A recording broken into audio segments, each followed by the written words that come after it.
ಎಲ್ಲರಿಗೆ ನಮಸ್ಕಾರ. ನಿನ್ನೆಯಿಂದ ರಾಮಾಯಣ ಪರಿಚಯದ ಮತ್ತೊಂದು ಕಂತು ಆರಂಭವಾಯಿತಷ್ಟೇ. ಕಿಷ್ಕಿಂಧ ಕಾಂಡದ ಮೊದಲ ಸರ್ಗಗಳಲ್ಲಿದ್ದೇವೆ. ಸುಗ್ರೀವ ರಾಮರ ಸ್ನೇಹವಾಯಿತು. ಸುಗ್ರೀವನಿಗೆ ಇನ್ನೂ ಸಂದೇಹ ಉಳಿದಿದೆ. ಆ ಸಂದೇಹ ನಿವೃತ್ತಿ ಮಾಡೋದಕ್ಕೆ ರಾಮ ಮಾತಿನಲ್ಲಿ ಆಗುವಂಥದ್ದಲ್ಲ, ಅದು ಕ್ರಿಯೆಯಿಂದಲೇ ಆಗಬೇಕು ಅಂತ ಹೇಳಿ ದೊಂದುಭಿಯ ಶರೀರ ಕಂಕಾಲವನ್ನು, ಅಸ್ಥಿಪಂಜರವನ್ನು ಚಿಮ್ಮಿಸಿ 200 ಬಿಲ್ಲಿನಷ್ಟು ಇವನು ಹಾರಿಸಿದರೆ ಇವನು 10 ಯೋಜನದಷ್ಟು ದೂರಕ್ಕೆ ಹಾರಿಸ್ತಾನೆ, ವಾಲಿಗಿಂತ ಮಿಗಿಲಾಗಿ. ಅದಾದ ಮೇಲೆ ಸಪ್ತತಾಲಚ್ಛೇದನ ಮಾಡ್ತಾನೆ. ಸ ವಿಸೃಷ್ಟೋ ಬಲವತಾ ಬಾಣ ಸ್ವರ್ಣ ಪರಿಷ್ಕೃತ ಭಿತ್ವಾ ಸಾಲಾನ್ ಗಿರಿಪ್ರಸ್ಥೆ ಸಪ್ತ ಭೂಮಿಂ ವಿವೇಶ. 7 ಮರಗಳನ್ನು ಭೇದಿಸಿಕೊಂಡು ಪಾತಾಳಕ್ಕೆ ಹೋಗಿ ಅಲ್ಲಿಂದ ಮತ್ತೆ ಪ್ರವಿಷ್ಟಶ್ಚ ಮುಹೂರ್ತೇನ ಧರಾಂ ಭಿತ್ವಾ ಮಹಾಜವಃ ನಿಷ್ಪತ್ಯ ಚ ಪುನಸ್ತೂರ್ಣಂ ಸ್ವತೂಣೀಂ ಪುನರಾವಿಶತ್. ಹಾಗೆ ಭೇದಿಸಿ ಮತ್ತೆ ಅದು ಬಂದು ತನ್ನ ಸ್ಥಾನಕ್ಕೆ ತಾನು ಅಲಂಕರಿಸಿಕೊಳ್ತು ಅಂತ ಕವಿ ಹೇಳ್ತಾ ಇದ್ದಾರೆ. ಆಗ ಅವನಿಗೆ ವಿಶ್ವಾಸ ಬರ್ತದೆ. ಸುಗ್ರೀವ ಪರಮಪ್ರೀತೋ ರಾಘವಾಯ ಕೃತಾಂಜಲಿ ಇದಂಚೋವಾಚ. ಅಂದರೆ ಆ ಮಟ್ಟದ ಅನುಭವಕ್ಕೆ ಬರಬೇಕು, ಆಗ ಮಾತ್ರ ನಮಗೆ ಅದು ಗೌರವನೀಯವಾಗುತ್ತದೆ, ವಿಶ್ವಸನೀಯವಾಗುತ್ತದೆ. ಮಾತು ಕೃತಿಯಾದಾಗಲೇ ನಮಗೆ ನಂಬಿಕೆ ಬರುವಂಥದ್ದು. ಅದರೊಳಗೂ ಅವನು ತುಂಬ ಸಂತ್ರಸ್ತನಾಗಿದ್ದ ಕಾರಣ ಪರ್ಯಾಕುಲ ಸುಗ್ರೀವ ತತ್ಕ್ಷಣ ವಿಶ್ವಾಸ ಬರುವುದು ಕಷ್ಟ. ಆಮೇಲೆ ಬಂದಿದೆ. ಅದನ್ನು ರಾಮ ತಪ್ಪಾಗಿ ಭಾವಿಸಲಿಲ್ಲ, ಅದು ದೊಡ್ಡ ಸಂಗತಿ. ಅಲ್ಲಿ ಈ ಸಮಾಸ ಗುಂಫನದ ಕ್ರಮ ಕೃತಃ ಅಂಜಲಿ ಏನ ಸಹ ಕೃತಾಂಜಲಿ, ಇವೆಲ್ಲ ಸರಳವಾದ ಸಮಾಸಗಳು. ಮೊದಲಿಗೆ ಇವುಗಳ ಬಳಕೆ ಆಗ್ತಾ ಇವೆ. ವೇದಗಳಲ್ಲೆಲ್ಲ ಇವೆಲ್ಲ ಕಾಣಿಸ್ತಕ್ಕಂಥದ್ದಲ್ಲ. ಅದು ಎಷ್ಟು ಚೆನ್ನಾಗಿ ಹೃದಯವಾಗಿ ತೋರಿಕೊಳ್ಳುತ್ತದೆ. ಸಂಸ್ಕೃತ ಭಾಷೆಯನ್ನು ಬಳಸಬೇಕು ಅನ್ನೋರು, ಸಂಸ್ಕೃತ ಭಾಷೆಯ ಸಮೃದ್ಧವಾದ ವ್ಯಾಪಕತೆ ಇರತಕ್ಕಂಥ ದೇಶ ಭಾಷೆಗಳಲ್ಲಿ ಕೆಲಸ ಮಾಡುವವರು ಇವನ್ನೆಲ್ಲ ಗಮನಿಸಿಕೊಳ್ಬೇಕು. ಸಮಾಸಗಳ ಬಗ್ಗೆ ಅರಿವಿಲ್ಲದೆ ಇದ್ದರೆ ತುಂಬ ದೊಡ್ಡ ನಷ್ಟ ಭಾಷೆಗೆ. ಏನ ಸಪ್ತ ಮಹಾಸಾಲ ಗಿರಿರ್ಭೂಮಿಶ್ಚ ದಾರಿತಾ ಬಾಣೇ ನೈಕೇನ ಕಾಕುತ್ಸ್ಥ ಸ್ಥಾತಾತೇಕೋ ರಣಗ್ರತಃ. ನಿನ್ನೆದುರಿಗೆ ಯಾರಿರ್ತಾರಪ್ಪ, ಭೂಮಿ ಮರ ಎಲ್ಲವನ್ನು ಭೇದಿಸಿಕೊಂಡು ಬಂತಲ್ಲ ನಿನ್ನ ಬಾಣ ಅಂಥೇಳಿ ಮಯಾ ಬದ್ಧೋಯ ಮಂಜಲಿ, ಇದು ನಿನ್ನ ಕೈ ಮುಗಿದೆ ಅಂತ ಹೇಳ್ತಾನೆ. ಆಮೇಲೆ ಹೇಳ್ತಾನೆ, ನಿನ್ನ ಅಣ್ಣನ ಕರೆಸು ಸಂಗ್ರಾಮಕ್ಕೆ. ಅಸ್ಮಾತ್ ಗಚ್ಚೇಮ ಕಿಷ್ಕಿಂಧಾಂ ಕ್ಷಿಪ್ರಂ ಗಚ್ಚತ್ವಂ ಅಗ್ರತಃ ಗತ್ವಾ ಚಾವ್ವಯ ಸುಗ್ರೀವ ವಾಲಿನಂ ಭ್ರಾತೃಗಂಧಿನಂ. ಭ್ರಾತೃಗಂಧಿನಂ ಅಂತನ್ನುವ ಶಬ್ದ ತುಂಬ ಹೃದಯವಾದಂಥದ್ದು. ಆ ಗಂಧ ಅನ್ನುವಲ್ಲಿ ಅದು ಏನೋ ಒಂದು ಮಟ್ಟಕ್ಕೆ ಇದೆ ಅನ್ನುವಂಥದ್ದು, ಪೂರ್ಣವಾಗಿ ಇಲ್ಲ. ಅದು ಭ್ರಾತೃಕಲ್ಪ ಅಂತಂದಂಗೆ, ಅಣ್ಣನಂತೆ ಅಂತ. ಈಗ ಬ್ರಾಹ್ಮಣನನ್ನು ಬ್ರಹ್ಮಬಂಧು ಅಂತಂದರೆ ಅವನು ಬ್ರಾಹ್ಮಣನಂತಿದ್ದಾನೆ ಅಷ್ಟೇ ಹೊರತು ಅವನು ಬ್ರಾಹ್ಮಣ ಅಲ್ಲ ಅಂತ ಹೇಳುವಂಥದ್ದು ಉಂಟು. ಹಾಗೆ ಗುರುಕಲ್ಪರು, ಗುರುಗಳೆಲ್ಲ ಗುರುಗಳಂತೆ ಇರ್ತಕ್ಕಂಥವ್ರು ಅಂತ. ಹಾಗೆ ಅವನು ವಿದ್ಯಾಗಂಧ ಅಂತಂದರೆ ಯಾವ ಮಾತ್ರದ ವಿದ್ಯೆ ಅದು ಅಂತ. ಇನ್ನೊಂದು ಅರ್ಥದಲ್ಲಿಯೂ ಬಳಕೆ ಆಗುತ್ತದೆ. ವಿದ್ಯಾಗಂಧ ಅಂದರೆ ವಿದ್ಯೆಯಿಂದ ಬಂದ ಗರ್ವ ಅನ್ನುವ ಅರ್ಥ ಉಂಟು. ಆ ವಿದ್ಯಾಗಂಧ ಕಣ ಯಾವ ಮಾತ್ರದ್ದು ಅಂದರೆ ಇನ್ನೂ ಅಲ್ಪಾತ್ಯಲ್ಪವಾದ ಜ್ಞಾನ ಅವನಿಗಿದೆ ಅನ್ನುವ ಭಾವ ಬರ್ತದೆ. ಈ ರೀತಿಯಾದ ಭಾಷಾ ಪ್ರಯೋಗ ಸಂಸ್ಕೃತದಲ್ಲಿ ಮೊದಲ ಬಾರಿಗೆ ನಡೀತಾ ಇದೆ ಅನ್ನೋದು ತುಂಬ ದೊಡ್ಡ ಸಂಗತಿ. ಆದಿಕವಿಗಳ ಭಾಷಾ ದೃಷ್ಟಿಯಿಂದ ನೋಡಿದಾಗ ಕಲಿಯುವಂಥದ್ದು ಇಂದಿಗೂ ಇದೆ ಅಂತ ಗೊತ್ತಾಗುತ್ತದೆ. ವಾಲಿನಂ ಭ್ರಾತೃಗಂಧಿನಂ, ನಿನ್ನ ಅಣ್ಣ ಅಂತ ಅನ್ನಿಸ್ಕೊಂಡವನು ಅಂತ, ಅದು ಅಲ್ಲೇ ಅರ್ಥ. ಆ ಅಣ್ಣ ಅಂತ ಅನ್ನಿಸ್ಕೊಂಡವನು ಅನ್ನೋದ್ರಿಂದ ಬರುವ ವ್ಯಂಗ್ಯ ನಿಮ್ಮ ಅಣ್ಣನ್ನು ಕರಿ ಅಂತಂದರೆ ಬರುವಂಥದ್ದಲ್ಲ. ಅಂದರೆ ಅವನು ಜ್ಯೇಷ್ಠೋಭ್ರಾತ ಪಿತೃಸಮಃ ಅಂತ ಗೌರವನೀಯನಾಗಿ ಮಾನನೀಯನಾಗಿ ನಡ್ಕೊಳ್ಬೇಕಾಗಿತ್ತು, ಹಾಗಿಲ್ಲ ಅನ್ನುವ ತಾತ್ಪರ್ಯ ಗೊತ್ತಾಗುತ್ತದೆ. ಹೀಗೆ ಒಂದು ಮಾತಿನಲ್ಲಿ, ಒಂದು ಪದ ಪ್ರಯೋಗದಲ್ಲಿ ಅರ್ಥ ಸ್ವಾರಸ್ಯವನ್ನು ತುಂಬಿಕೊಡುವಂಥದ್ದು ಕವಿಗಳ ಶಕ್ತಿ. ಆಮೇಲೆ ಸುಗ್ರೀವ ಹೋಗಿ ಕಿಷ್ಕಿಂಧೆಯ ಬಾಗಿಲಲ್ಲಿ ವ್ಯನದತ್ ಘೋರಂ ವಾಲಿನೋ ಹ್ವಾನ ಕಾರಣಾತ್, ವಾಲಿಯನ್ನು ಹೊರಗೆ ಕರೀಬೇಕು ಅಂತ ವೀರ ಗರ್ಜನೆಯನ್ನು ಮಾಡ್ತಾನೆ. ಆಗ ಅವನು ಕೇಳಿದೊಡನೆ ರೋಷವನ್ನು ತುಂಬಿಕೊಂಡು ಹೊರಗೆ ಬರ್ತಾನೆ. ತಂ ಶ್ರುತ್ವಾ ನಿನದಂ ಭ್ರಾತು ಕ್ರುದ್ಧೋ ವಾಲಿ ಮಹಾಬಲಃ ನಿಷ್ಪಪಾತ ಸುಸಂರಬ್ಧೋ ಭಾಸ್ಕರ ಅಸ್ತತಟಾದಿವ. ಅದ್ಭುತವಾದಂತಹ ಉತ್ಪ್ರೇಕ್ಷಾಲಂಕಾರ. ಆಗ ದಿವಸ ಮುಗಿದಿದೆ. ಸಾಯಂಕಾಲವಾಗ್ತಾ ಇದೆ ಅನಿಸುತ್ತೆ. ಅವನು ವಿಶ್ರಾಂತಿಯನ್ನು ತೆಗೆದುಕೊಳ್ಳೋದಕ್ಕೆ ಹೊರಟಿದ್ದಾನೆ ಅಂತ ಕಲ್ಪನೆ ಮಾಡಿಕೊಳ್ಳಬೇಕು. ಆಗ ಇವನು ಒಮ್ಮೆಲೆ ರೋಷಾರುಣನಾಗಿ ಹೊರಕ್ಕೆ ಬರ್ತಾನಲ್ಲ, ಅಂದರೆ he was already in the withdrawing mood. ಅವನು ಮತ್ತೆ ಚಿಮ್ಮಿ ಬಂದ ಅನ್ನುವಾಗ ಅಸ್ತತಟದಿಂದ ಸೂರ್ಯ ಹೊಮ್ಮಿ ಬಂದಂತೆ ಅಂತ. ಸೂರ್ಯ ಉದಯಾಚಲದಿಂದ ಹೊಮ್ಮಿ ಬಂದ ಅಂದರೆ ಒಂದು ಸ್ವಾರಸ್ಯ ಉಂಟು. ಮುಳುಗ್ತಾ ಇದ್ದವನು ಮತ್ತೆ ಚಿಮ್ಮಿ ಮೇಲಕ್ಕೆ ಬಂದ ಅಂತಂದರೆ ಅದು ಬಹಳ ರಮಣೀಯವಾದಂಥ ಉತ್ಪ್ರೇಕ್ಷೆಯಾಗುತ್ತದೆ. ಪೂರ್ವ ದಿಕ್ಕಿನಿಂದ ಎದ್ದು ಬಂದ ಅಂತಂದರೆ ಅದು ಉಪಮಾಲಂಕಾರ ಆಗುತ್ತದೆ. ಪಶ್ಚಿಮ ದಿಕ್ಕಿಂದ ಎದ್ದು ಬಂದ ಅಂತಂದರೆ ಸಂಭಾವನ, ಅಸಂಭಾವ್ಯವಾದದ್ದನ್ನು ಭಾವ್ಯವಾಯಿತೋ ಎಂಬಂತೆ ಮಾಡಿದಾಗ ಉತ್ಪ್ರೇಕ್ಷಾಲಂಕಾರ. ಇಲ್ಲ ಅಂದರೆ ಅದಕ್ಕೆ ಅಭೂತೋಪಮಾಲಂಕಾರ ಅಂತ ಇನ್ನೊಂದು ಕ್ಯಾಟಗರಿ ಅಂತಾರೆ. ಅಭೂತೋಪಮಾಲಂಕಾರ ಪರಮಾರ್ಥತಃ ಉತ್ಪ್ರೇಕ್ಷಾಲಂಕಾರವೇ ಆಗುತ್ತದೆ. ಅದಕ್ಕೆ ಇನ್ನೊಂದು ಪ್ರತ್ಯೇಕ ಕಲ್ಪನೆ ಮಾಡಬೇಕಾಗಿಲ್ಲ ಅಂತ ನನಗನ್ಸುತ್ತದೆ. ಆಮೇಲೆ ಮತ್ತೂ ಸ್ವಾರಸ್ಯ ಇದೆ. ವಾಲಿ ಮುಳುಗ್ತಾ ಇರುವ ಸೂರ್ಯ ಎಷ್ಟು ಅಸ್ತಾಚಲದಿಂದ ಹೊಮ್ಮಿ ಚಿಮ್ಮಿ ಬಂದರೂ ಮತ್ತು ಮುಳುಗಲೇಬೇಕು ಅನ್ನುವ ತಾತ್ಪರ್ಯವೂ ಅಲ್ಲಿ ಉಂಟು. ಎಲ್ಲವನ್ನೂ ತೋರ್ಪಡಿಸುವಂತೆ ಎಷ್ಟು ರಸಧ್ವನಿಮಯವಾಗಿರುವಂಥ ಒಂದು ಅಲಂಕಾರ. ವಾಗಲಂಕಾರಗಳಿಂದ ರಚನೆಗೆ ಸ್ವಾರಸ್ಯ ಬರುತ್ತದೆ ಅನ್ನೋದಕ್ಕೆ ಇದಕ್ಕಿಂತ ಒಳ್ಳೆಯ ನಿದರ್ಶನ ಏನು ಬೇಕಾಗಿದೆ. ತತಸ್ಸು ತುಮುಲಂ ಯುದ್ಧಂ ವಾಲಿ ಸುಗ್ರೀವಯೋರಭೂತ್ ಗಗನೆ ಗ್ರಹಯೋರ್ಘೋರಂ ಬುಧಾಂಗಾರಕಯೋರಿವ. ಆಕಾಶದಲ್ಲಿ ಬುಧ ಮತ್ತು ಅಂಗಾರಕ, ಮಂಗಳ ಗ್ರಹ, ಇವೆರಡಕ್ಕೆ ಸಂಘರ್ಷವಾದರೆ ಹೇಗೋ ಆ ರೀತಿಯಾಗಿ ಗ್ರಹಗಳೆರಡಕ್ಕೆ ಸಂಕ್ಷೋಭೆ ಉಂಟಾದಂತೆ ಇವರ ಸಂಗ್ರಾಮ ನಡೆಯಿತು ಅಂತ. ಜ್ಯೋತಿಷ್ಶಾಸ್ತ್ರದ ಪ್ರಕಾರ ಅತ್ಯಂತ ವಿರುದ್ಧವಾಗಿ ಶತ್ರು ಸ್ಥಾನದಲ್ಲಿರ್ತಕ್ಕಂಥ ಗ್ರಹಗಳು ಈ ಬುಧ ಮತ್ತು ಅಂಗಾರಕ ಅಂತ. ಒಬ್ಬ ಭೂಮಿಯ ಮಗ ಅಂಗಾರಕ, ಇನ್ನೊಬ್ಬ ಚಂದ್ರನ ಮಗ. ಅವರಿಬ್ಬರಿಗೂ ಆಗೋದಿಲ್ಲ ಅಂತ. ಇಲ್ಲಿ ಹಾಗೆ ತುಂಬ ಎದ್ದು ತೋರುವಂಥ ವೈರ ಇರುವ ಗ್ರಹಗಳು ಅಂತ ಜೋಡಿ ಮಾಡುವಂಥದ್ರೊಳಗೆ ಮೊದಲು ಬರುತ್ತೆ ಅಂಗಾರಕ ಬುಧರಿಗೆ. ಒಬ್ಬ ಕ್ಷಾತ್ರ ತೇಜಸ್ಸಿನ ಒಂದು ಗ್ರಹ ಅಂತ, ಮತ್ತೊಂದು ತರ್ಕ, ಬುದ್ಧಿಶಕ್ತಿ, ವಿಚಾರ, ಗಣಿತ, ಲೆಕ್ಕಾಚಾರ, ಈ ರೀತಿಯಾದದ್ದು ಬುಧನಿಗೆ ಅಂತ ಜ್ಯೋತಿಷಾಸ್ತ್ರದಲ್ಲಿ ಬರುತ್ತದೆ. ಎರಡೂ ವಿರುದ್ಧವಾದಂಥ ದಿಕ್ಕಿನಲ್ಲಿರತಕ್ಕಂಥದ್ದು. ಇಲ್ಲಿ ವಾಲಿ ಅಂಗಾರಕನಿಗೆ ಹೋಲಿಕೆ, ಸುಗ್ರೀವ ಬುಧನಿಗೆ ಹೋಲಿಕೆ ಅಂತ ಇಟ್ಕೊಳ್ಬಹುದು. ಅಂಗಾರಕ ಪಾಪಗ್ರಹ ಅಂತ, ಬುಧ ಸೌಮ್ಯ ಗ್ರಹ ಅಂತ ಹೇಳಿ. ಅರೆ ಸಂಘರ್ಷ ಇಬ್ಬರಿಗೂ ತಪ್ಪಿದ್ದಲ್ಲ.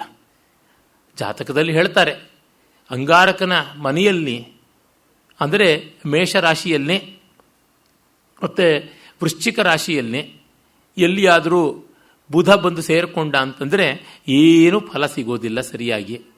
ಅದೇ ರೀತಿಯಾಗಿ ವೃಷಭದಲ್ಲಿಯೋ ಮಿಥುನದಲ್ಲಿಯೋ ಕನ್ಯಾದಲ್ಲಿಯೋ ಅಂಗಾರಕ ಇದ್ದರೂ ಹಾಗೆ ವೈರ ಆಗುತ್ತದೆ.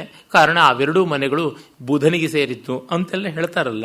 ಈ ನಂಬಿಕೆಗಳ ಮೇಲೆ ಈ ಹೋಲಿಕೆಯನ್ನು ಮಾಡಿದ್ದಾರೆ. ತುಂಬ ಹೃದಯವಾದಂಥದ್ದು. ಆಮೇಲೆ ಸಂಗ್ರಾಮ ನಡೆದಾಗ ಕ್ರೋಧ ಮೂರ್ಛಿತವು, ಕೋಪದಿಂದ ಮೂರ್ಛೆ ಹೋಗ್ತಾರೋ ಅನ್ನುವಂತೆ ರೋಷ ಕಷಾಯಿತರಾಗಿ ಯುದ್ಧ ನಡೀತಾ ಇದೆ. ತಥೋ ರಾಮೋ ಧನುಷ್ಪಾಣಿ ತಾವುಭೌ ಸಮುದೀಕ್ಷ್ಯತು ಅನ್ಯೋನ್ಯ ಸದೃಶವು ವೀರಾವುಭೌ ದೇವಾವಿ ವಾಶ್ವಿನೌ ಎನ್ನ ಅವಗಚ್ಚನ್ ಸುಗ್ರೀವಂ ವಾಲಿನಂ ವಾಪಿ ರಾಘವ ತಥೋ ನ ಕೃತವಾನ್ ಬುದ್ಧಿಂ ಮೋಕ್ತು ಅಂತಕರಂ ಶರಂ. ಅವರಿಬ್ಬರು ಅಶ್ವಿನಿ ದೇವತೆಗಳ ಹಾಗೆ ಐಡೆಂಟಿಕಲ್ ಟ್ವಿನ್ಸ್ ಅಂತಾರಲ್ಲ, ಪ್ರತಿರೂಪದಂತೆ ಕಾಣ್ತಾ ಇದ್ದಾರೆ. ರೂಪ ಪ್ರತಿರೂಪದಂತೆ ಗುರುತು ಹಿಡಿಯೋಕ್ಕಾಗ್ತಾ ಇಲ್ಲ. ನ ಕೃತವಾನ್ ಬುದ್ಧಿಂ ಶರಂ ಮೋಕ್ತುಂ, ಬಾಣ ಪ್ರಯೋಗಕ್ಕೆ ಮನಸ್ಸು ಮಾಡಲಿಲ್ಲ. ಯಾರಾದರೂ ಸಂದೇಹಲೇ ಪಡಬೇಕು. ಜೊತೆಗೆ ರಾಮನಿಗಂತೂ ವಿವೇಕ ಹೆಚ್ಚಿದೆ. ಸುಗ್ರೀವ ಸತ್ರೆ ಗತಿಯೇನು ಯಾರು ಅಂತೂ ಗೊತ್ತಾಗಲಿಲ್ಲ ಅಂತ. ಪೂಜ್ಯರಾದ ರಂಗನಾಥ ಶರ್ಮರು ಈ ಸನ್ನಿವೇಶದಲ್ಲಿ ಒಂದು ಸ್ವಾರಸ್ಯಕಾರಿಯಾದಂಥ ಅಬ್ಸರ್ವೇಷನ್, ಅವರ ಲೋಕ ಪರಿಶೀಲನೆ ನೋಡಿ, ಎಷ್ಟೇ ಐಡೆಂಟಿಕಲ್ ಟ್ವಿನ್ಸ್ ಆದರೂ ಸ್ವಲ್ಪ ವ್ಯತ್ಯಾಸ ಇದ್ದಿರಬಹುದು, ಪರಾಕ್ರಮಾದಿಗಳಲ್ಲಿ ವ್ಯತ್ಯಾಸದಿಂದ ಗೊತ್ತಾಗ್ತಿರಬಹುದು. ಆದರೂ ಯಾಕೆ ಗೊತ್ತಾಗಲಿಲ್ಲ ಅಂತಂದರೆ ಅವರು ವಾನರ ಜಾತಿ. ನಮಗೆ ಕಾಗೆಗಳೆಲ್ಲ ಒಂದೇ ಥರ ಕಾಣಿಸುತ್ತವೆ, ಮಂಗಗಳೆಲ್ಲ ಒಂದೇ ಥರ ಕಾಣಿಸುತ್ತವೆ. ಅಷ್ಟೇಕೆ ಕಪ್ಪು ಜನರು ಮತ್ತು ಚೀನಾ ಜಪಾನಿನ ಹಳದಿ ಜನಾಂಗ ಅಂತ ಏನು ಹೇಳ್ತಾರೆ, ಯೆಲ್ಲೋ ರೈಸು ಬ್ಲ್ಯಾಕ್ ರೈಸು, ಈ ರೀತಿಯಾದವರು ನಮಗೆ ಒಂದೇ ರೀತಿಯಾಗಿ ಕಾಣಿಸ್ತಾರೆ. ಅವ್ರಿಗೆ ನಾವು ಹಾಗೆ ಒಂದೇ ಬಗೆಯಲ್ಲಿ ಕಾಣಿಸ್ತೀವಿ. ಅಯ್ಯೋ ಚೀನಾದವರಲ್ಲಿ ಹೆಣ್ಣು ಗಂಡು ವ್ಯತ್ಯಾಸವೇ ಗೊತ್ತಾಗೋದಿಲ್ಲ ಅಂತ ನಾವು ಹೇಳ್ತೀವಿ. ಅವ್ರಿಗೂ ಹಾಗೆ ಕಾಣುತ್ತದೆ, ಅಪರಿಚಯದಿಂದಾಗಿ ಹೀಗಾಗುತ್ತದೆ ಅಂತ ವಾಲಿ ಸುಗ್ರೀವರನ್ನ ಅವನು ಆ ಕ್ಷಣ ವಾಲಿಯನ್ನು ನೋಡಿದ್ದು, ಒಂದು ಸ್ವಲ್ಪ 1-2-3 ಗಂಟೆಗಳ ಮುಂಚೆ ಸುಗ್ರೀವನ್ ನೋಡಿದ್ದು. ಹೀಗಾಗಿ ಹೆಚ್ಚು ಬಳಕೆಯೂ ಇಲ್ಲ, ಬೇರೆ ಜಾತಿಯೇ ಆಗಿದೆ, ಅದರಿಂದ ಗುರ್ತು ಹಿಡಿಯೋಕ್ಕಾಗಲಿಲ್ಲ ಅಂತನ್ನುವ ಉತ್ತರವನ್ನು ಕೊಟ್ಟಿದ್ದಾರೆ. ಆದರೆ ಸುಗ್ರೀವ ಅಂತೂ ಹಣ್ಣುಗಾಯಿ ನೀರುಗಾಯಿ ಆದ. ವಾಲಿನ ಅಭಿದ್ರುತ ಕ್ರೋಧಾತ್ ಪ್ರವಿವೇಶ ಮಹಾವನಂ, ಓಡಿ ಹೋಗ್ಬಿಡ್ತಾನೆ. ಅವನು ಬೆನ್ನಿಟ್ಟುಕೊಂಡು ಬರ್ತಾನೆ. ತಮ್ಮ ಪ್ರವಿಷ್ಟಂ ವನಂ ದೃಷ್ಟ ವಾಲಿ ಶಾಪಭಯಾರ್ಧಿತ, ಮತಂಗಾಶ್ರಮದ ಕಡೆಗೆ ಓಡ್ತಾ ಇದ್ದಾನೆ. ರಣರಂಗಕ್ಕೆ ಬೆನ್ನು ಹಾಕಿ ಸುಗ್ರೀವ ಮುಕ್ತೋ ಹ್ಯಸಿ ತ್ವಮಿತ್ಯುಕ್ತ ಸನ್ನಿವೃತ್ತೋ ಮಹಾದ್ಯುತಿ, ಬಚಾವಾದೆ, ಹಾಳಾಗಿ ಹೋಗು ಅಂತ ಹೇಳಿ ಅವನನ್ನು ಬಿಟ್ಟು ವಾಲಿ ಅರಮನೆಗೆ ಬರ್ತಾನೆ. ಆಮೇಲೆ ಸುಗ್ರೀವನ ಬೆಂಬತ್ನಿ ರಾಮ ಲಕ್ಷ್ಮಣರು ಅವನ್ನು ಹುಡುಕೊಂಡು ಹೋಗ್ತಾರೆ. ತಮ್ಮ ಸಮೀಕ್ಷೆ ಆಗತಂ ರಾಮಂ ಸುಗ್ರೀವ ಸಹ ಲಕ್ಷ್ಮಣಂ ಹ್ರೀಮಾನ್ ದೀನಮುವಾಚೇದಂ ವಸುಧಾಮವಲೋಕಯನ್. ಈ ದೇಹ ಭಾಷೆ ತುಂಬ ಹೃದಯವಾಗಿ ಕಾವ್ಯಗಳಲ್ಲಿ ಬಳಕೆ ಆಗಬೇಕು, ಆಗ ಚೆನ್ನ. ದೃಶ್ಯಕಾವ್ಯ ಅಥವಾ ಶ್ರವ್ಯಕಾವ್ಯಕ್ಕೆ ಬರುವುದು ಆಗಲೇ. ಅವನು ವಸುಧಾಮವಲೋಕೆಯನ್ನೆಲ್ಲ ನೋಡಿಕೊಂಡು ನಾಚಿಕೊಂಡು ಸುಗ್ರೀವ ದೀನವಾಗಿ ಹೇಳದ್ನಂತೆ, ನನಗೆ ಯಾಕೆ ಈ ರೀತಿಯ ಗಾಸೆ ತೋರಿಸಿ ಅವಮಾನ ಮಾಡಿಸ್ದೆ, ಜೀವದಾಸೆಯನ್ನೇ ಬಿಟ್ಟೋ ಥರ ಮಾಡಿಬಿಟ್ಟಿಯಲ್ಲ. ಆಹ್ವಯಸ್ವೇತಿ ಮಾಮುಕ್ತ ದರ್ಶಯಿತ್ವಾ ಚ ವಿಕ್ರಮಂ ವೈರಿಣಾ ಘಾತಯಿತ್ವಾ ಚ ಕಿಮಿದಾನೀಂ ತ್ವಯಾ ಕೃತಂ. ಅವನು ಕರಿ, ಸವಾಲು ಮಾಡು, ಸೆಣಸು, ನಾನು ನೋಡ್ಕೋತೀನಿ, ಒಂದೇ ಬಾಣದಲ್ಲಿ ಕೊಲ್ತೀನಿ ಅಂತೆಲ್ಲ ಹೇಳಿ ಅವನಿಂದ ನನ್ನನ್ನು ಹೀಗೆ ಹಣ್ಣುಗಾಯಿ ನೀರುಗಾಯಿ ಮಾಡಿಸಿದೆಯಲ್ಲ. ಕಿಮಿದಾನೀಂ ತ್ವಯಾ ಕೃತಂ, ಏನು ಮಾಡಿದೆ, ಇದು ತುಂಬ ತಪ್ಪು. ನೀನು ಹೇಳ್ಬೋದಾಗಿತ್ತು, ತಾಮೇವ ವೇಲಾಂ ವಕ್ತವ್ಯಂ ತ್ವಯಾ ರಾಘವ ತತ್ವತಃ ವಾಲಿನಂ ನ ನಿಹನ್ಮೀತಿ ತಥೋ ನಾಹಮಿತೋ ವ್ರಜೆ.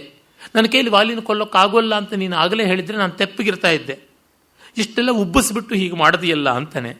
ತುಂಬ ಪ್ರಾಮಾಣಿಕವಾಗಿ ಪಾಪ ಅವನ ಸಂಕಟವನ್ನು, ಅವನ ಕಷ್ಟವನ್ನು ಅವನು ಹೇಳ್ಕೊಳ್ತಾ ಇದ್ದಾನೆ. ಆಗ ಪಾಪ ಅವನು ಕರುಣಂ ದೀನಯ ವಾಚ ರಾಘವ ಪುನರ್ಬ್ರವೀತ್, ತುಂಬ ಪಾಪ ಅವನಿಗೆ ಸಮಾಧಾನ ಮಾಡುವಂತೆ ರಾಮ ಸಹಾನುಭೂತಿಯಿಂದ ಹೇಳ್ತಾನೆ. ಸುಗ್ರೀವ ಶ್ರೂಯತಾಂ ತಾತ ಕ್ರೋಧಶ್ಚ ವ್ಯಪನೀಯತಾಂ, ಕೋಪ ಮಾಡ್ಕೋಬೇಡ, ಬೇಸರ ಪಟ್ಕೊಳ್ಬೇಡ, ನನ್ನ ವಾದ ಇದೆ, ಹೇಳು. ಕಾರಣಂ ಏನ ಬಾಣೋಯಂ ನಮಯ ಸ ವಿಸರ್ಜಿತ, ಯಾಕೆ ಅಲಂಕಾರೇಣ ವೇಷೇಣ ಪ್ರಮಾಣೇನ ಗತೇನ ಚ. ನೀವು ವೇಷದಿಂದ, ರೂಪದಿಂದ, ಅಲಂಕಾರದಿಂದ, ನಡಿಗೆಯಿಂದ, ಗಾತ್ರದಿಂದ ಎಲ್ಲದರಿಂದಲೂ ಒಂದೇ ರೀತಿಯಲ್ಲಿದ್ದೀರಾ. ಹಾಗಾಗಿ ಸ್ವರೇಣ ವರ್ಚಸಾಚೈವ, ಧ್ವನಿ ಮತ್ತು ಕಾಂತಿ, ಕಳೆ, ವರ್ಚಸ್ಸು ಅಂತಾರಲ್ಲ, ಎಲ್ಲದರಿಂದಲೂ ಒಂದೇ ರೀತಿ ಇದ್ದೀರಾ. ವಿಕ್ರಮೇಣ ಚ ವಾಕ್ಯೈಶ್ಚ, ಮಾತುಗಳ ಧೋರಣೆ, ಧ್ವನಿ ಎಲ್ಲವೂ ಕೂಡ ಒಂದೇ ರೀತಿ ಇದೆ. ಇನ್ನು ಯುದ್ಧದ ಗತ್ತುಗಳು ಅಂತಾರಲ್ಲ, ಎತ್ತುಗಡೆಗಳು, ಅವು ಅದೇ ರೀತಿಯಲ್ಲಿಯೇ ಇವೆ. ಹಾಗಾಗಿ ತಥೋಹಂ ರೂಪಸಾದೃಶ್ಯಾನ್ ಮೋಹಿತೋ ವಾನರೋತ್ತಮ, ನನಗೆ ಬುದ್ಧಿಮಂಕ ಆಯಿತು ಇಷ್ಟು ಸಾದೃಶ್ಯವನ್ನು ಕಂಡು. ಅದರಿಂದ ನಾನು ಮೂಲಘಾತೋ ನನೋ ಸ್ಯಾದ್ಧಿ ದ್ವಯೋರಪಿ ಕೃತೋಮಯ, ಮೂಲಘಾತ ಆಗಬಾರ್ದು, ಮೊದಲಿಗೆ ನಷ್ಟವಾಗಬಾರದು ಅನ್ನುವ ಭಾವದಿಂದ ಬಾಣ ಬಿಡಲಿಲ್ಲ. ತೈವೀರೇ ವಿಪನ್ನೇಹಿ ಅಜ್ಞಾನ ಲಾಘವಾನ್ಮಯ ಮೌಢ್ಯಂಚ ಮಮ ಬಾಲ್ಯಂಚ ಖ್ಯಾಪಿತಂ ಸ್ಯಾತ್ ಹರೀಶ್ವರ ಸ್ಯಾತ್ ಹರೀಶ್ವರ. ವಾನರೇಶ್ವರ, ನಾನೇನಾದರೂ ಬಾಣ ಬಿಟ್ಟು ಅದು ನಿನಗೇ ತಗಲಿದ್ದಿದ್ರೆ ಅದಕ್ಕಿಂತ ಅವಿವೇಕ ಏನಿರ್ತಿತ್ತು, ಬಾಲಿಶವಾಗಿರ್ತಾ ಇತ್ತು, ನನ್ನ ವಿವೇಕ ಹೋಗಿರುವ ಬಗೆ ಆಗಿರ್ತಾ ಇತ್ತು. ಹಾಗಾಗಿ ದತ್ತ ಅಭಯವಧ ನಾಮ ಪಾತಕಂ ಮಹದುಚ್ಯತೆ. ದತ್ತ ಅಭಯವಧ, ಅಭಯವನ್ನು ಕೊಟ್ಟು ಆಮೇಲೆ ಕೊಲ್ತಕ್ಕಂಥ ದತ್ತಾಭಯವಧ, ಅದು ತುಂಬ ಪಾತಕವಾಗುತ್ತದೆ, ಅದನ್ನು ಮಾಡಬಾರ್ದು ಅಂತ ಹೇಳಿ ನಾವೆಲ್ಲರಿಗೂ, ಸೀತೆ ಲಕ್ಷ್ಮಣಾದಿಗಳಿಗೂ ಪಾತಕ ಬಂದುಬಿಡುತ್ತದೆ. ನೀನೇ ನಮಗೆ ದಿಕ್ಕು, ಅದರಿಂದ ತ್ವದಧೀನ ವಯಂ ಸರ್ವೇ. ಏನು ಯೋಚನೆ ಮಾಡಬೇಡ. ಅಸ್ಮಿನ್ ಮುಹೂರ್ತೆ ಸುಗ್ರೀವ ಅಪಶ್ಯ ವಾಲಿನ ಮಾಹವೇ. ಈಗ ತತ್ಕ್ಷಣ ನೀನು ವಾಲಿಯನ್ನು ಮತ್ತೆ ಕರಿ. ರಾಮನ ಹಠವೇ ಹಠ, ಈಗಷ್ಟೇ ಏಟು ತಿಂದು ಬಂದಿದ್ದಾನೆ, ಈಗಲೇ ಹೋಗು, ಯುದ್ಧ ಮಾಡು, ಮುಗಿಸ್ಬಿಡೋಣ ಅವನನ್ನು, ಸಂಕಲ್ಪ ಮಾಡಿ ಆಗಿದೆ ಅಂತ. ರಾಮ ಪಟ್ಟಿಡದ ಅಂದರೆ ಉಡದ ಪಟ್ಟು, ಜಿಗಣೆ ಪಟ್ಟು, ಅಷ್ಟು ಗಟ್ಟಿ ನಿಂತು ಅವನು ಒಪ್ಪಿಕೊಳ್ಳೋದೇ ಇಲ್ಲ. ಅವನು ಬಾರ್ಗೇನ್ ಮಾಡೋಕ್ಕೆ ಅವಕಾಶವೇ ಕೊಡೋದಿಲ್ಲ. ನೋಡೋದಕ್ಕೆ ತುಂಬ ಮೃದುವಾಗಿ, ನಯವಾಗಿ, ಸ್ನಿಗ್ಧವಾಗಿ ಕಾಣಿಸ್ತಾನೆ. ಅವನ ಮಾತೇ ಅವನು ನಡೆಸ್ಕೊಂಡಿರ್ತಕ್ಕಂಥದ್ದು. ಎಲ್ಲಿಯೂ ನೋಡಿ, ಕೆಲವರು ಇರ್ತಾರೆ ಮೆತ್ತಗೆ ನೋಡೋದಕ್ಕೆ, ಬಾಯಲ್ಲಿ ಬೆರಳಿಟ್ಟರೆ ಕಚ್ಚೋದೇ ಇಲ್ವೇನೋ ಅಂತ, ಅವರದೇ ಮಾತನ್ನು ನಡೆಸ್ಕೊಂಡಿರ್ತಾರೆ. ಆ ರೀತಿಯಲ್ಲಿ ನನ್ನಂಥ ಪೆದ್ದ ಮುಂಡೆವಕ್ಕೆ ಮಾತ್ರ ಕೋಲಾಹಲ ಮಾಡ್ತಾ ಇರ್ತೀವಿ, ಮತ್ತು ಇನ್ನೊಂದು ಕಡೆ ಕಾಂಪ್ರಮೈಸ್ ಮಾಡ್ಕೊಳ್ತಾ ಇರೋದಾಗ್ತಾನೇ ಇರ್ತದೆ. ಅಭಿಜ್ಞಾನಂ ಕುರುಷ್ವತ್ವಮಾತ್ಮನೋ ವಾನರೇಶ್ವರ ಏನ ತ್ವಾಂ ಅಭಿಜಾನೀಯಾಂ ದ್ವಂದ್ವ ಯುದ್ಧಮುಪಾಗತಂ. ನಿನಗೆ ಒಂದು ಗುರುತು ಬೇಕು, ಅದಕ್ಕಾಗಿ ಏನಾದರೂ ಒಂದು ಮಾಡಿಕೊಳ್ಳೋಣ.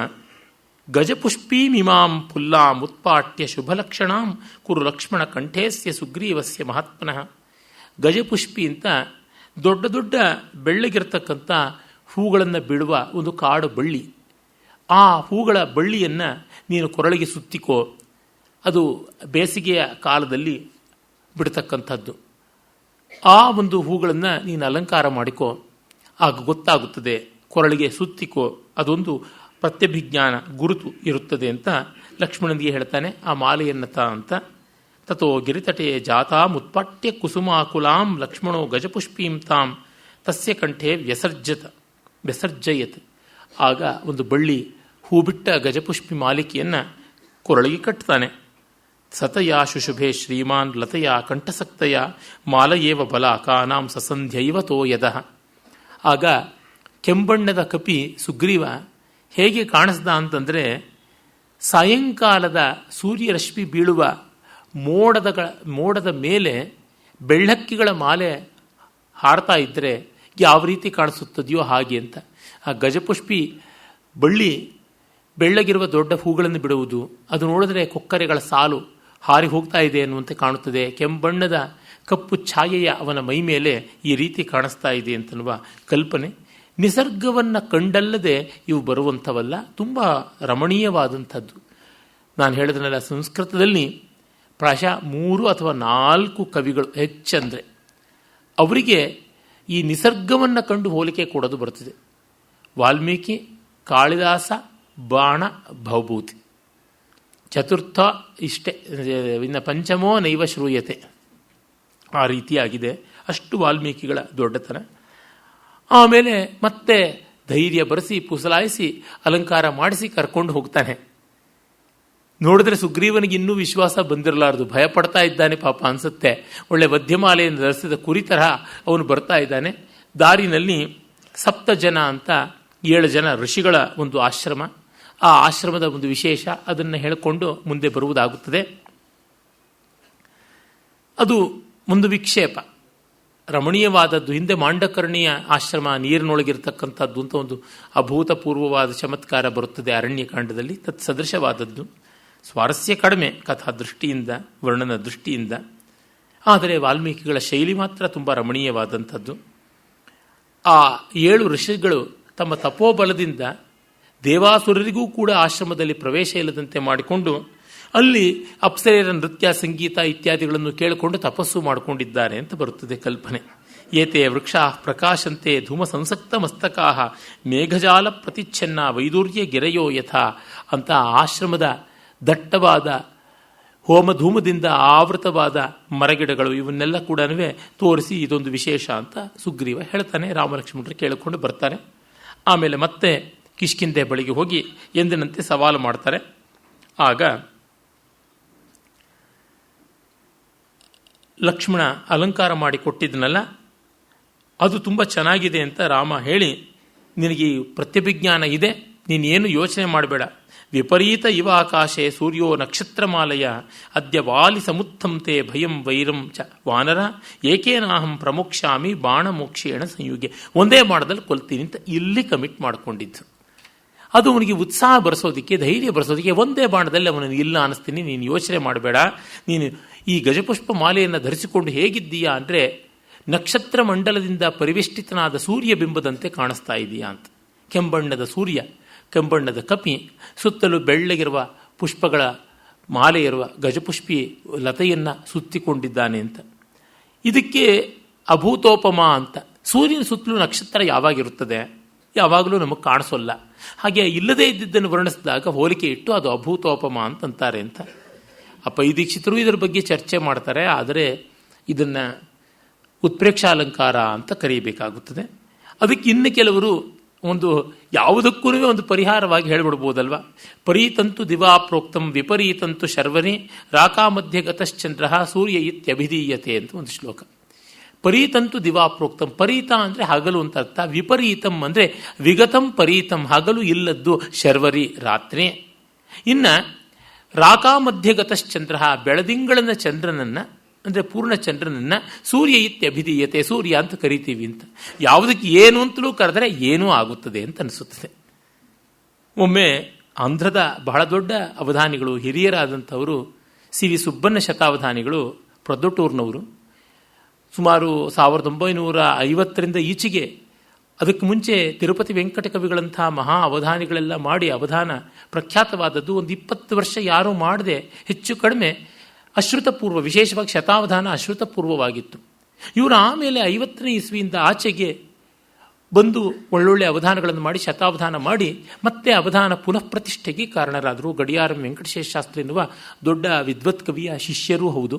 ಪ್ರೌಢವಾದ ಶೈಲಿಯಲ್ಲಿ ಅವರು ಪದ್ಯ ರಚನೆ ಇರುತ್ತದೆ, ಸುಬ್ಬನ ಶತಾವಧಾನಿಯವರದು. ಅವರು ಇನ್ಸ್ಟಿಟ್ಯೂಟ್ ಆಫ್ ಸೈನ್ಸಲ್ಲಿ ನಾನು ಓದ್ತಾ ಇದ್ದಾಗ ಅವಧಾನಕ್ಕೆ ಬಂದಿದ್ದರು. ಮ್ಯಾಥಮೆಟಿಕ್ಸ್ ಬ್ಲಾಕ್ನಲ್ಲಿ ಅವಧಾನ. ನಾನು ದತ್ತಪದಿಯನ್ನು ಕೊಡಬೇಕಿತ್ತು. ಹೋಮರ್, ವರ್ಜಿಲ್, ಮಿಲ್ಟನ್, ಡಾಂಟೆ ಅಂತ 4 ಪದಗಳನ್ನು ಕೊಟ್ಟು, ಪಾಶ್ಚಾತ್ಯ ಕವಿಗಳ ಹೆಸರುಗಳನ್ನು ಕೊಟ್ಟು, ಇದು ಮ್ಯಾಥಮೆಟಿಕ್ಸ್ ಬಿಲ್ಡಿಂಗು, ಹಾಗಾಗಿ ಆರ್ಯಭಟ್ಟನ ಮೇಲೆ ಪದ್ಯ ಹೇಳಿ ಅಂತ ಹೇಳ್ಬಿಟ್ಟಂತಂದೆ. ಶಿಖರಣಿ ಛಂದಸ್ಸು ಅಂದೆ. ಇದು ಕಾದಂಡಿ ಮಾಕು ಅಂತಂದರು. ಶ್ರದ್ಧರಲ್ಲೋ ಚೆಪ್ಪಂಡಿ ಅಂತಂದೆ. ಅದೀ ಕಾದು ಅಂತಂದರು. ಮರೈತೆ ಮೀ ಇಷ್ಟಂ ಅಂತಂದೆ. ಶಾರ್ದೂಲ ವಿಕ್ರೀಡಿತಂ ಅಂತಂದರು. ಹೋಮರ್ ಜುಷ್ಟ ಅಂತ ಶುರು ಮಾಡಿಕೊಂಡ್ರು. ಹೋಮ, ರುಜು, ಜುಷ್ಟ ಈ ರೀತಿಯಾಗಿ ಯುಕ್ತವಾದ ರೀತಿಯಲ್ಲಿ ಮಾಡಿದ್ರು. ಇನ್ನು ವರ್ಜಿಲ್ಲು ಅಂತ, ವರ್ಜಿಲ್ನ ಬಹಳ ಈಸಿಯಾಗಿ ತೆಲುಗುನಲ್ಲಿ ತರಬಹುದು, ತಂದರು. ಮತ್ತೆ ದಾಂತ, ದಾಂತೆ ಈ ಥರದ್ದು ಹೇಗೋ ತಂದರು. ಮಿಲ್ಟನ್ ಆಗಲಿಲ್ಲ. ಭಟ್ಟ, ಆರ್ಯಭಟ್ಟ, ಮಿಲ್ಟನ್ ಅನ್ನು ಪ್ರಥ ನೀಕು ಕೀರ್ತ್ಯಂಕಮುಗ ಹುಟ್ಟಿಂ ಪಗನ್ ಅಂತ ಹೇಳಿಬಿಟ್ಟು ನಿನ್ನನ್ನು ನಾವು ಮಿಲ್ಟನ್ ಅಂತ ಕರಿತೀವಿ ಅಂತ ಅಂದ್ಬಿಟ್ಟು. ನಾನು ಹೇಳಿದೆ ಇದೇನು ಅಂತ. ಮೇಮು ಮಿಲ್ಟನ್ನೇ ಪೇರು ಪೆಟ್ಟಿನಾಮಂಡಿ ಅದು ಗೌರವ ಸೂಚಕಮನಿ ಮಾರ್ಥಮು ಅಂತಂದರು. ಆರ್ಯಭಟ್ಟನ ಮಿಲ್ಟನ್ ಅಂತ ಕರೀಬಹುದು ಅಂತ. ಅದೇ ಥರ ಸಹಸ್ರಾವಧಾನಿ ಮಾಡುಗಲ ನಾಗಪಣಿ ಶರ್ಮಾ ಅವರನ್ನ ಒಂದು ಅವಧಾನದಲ್ಲಿ ದತ್ತಪದಿಯಲ್ಲಿ ಸಚಿನ್, ಕಪಿಲ್, ಕುಂಬ್ಳೆ, ಕಾಂಬ್ಳೆ ಅಂತ 4 ಕ್ರಿಕೆಟರ್ಸ್ದು ಹೆಸರು ಕೊಟ್ಟು ಹನುಮಂತ ಸಮುದ್ರ ಲಂಘನ ಮಾಡಿದ ಸನ್ನಿವೇಶವನ್ನು ವರ್ಣಿಸಿ ಅಂತಂದರೆ, ಸಿಂಹಿಕೆಯನ್ನು ಕೊಂದ ಮೇಲೆ ಕುಂಬ್ಳೀತಿ ಕಾಂಬ್ಳೇತಿ ರವಂಚಕಾರ ಅಂತ ಅವಳು ಸತ್ತೋಗೋವಾಗ ಕುಯ್ಯೋ ಬರುವಂತ ಕೂಗಿದ್ಲು, ಕುಂಬ್ಳಿ ಕಾಂಬ್ಳೆ ಅಂತ ಕೂಗಿದ್ಲು. ಅವಳು ಯಾವುದೋ ಒಂದು ಭಾಷೆಯಲ್ಲಿ ಏನೋ ಕೂಗ್ಕೊಂಡು ಹೋದ್ಲು ಅಷ್ಟೇನೆ ಅಂತ ಹೇಳಿಬಿಟ್ಟು ಮಾಡಿದ್ದರು. ಹೀಗೆ ಯಾವುದಕ್ಕೆ ಏನೂ ಅರ್ಥ ಹೇಳೋದಕ್ಕಾದರೆ ಇದು ಕೂಡ ವಿಪರೀತ, ಪರೀತ, ಸೂರ್ಯ, ಚಂದ್ರ ಯಾವುದಕ್ಕೂ ಏನು ಮಾಡಬಹುದಾದದ್ದು. ಇದನ್ನು ಉತ್ಪ್ರೇಕ್ಷಾಲಂಕಾರ ಅಂದ್ಕೊಂಡ್ರೆ ಆಯಿತು, ತುಂಬ ಚೆನ್ನಾಗಿರುತ್ತದೆ. ಉತ್ಪ್ರೇಕ್ಷೆ ಏನಂತಂದರೆ ಸಂಭಾವನಾ, ಒಂದು ಸಾಧ್ಯತೆ, ಪಾಸಿಬಿಲಿಟಿ ಅಷ್ಟೇ, ಇನ್ನೇನು ಅಲ್ಲ. ಸೂರ್ಯನ ಸುತ್ತಲೂ ನಕ್ಷತ್ರಗಳಿದ್ದರೆ ಹೇಗೆ ಕಾಣಬಹುದು, ಅಸಾಮಾನ್ಯವಾದ ಸನ್ನಿವೇಶ. ಅದನ್ನು ಕಲ್ಪನೆ ಮಾಡಿಕೊಂಡ್ರೆ ಸಾಕು, ಅದಕ್ಕಿಷ್ಟೆಲ್ಲ ಬೇರೆ ಸೋಪಸ್ಕರಗಳು ಬೇಕಿಲ್ಲ ಅಂತ ಅನಿಸುತ್ತದೆ. ಹಾಗೆ ರಾಮ ಅವನಿಗೆ ಪುಸಲಾವಣೆ ಮಾಡಿ ಬೆನ್ನು ತಟ್ಟಿ ಧೈರ್ಯ ತುಂಬಿ ಕಳಿಸಿಕೊಡ್ತಾನೆ. ನೋಡಿ, ಸುಗ್ರೀವ ಚೆನ್ನಾಗಿ ಏಟು ತಿಂದು ಬಂದಿದ್ದಾನೆ, ಅವನನ್ನು ಮತ್ತೆ ಯುದ್ಧಕ್ಕೆ ಹುರಿಗೊಳಿಸಿ ಕಳಿಸಿದ್ದಾನೆ ಅಂದರೆ ರಾಮನ ಹಠ, ಜಿದ್ದು, ಅದನ್ನು ಇಲ್ಲ ಅನ್ನಲಾರದೆ ಸುಗ್ರೀವ ಹೋಗಬೇಕು ಅಂದರೆ ಇವನ ಪಟ್ಟು ಎಷ್ಟು ಗಟ್ಟಿಯಾದದ್ದು ಅಂತ ಗೊತ್ತಾಗುತ್ತದೆ. ರಾಮನ ವ್ಯಕ್ತಿ ಸ್ವಭಾವವನ್ನು ವಾಲ್ಮೀಕಿಗಳು ತಿಳಿದಂತೆ ಇನ್ಯಾರು ಬಲ್ಲರು? ಈ ಸೂಕ್ಷ್ಮ ಸ್ವಾರಸ್ಯಗಳನ್ನು ನಾವು ಅವಧರಿಸಬೇಕಾಗುತ್ತದೆ. ಆಮೇಲೆ ಹೇಳ್ತಾನೆ, ನೋಡು, ಚಿಂತೆ ಮಾಡಬೇಡ. ಧರ್ಮಲೋಭ ಪರೀತೇನ ನಚವಕ್ಷಯ ಕಥಂಚನ. ನಾನು ಯಾವತ್ತೂ ಸುಳ್ಳು ಹೇಳಿಲ್ಲಪ್ಪ. ಯಾವ ಸನ್ನಿವೇಶದಲ್ಲಿಯೂ ಯಾವ ಸಂದಿಗ್ಧತೆಯಲ್ಲಿಯೂ ಕೂಡ ನಾನು ಮಾಡಿದ್ದಿಲ್ಲ. ಸಫಲಾಂಚ ಕರಿಷ್ಯಾಮಿ ಪ್ರತಿಜ್ಞಾಂ ಜೈ ಸಂಭ್ರಮಂ. ನಾನು ನನ್ನ ಪ್ರತಿಜ್ಞೆಯನ್ನು ಮಾಡೇ ಮಾಡ್ತೀನಿ, ಯೋಚನೆ ಮಾಡಬೇಡ. ಪ್ರಸೂತಂ ಕಲಮಂ ಕ್ಷೇತ್ರೇ ವರ್ಷೇಣೇವ ಶತಕ್ರತು ತದಾಹ್ವಾನ ನಿಮಿತ್ತಂ ತ್ವಂ ಬಾಲಿನೋ ಹೇಮಮಾಲಿನಃ. ಹೇಗೆ ಒಳ್ಳೆ ಮಳೆಗಾಲದಲ್ಲಿ ಗದ್ದೆಗೆ ಇಂದ್ರ ಸುರಿಸ್ತಾನಲ್ಲ ಮಳೆಯನ್ನು, ಮತ್ತೆ ಅದರಿಂದ ಫಲವಂತಿಕೆ ಹೇಗೆ ನೆಲಕ್ಕೆ ಬರ್ತದೆಯೋ ಆ ರೀತಿಯಲ್ಲಿ ನನ್ನ ಮಾತು ವ್ಯರ್ಥವಾಗುವಂಥದ್ದು ಅಲ್ಲ ಅಂತ ಹೇಳ್ತಾನೆ. ಆಮೇಲೆ ಇವನು ಸುಗ್ರೀವ ಗರ್ಜನೆ ಮಾಡ್ತಾನೆ. ನಿಷ್ಪತಿಷ್ಯತ ಅಸಂಗೇನ ವಾಲಿ ಸ ಪ್ರಿಯ ಸಂಯುಗ ರಿಪೂಣಾಂ ದರ್ಶನಂ ಶೂರ ಮರ್ಷಯಂತಿನ ಸಂಯುಗೆ. ಜೊತೆಗೆ ವಾಲಿ ಈಗಾಗಲೇ ಗೆದ್ದಿದ್ದಾನೆ, ಅವನಿಗೆ ತುಂಬ ಉತ್ಸಾಹ ಕೂಡ ಬೇಕಾದಂತೆ. ರಿಪೂಣಾಂ ದರ್ಶನಂ ಶೂರ ಮರ್ಷಯಂತಿನ ಸಂಯುಗೆ. ಆ ಶಬ್ದಶಯ್ಯೆ ನೋಡಿ, ರಿಪೂಣಾಂ ದರ್ಶನಂ ಶೂರ ಮರ್ಷಯಂತಿನ ಸಂಯುಗೆ. ಸಂಯುಗೆ ಯುದ್ಧದಲ್ಲಿ ರಿಪೂಣಾಂ ದರ್ಶನಂ, ವೈರಿಗಳ ಗದರುವಿಕೆ, ದಬಾಯಿಸುವಿಕೆ, ಸವಾಲು ಹಾಕುವ ಅಬ್ಬರದ ಧ್ವನಿಗಳನ್ನು ನಾ ಮರ್ಷಯಂತಿ, ತಾಳ್ಕೊಳ್ಳೋದಿಲ್ಲ ಶೂರರು. ಅವರ ಅಹಂಕಾರ ಕೆರಳುತ್ತದೆ, ಮಟ್ಟ ಹಾಕೋಕೆ ನೋಡ್ತಾರೆ. ಜಾನಂತಸ್ತು ಸ್ವಕಂ ವೀರ್ಯಂ ಸ್ತ್ರೀ ಸಮಕ್ಷಂ ವಿಶೇಷತ. ಅದು ಅಲ್ಲದೆ ಅವನಿಗೆ ಅಂತಃಪುರಕ್ಕೆ ಹೋಗಿದ್ದಾನೆ ಸ್ತ್ರೀ ಸಮಕ್ಷಂ. ಹೆಂಗಸರ ಮಧ್ಯೆ ಬೇರೆ ಇದ್ದಾನೆ. ಹೆಂಗಸರ ಮಧ್ಯೆ ಇನ್ಯಾರಿಗಾದ್ರೂ ಸವಾಲು ಹಾಕಿಬಿಟ್ರೆ ಅವ್ರ ಗಂಡಸ್ತನಕ್ಕೇನೆ ಬಂತು ಸಂಚಕಾರ ಅಂತ ಮತ್ತೆ ಬರ್ತಾರೆ. ಅದರಿಂದ ಅವನು ಯುದ್ಧಕ್ಕೆ ಬಂದೇ ಬರ್ತಾನೆ. ಅವನು ಹೊರಗೆ ಬಂದು ನಿನ್ನ ಮೇಲೆ ಒಂದು ಕೈ ಮಾಡುತ್ತಿದ್ದಂತೆ ನಾನು ಬಾಣ ಬಿಡ್ತೀನಿ, ಯೋಚನೆ ಮಾಡಬೇಡ ಅಂತ ಹೀಗೆ ಅವನಿಗೆ ಧೈರ್ಯ ಹೇಳಿದ್ದಾನೆ. ರಾಜರೋಷ ಪರಾಮೃಷ್ಟ ಕುಲಸ್ತ್ರೀಯ ಇವಾಕುಲಾಹ ದ್ರವಂತ್ಯಜ ಮೃಗಾ ಶೀಘ್ರಂ ಭಗ್ನಾ ಇವ ರಣೇ ಹಯಾಹ. ಒಮ್ಮೆ ಕೂಗ್ತಾನೆ ಸುಗ್ರೀವ, ಅಬ್ಬರದಿಂದ ಗರ್ಜನೆ ಮಾಡ್ತಾನೆ. ಆ ತತ್ಕ್ಷಣವೇನೆ ಯಾವ ಹೋಲಿಕೆ ನೋಡಿ ಕೊಟ್ಟಿರೋದು, ರಾಜದೋಷ ಪರಾಮೃಷ್ಟಾ ಕುಲಸ್ತ್ರೀಯ ಇವಾಕುಲಾಹ. ರಾಜನ ಅವಿವೇಕದಿಂದ ರಾಜ್ಯ ಯಾವುದೇ ವ್ಯವಸ್ಥೆಯಲ್ಲಿ ಇಲ್ಲದೇ ಇದ್ದರೆ ಅರಾಜಕವಾಗಿದ್ದಾಗ ಕುಲಸ್ತ್ರೀಯರಿಗೆ ಹೇಗೆ ಸಂಚಕಾರ ಬರ್ತದೆಯೋ, bad governance will lead to so many such havocs, ಆ ರೀತಿಯಾಗಿ ದ್ರವಂತಿಚ ಮೃಗಾ ಶೀಘ್ರಂ ಭಗ್ನಾ ಇವ ರಣೇ ಹಯಾಹ. ಮತ್ತೆ ರಣರಂಗದಲ್ಲಿ ಗಾಯಗೊಂಡಂತಹ ಕುದುರೆಗಳು ಹೇಗೆ ಒದ್ದಾಡಿಕೊಂಡು ದಿಕ್ಕಾಪಾಲಾಗುತ್ತವೆಯೋ ಹಾಗೆ ಇವನ ಗರ್ಜನೆಯಿಂದ ಕುಲಸ್ತ್ರೀಯರು ಪರದಾಡದಂತೆ, ರಣರಂಗದಲ್ಲಿ ರಥಭಗ್ನವಾಗಿ ಬಾಣಗಳಿಂದ ಏಟು ಪಡೆದಂತಹ ಕುದುರೆಗಳು ದಿಕ್ಕಾಪಾಲಾಗುವಂತೆ ಕಾಡಿನ ಪ್ರಾಣಿಗಳೆಲ್ಲ ದಿಕ್ಕಾಪಾಲಾಗಿ ಓಡಿದವು. ಅಷ್ಟು ದೊಡ್ಡ ವೀರ ಗರ್ಜನೆಯನ್ನು ಮಾಡ್ತಾನೆ. ರಾಮನಿಗೆ ತುಂಬ ಸಂತೋಷವಾಗುತ್ತದೆ. ಆಗ ವಾಲಿ ಮತ್ತೆ ಹೊರಡ್ತಾನೆ. ಇವನು ಯಾರು ಮತ್ತೆ ತಿರ್ಗಾ ಬರ್ತಾ ಇದ್ದಾನಲ್ಲ, ಅವನು ಇಲ್ಲ ಅನ್ನಿಸ್ಬಿಡ್ತೀನಿ ಈಗ ಅಂತ. ಅವನಿಗೆ ಕಣ್ಣು ಕೆಂಪಾಗಿದೆ. ಅವನು ಭಾತ್ಯುತ್ಪತ್ತಿ ಪದ್ಮಾಭ ಸಮೃಣಾಲ ಇವ ಹೃದಯ ಅಂತ. ಅವನು ಕೆಂದಾವರೆಗಳು ಕಾಡಿನ ಸಹಿತವಾಗಿ, ತೊಟ್ಟಿನ ಸಹಿತವಾಗಿರುವಂಥವು ಹೇಗೆ ಕೆಂಪಿಗೆ ತೋರುತ್ತವೆಯೋ ಹಾಗೆ ಅವನು ಮದ್ಯಪಾನದಿಂದ, ರೋಷದಿಂದ ಕ್ರೋಧ ತಾಮ್ರಾಕ್ಷನಾಗಿ ಕಾಣ್ತಾ ಇದ್ದಾನೆ ಅಂತನ್ನುವುದನ್ನು ಕವಿ ಹೇಳ್ತಾರೆ. ತಾರೆ ಅವನ ಪತ್ನಿ ಅವನಿಗೆ ಹೇಳ್ತಾಳೆ, ಇಲ್ಲ ಇಲ್ಲ, ಇದು ಯುಕ್ತವಾದದ್ದಲ್ಲ. ಸಾಧು ಕ್ರೋಧಮಿಮಂ ವೀರ ನದೀ ವೇಗಮಿವಾಗತಂ ಶಯನಾದುತ್ಥಿತ ಕಲ್ಯಂ ತ್ಯಜ ಭುಕ್ತಾಮಿವ ಸ್ರಜಂ. ನೀನು ಈ ಒಂದು ಸಿಟ್ಟನ್ನು ತಮ್ಮನ ಮೇಲೆ ತೋರಿಸೋದಕ್ಕೆ ನೀನು ಹೋಗಬೇಡ. ನದಿ ಉಕ್ಕಿ ಬಂದಾಗ ಆ ಪ್ರವಾಹ ಆಮೇಲೆ ತಾನೇ ಇಳಿಯುತ್ತಲ್ಲ, ಆ ರೀತಿಯಾಗಿ ನೀನು ಉಕ್ಕಿ ಬರತಕ್ಕಂಥ ಕೋಪವನ್ನು ಇಳಿಸಿಕೊಂಡು ಬಿಡು. ಸಿಟ್ಟನ್ನು ರಾತ್ರಿ ಮಾಲೆ ತೊಟ್ಟಿದ್ರೆ ಹೂಮಾಲೆಯನ್ನು ಮುಂಜಾನೆ ಹೊತ್ತಿಗೆ ಹಾಸಿಗೆ ಮೇಲೆ ಮಲಗಿದ್ರು ಅದು ಬಾಡೋಗಿರುತ್ತದೆ, ಅದನ್ನು ತೆಗೆದು ಎಸೆಯುವಂತೆ ಶೈನಾದುತ್ಥಿತ ಕಲ್ಯಂ ತ್ಯಜ ಭುಕ್ತಾಮಿವ ಸ್ರಜಂ. ನೆನ್ನೆ ಮುಡಿದ ಮಾಲೆಯನ್ನು ಇಂದು ಬಿಸಾಡುವಂತೆ ಇಂದು ಮುಂಜಾನೆ ಕೋಪವನ್ನು ತೆಗೆದು ಬಿಸಾಡು. ನೀನು ತಮ್ಮನ ಮೇಲೆ ಕೋಪ ಮಾಡಿಕೊಂಡು ಮತ್ತೆ ಯುದ್ಧಕ್ಕೆ ಹೋಗಬೇಡ. ಯಾಕೆ? ಕಲ್ಯಮೇತೇನ ಸಂಗ್ರಾಮಂ ಕರಿಷ್ಯಸಿ ಹರೀಶ್ವರ. ಈ ರಾತ್ರಿ ಕಳೀಲಿ, ನಾಳೆ ನೀನು ಯುದ್ಧ ಮಾಡು. ವೀರತೆ ಶತ್ರುಬಾಹುಲ್ಯಂ ಫಲ್ಗುತಾವ ನ ವಿದ್ಯತೆ. ನಿನ್ನ ಶಕ್ತಿ ಲೋಕಕ್ಕೆ ಗೊತ್ತಿಲ್ವೇ? ನಿನ್ನ ಶತ್ರುಗಳ ಸಂಖ್ಯೆ ಯಾವ ಮಾತ್ರದ್ದು, ಮತ್ತು ಅವರ ಪರಾಕ್ರಮ ಎಷ್ಟು ಅಂತ ಗೊತ್ತೇ ಇದೆ. ನಿನ್ನ ಪಟುತ್ವ ಎಷ್ಟಿದೆ ಅದು ಕೂಡ ಗೊತ್ತಿದೆ. ಫಲ್ಗುತ ಅಂದರೆ ಹಗುರತನ ಅಂತ. ಅದು ಶತ್ರುಗಳ ದೃಷ್ಟಿಯಿಂದ ನೋಡಿದಾಗ ಅಗ್ಗ, ಹಲ್ಕಾ ಅಂತ ನಾವೇನು ಹೇಳ್ತೀವಿ ಹಿಂದಿನಲ್ಲಿ, ಅದೇನೆ. ಇವನ ಕಡೆಯಿಂದ ನೋಡಿದ್ರೆ ಫಲ್ಗು ಅಂದರೆ ತ್ವರಿತ ಗತಿ ಅಂತನ್ನುವುದು ಉಭಯತಾ ಅರ್ಥ ಮಾಡಬಹುದಾದದ್ದು. ಮತ್ತೆ ತ್ವಯಾತಸ್ಯ ನಿರಸ್ತಸ್ಯ ಪೀಡಿತಸ್ಯ ವಿಶೇಷತಃ ಯಹೈತ್ಯ ಪುನರಾಹ್ವಾನಂ ಶಂಕಾಂ ಜನಯತೀವಮೇ. ಈಗ 1-2 ಗಂಟೆ ಮುಂಚೆ ನಿನ್ನಿಂದ ಏಟು ತಿಂದು ಸತ್ತನೋ ಕೆಟ್ಟನೋ ಅಂತ ಹೋದವನು ಈಗ ಮತ್ತೆ ಬಂದು ವೀರ ಗರ್ಜನೆ ಮಾಡ್ತಿದ್ದಾನೆ ಅಂದರೆ ಸಂದೇಹ ಪಡಬೇಕು ಅಂತ. ಎಷ್ಟು ಬುದ್ಧಿ ಸೂಕ್ಷ್ಮತೆ ಇದೆ. ಮುಂದೆ ವಾಲಿ ಸಾಯ್ತಾ ಇರುವಾಗ ಹೇಳ್ತಾನೆ, ತಾರೆಗೆ ತುಂಬ ಬುದ್ಧಿಶಕ್ತಿ ಇದೆ ಅಂತ.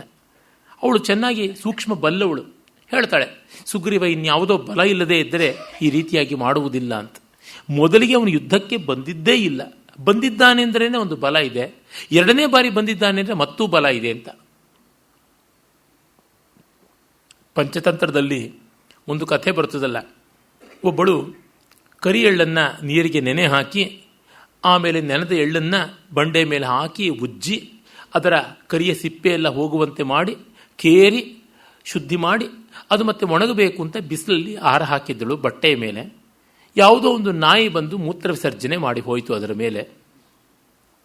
ಅದನ್ನು ನೋಡಿ ಅಯ್ಯೋ ಏನು ಮಾಡೋದು, ಶ್ರಾದ್ದಕ್ಕಾಗಿ ನಾನು ಎಳ್ಳಿನ ಚಟ್ನಿ ಮಾಡಬೇಕಿತ್ತು, ನೋಡಿದ್ರೆ ಈ ರೀತಿಯಾಗಿ ನಾಯಿ ಮೂತ್ರ ಮಾಡಿ ಹಾಳಾಯ್ತಲ್ಲ ಅಂತ ಕಡೆಗೆ ಪಕ್ಕದ ಮನೆಯವಳು ಸ್ವಲ್ಪ ಪೆದ್ದಿ ಅವಳು ಬಳಿಗೆ ಹೋಗಿ ಇದನ್ನು ವಿಲೇವಾರಿ ಮಾಡ್ತೀನಿ ಅಂತ ಅವಳನ್ನು ಹೋಗಿ ಕೇಳ್ತಾಳೆ, ಅಮ್ಮ ನಮ್ಮ ಮನೆಯಲ್ಲಿ ಬಿಳಿ ಎಳ್ಳು ಮಾತ್ರ ಇದೆ, ಕರಿ ಎಳ್ಳಿಲ್ಲ, ನಾಳೆ ಶ್ರಾದ್ದ, ನಾವು ಮಾಡಬೇಕಾದದ್ದು ಶ್ರಾದ್ದದಲ್ಲಿ ತರ್ಪಣ ತಿಲತರ್ಪಣ, ಅದಕ್ಕೆ ಕರಿ ಎಳ್ಳೇ ಬೇಕು, ಏನೂ ಇಲ್ಲ, ನೀವು ಇದನ್ನು ತಗೊಂಡು ಕೊಡಿ, ಇಷ್ಟೇ ಪ್ರಮಾಣದಲ್ಲಿ ಕೊಡಿ ಸಾಕು ಅಂತ. ಅವಳು ಭಾಳ ಅನುಕೂಲವಾಯ್ತಲ್ಲ, ನಾನೇ ಕರಿ ಎಳ್ಳು ಇಟ್ಕೊಂಡು ಉಜ್ಜಿ ಅದನ್ನು ಮತ್ತೆ ಶುಭ್ರ ಮಾಡಬೇಕು ಅಂತಿದ್ರೆ ಇವಳು ಹೊಸ ಎಳ್ಳನ್ನೇ ಕೊಡ್ತಾ ಇದ್ದಾಳೆ, ಕರಿ ಎಳ್ಳನ್ನು ನಾನು ಕೊಟ್ಬಿಡ್ತೀನಿ ಅಂತ ಕೊಟ್ಟುಬಿಡ್ತಾಳೆ. ಅದು ಒಂದೋ ಎರಡೋ ಸೇರಿದರೆ ಅಷ್ಟು ಪ್ರಮಾಣದಲ್ಲಿ ಕೊಡ್ತಾಳೆ. ಕೆಲಸ ನನಗೆ ತಪ್ಪದು, ಮತ್ತು ಹೆಚ್ಚು ಪ್ರಮಾಣವೂ ಬಂದಿದೆ ಅಂತ. ಇವಳು ಮತ್ತೆ ಮಾಡುವ ಕೆಲಸ ಇದೆಯಲ್ಲ, ಆದರೂ ಮಾಡಿ ಏನು, ಈ ನಾಯಿ ಮೂತ್ರ ಮಾಡಿದಂಥ ಎಳ್ಳನ್ನು ಹೇಗೆ ಬಳಸೋದು ಅಂತ. ಆಮೇಲೆ ಆ ಹೆಡ್ಡಿಯಾದ ನೆರೆಮನೆಯವಳು, ಪ್ರತಿವೇಶಿನಿ ಅಂತ ಸಂಸ್ಕೃತದಲ್ಲಿ ಕರೀತಾರೆ, ಅವಳ ಗಂಡ ಬರ್ತಾನೆ.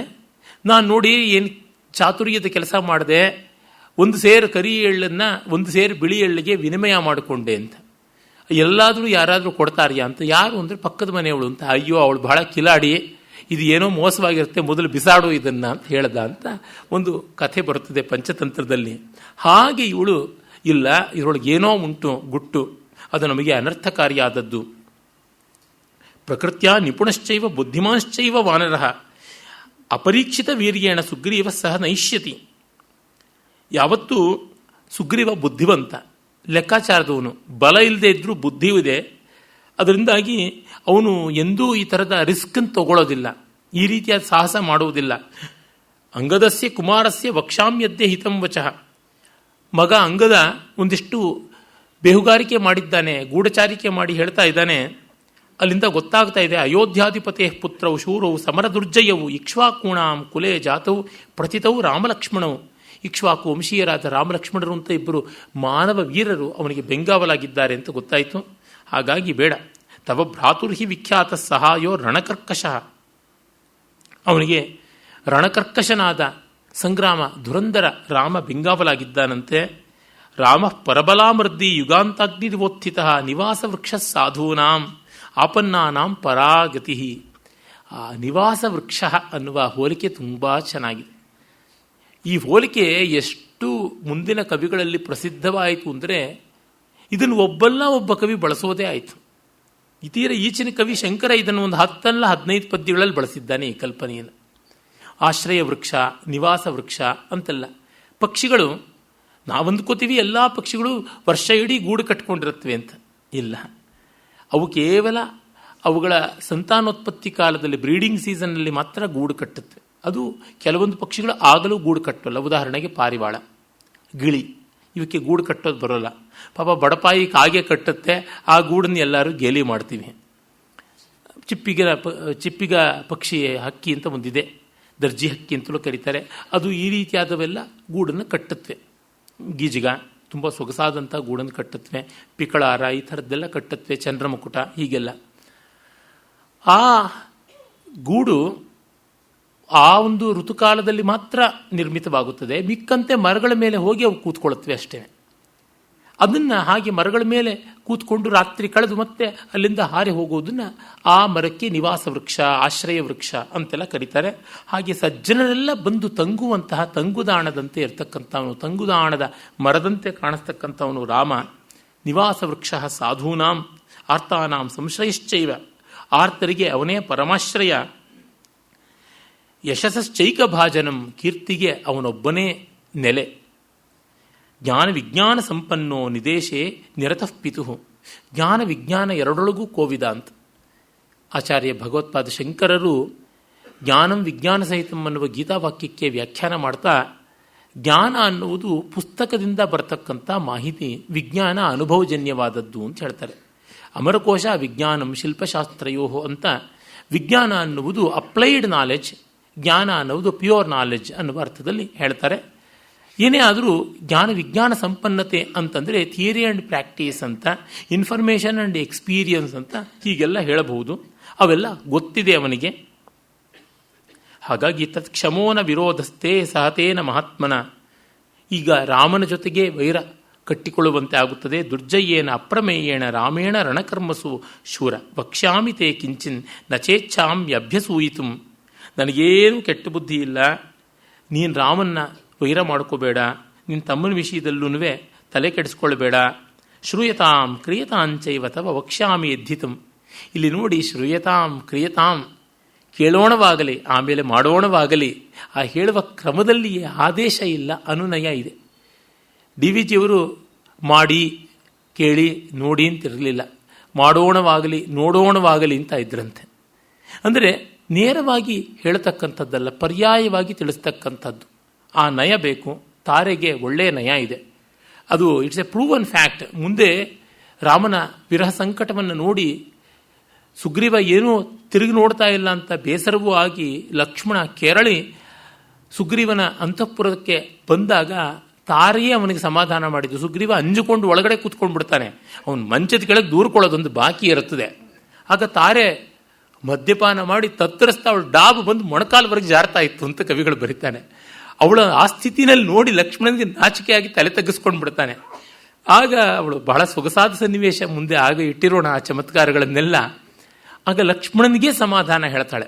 ಲಕ್ಷ್ಮಣನಿಗೆ ಸಮಾಧಾನ ಹೇಳಿ ತೆಪ್ಪಕ್ಕೆ ಕೂಡಿಸೋದಕ್ಕೆ ರಾಮ ಮಾತ್ರ ಶಕ್ಯನಾದವನು, ಮಿಕ್ಕವರಲ್ಲ. ತಾರೆಗೆ ಅಂತ ಸೀಸನ್ಡ್ ಪರ್ಸನ್ ಇನ್ ನೆಗೋಸಿಯೇಷನ್ಸ್. ಹಾಗಾಗಿ ಅವಳಿಗೆ ಗೊತ್ತು. ಹೇಳ್ತಾಳೆ, ಶ್ರೂಯತಾಂ ಕ್ರೀತಾಂಚೈವ ತವ ವಕ್ಷ್ಯಾಮಿ ಯದ್ಧಿತಂ ಯೌವರಾಜ್ಯೇನ ಸುಗ್ರೀವಂ ತೂರ್ಣಂ ಸಾಧ್ವಭಿಷೇಚಯ. ನೋಡು, ಸುಗ್ರೀವನ ಮೇಲೆ ದ್ವೇಷ ಸಾಧಿಸಿದ್ದು ಸಾಕು, ಅವನಿಗೆ ಯುವರಾಜ ಪಟ್ಟವನ್ನು ಕೊಡು ಅಂತಾಳೆ. ನೋಡಿ, ತಾರೆಯನ್ನ ದಿನ ಬೆಳಗ್ಗೆ ನೆನೆಯಬೇಕು ಅಂತೀವಿ. ಅಹಲ್ಯ, ದ್ರೌಪದಿ ತಾರಾ, ಸೀತಾ, ಮಂಡೋದರಿ ತಥಾ ಅಂತ ಏನಿದೆ ಆ ಶ್ಲೋಕದಲ್ಲಿ ತಾರೇನೂ ಒಬ್ಬಳು. ಬೃಹಸ್ಪತಿ ಪತ್ನಿಯೂ ತಾರೆ, ವಾಲಿ ಪತ್ನಿಯೂ ತಾರೆ. ಯಾಕೆ ಅಂದರೆ ಅಯೋಗ್ಯ ಗಂಡಂದ್ರನ್ನು ಕಟ್ಟಿಕೊಂಡು ಕೂಡ ಎಷ್ಟೋ ಅವರಿಗೆ ಹಿತವನ್ನು ಹೇಳಿದ್ರು, ಹಾಗೂ ಹೀಗೂ ಕಷ್ಟಪಟ್ಕೊಂಡು ಬಾಳಿದ್ರು, ಬದುಕಿದ್ರು. ಇದು ತುಂಬ ದೊಡ್ಡ ಸಂಗತಿ. ಹಾಗಾಗಿ ಆ ತಮ್ಮನ ಮೇಲೆ ದೀರ್ಘದ್ವೇಷ ಒಳಿತಲ್ಲ, ಅವನಿಗೆ ಪಟ್ಟ ಕಟ್ಟು. ವಿಗ್ರಹಂ ಆಕೃತ ವೀರ ಭ್ರಾತ್ರ ರಾಜನ್ ಯವೀಯಸ. ಚಿಕ್ಕ ತಮ್ಮ, ಅವನ ಮೇಲೆ ಯಾಕೆ ಈ ವೈರ, ವಿಗ್ರಹ, ಯುದ್ಧ? ಅಹಂ ಹಿತೆ ಕ್ಷಮಂ ಮನ್ಯೇತೇನ ರಾಮೇಣ ಸೌಹೃದಂ. ನಿನಗೆ ರಾಮನ ಜೊತೆ ಸ್ನೇಹವೇ ಒಳ್ಳೆಯದು ಅಂತ ನನಗನ್ನಿಸ್ತಾ ಇದೆ. ಸುಗ್ರೀವೇಣ ಚ ಸಂಪ್ರೀತಿಂ ವೈರ ಮುತ್ಸೃಜ್ಯ ದೂರತಃ ಲಾಲನೀಯೋ ಹಿತೇ ಭ್ರಾತ ಯವೀಯಾನೇಶ ವಾನರ. ಅವನ ಪ್ರೀತಿಯಿಂದ ಕಾಣಬೇಕಾದದ್ದು ನಿನ್ನ ಧರ್ಮ ಅಲ್ಲವಾ ಅಂತ. ತತ್ರವಾ ಸನ್ನಿಹಸ್ತೋವಾ ಸರ್ವಥಾ ಬಂಧುರೇವತೆ. ನಿನಗೆ ಒಡಹುಟ್ಟಿದ ಸಹೋದರ, ಅವಳಿ ಸಹೋದರ. ನೈತೇನ ಸಮಂ ಬಂಧುಂ ಭವಿ ಪಶ್ಯಾಮಿ ಕಂಚನ.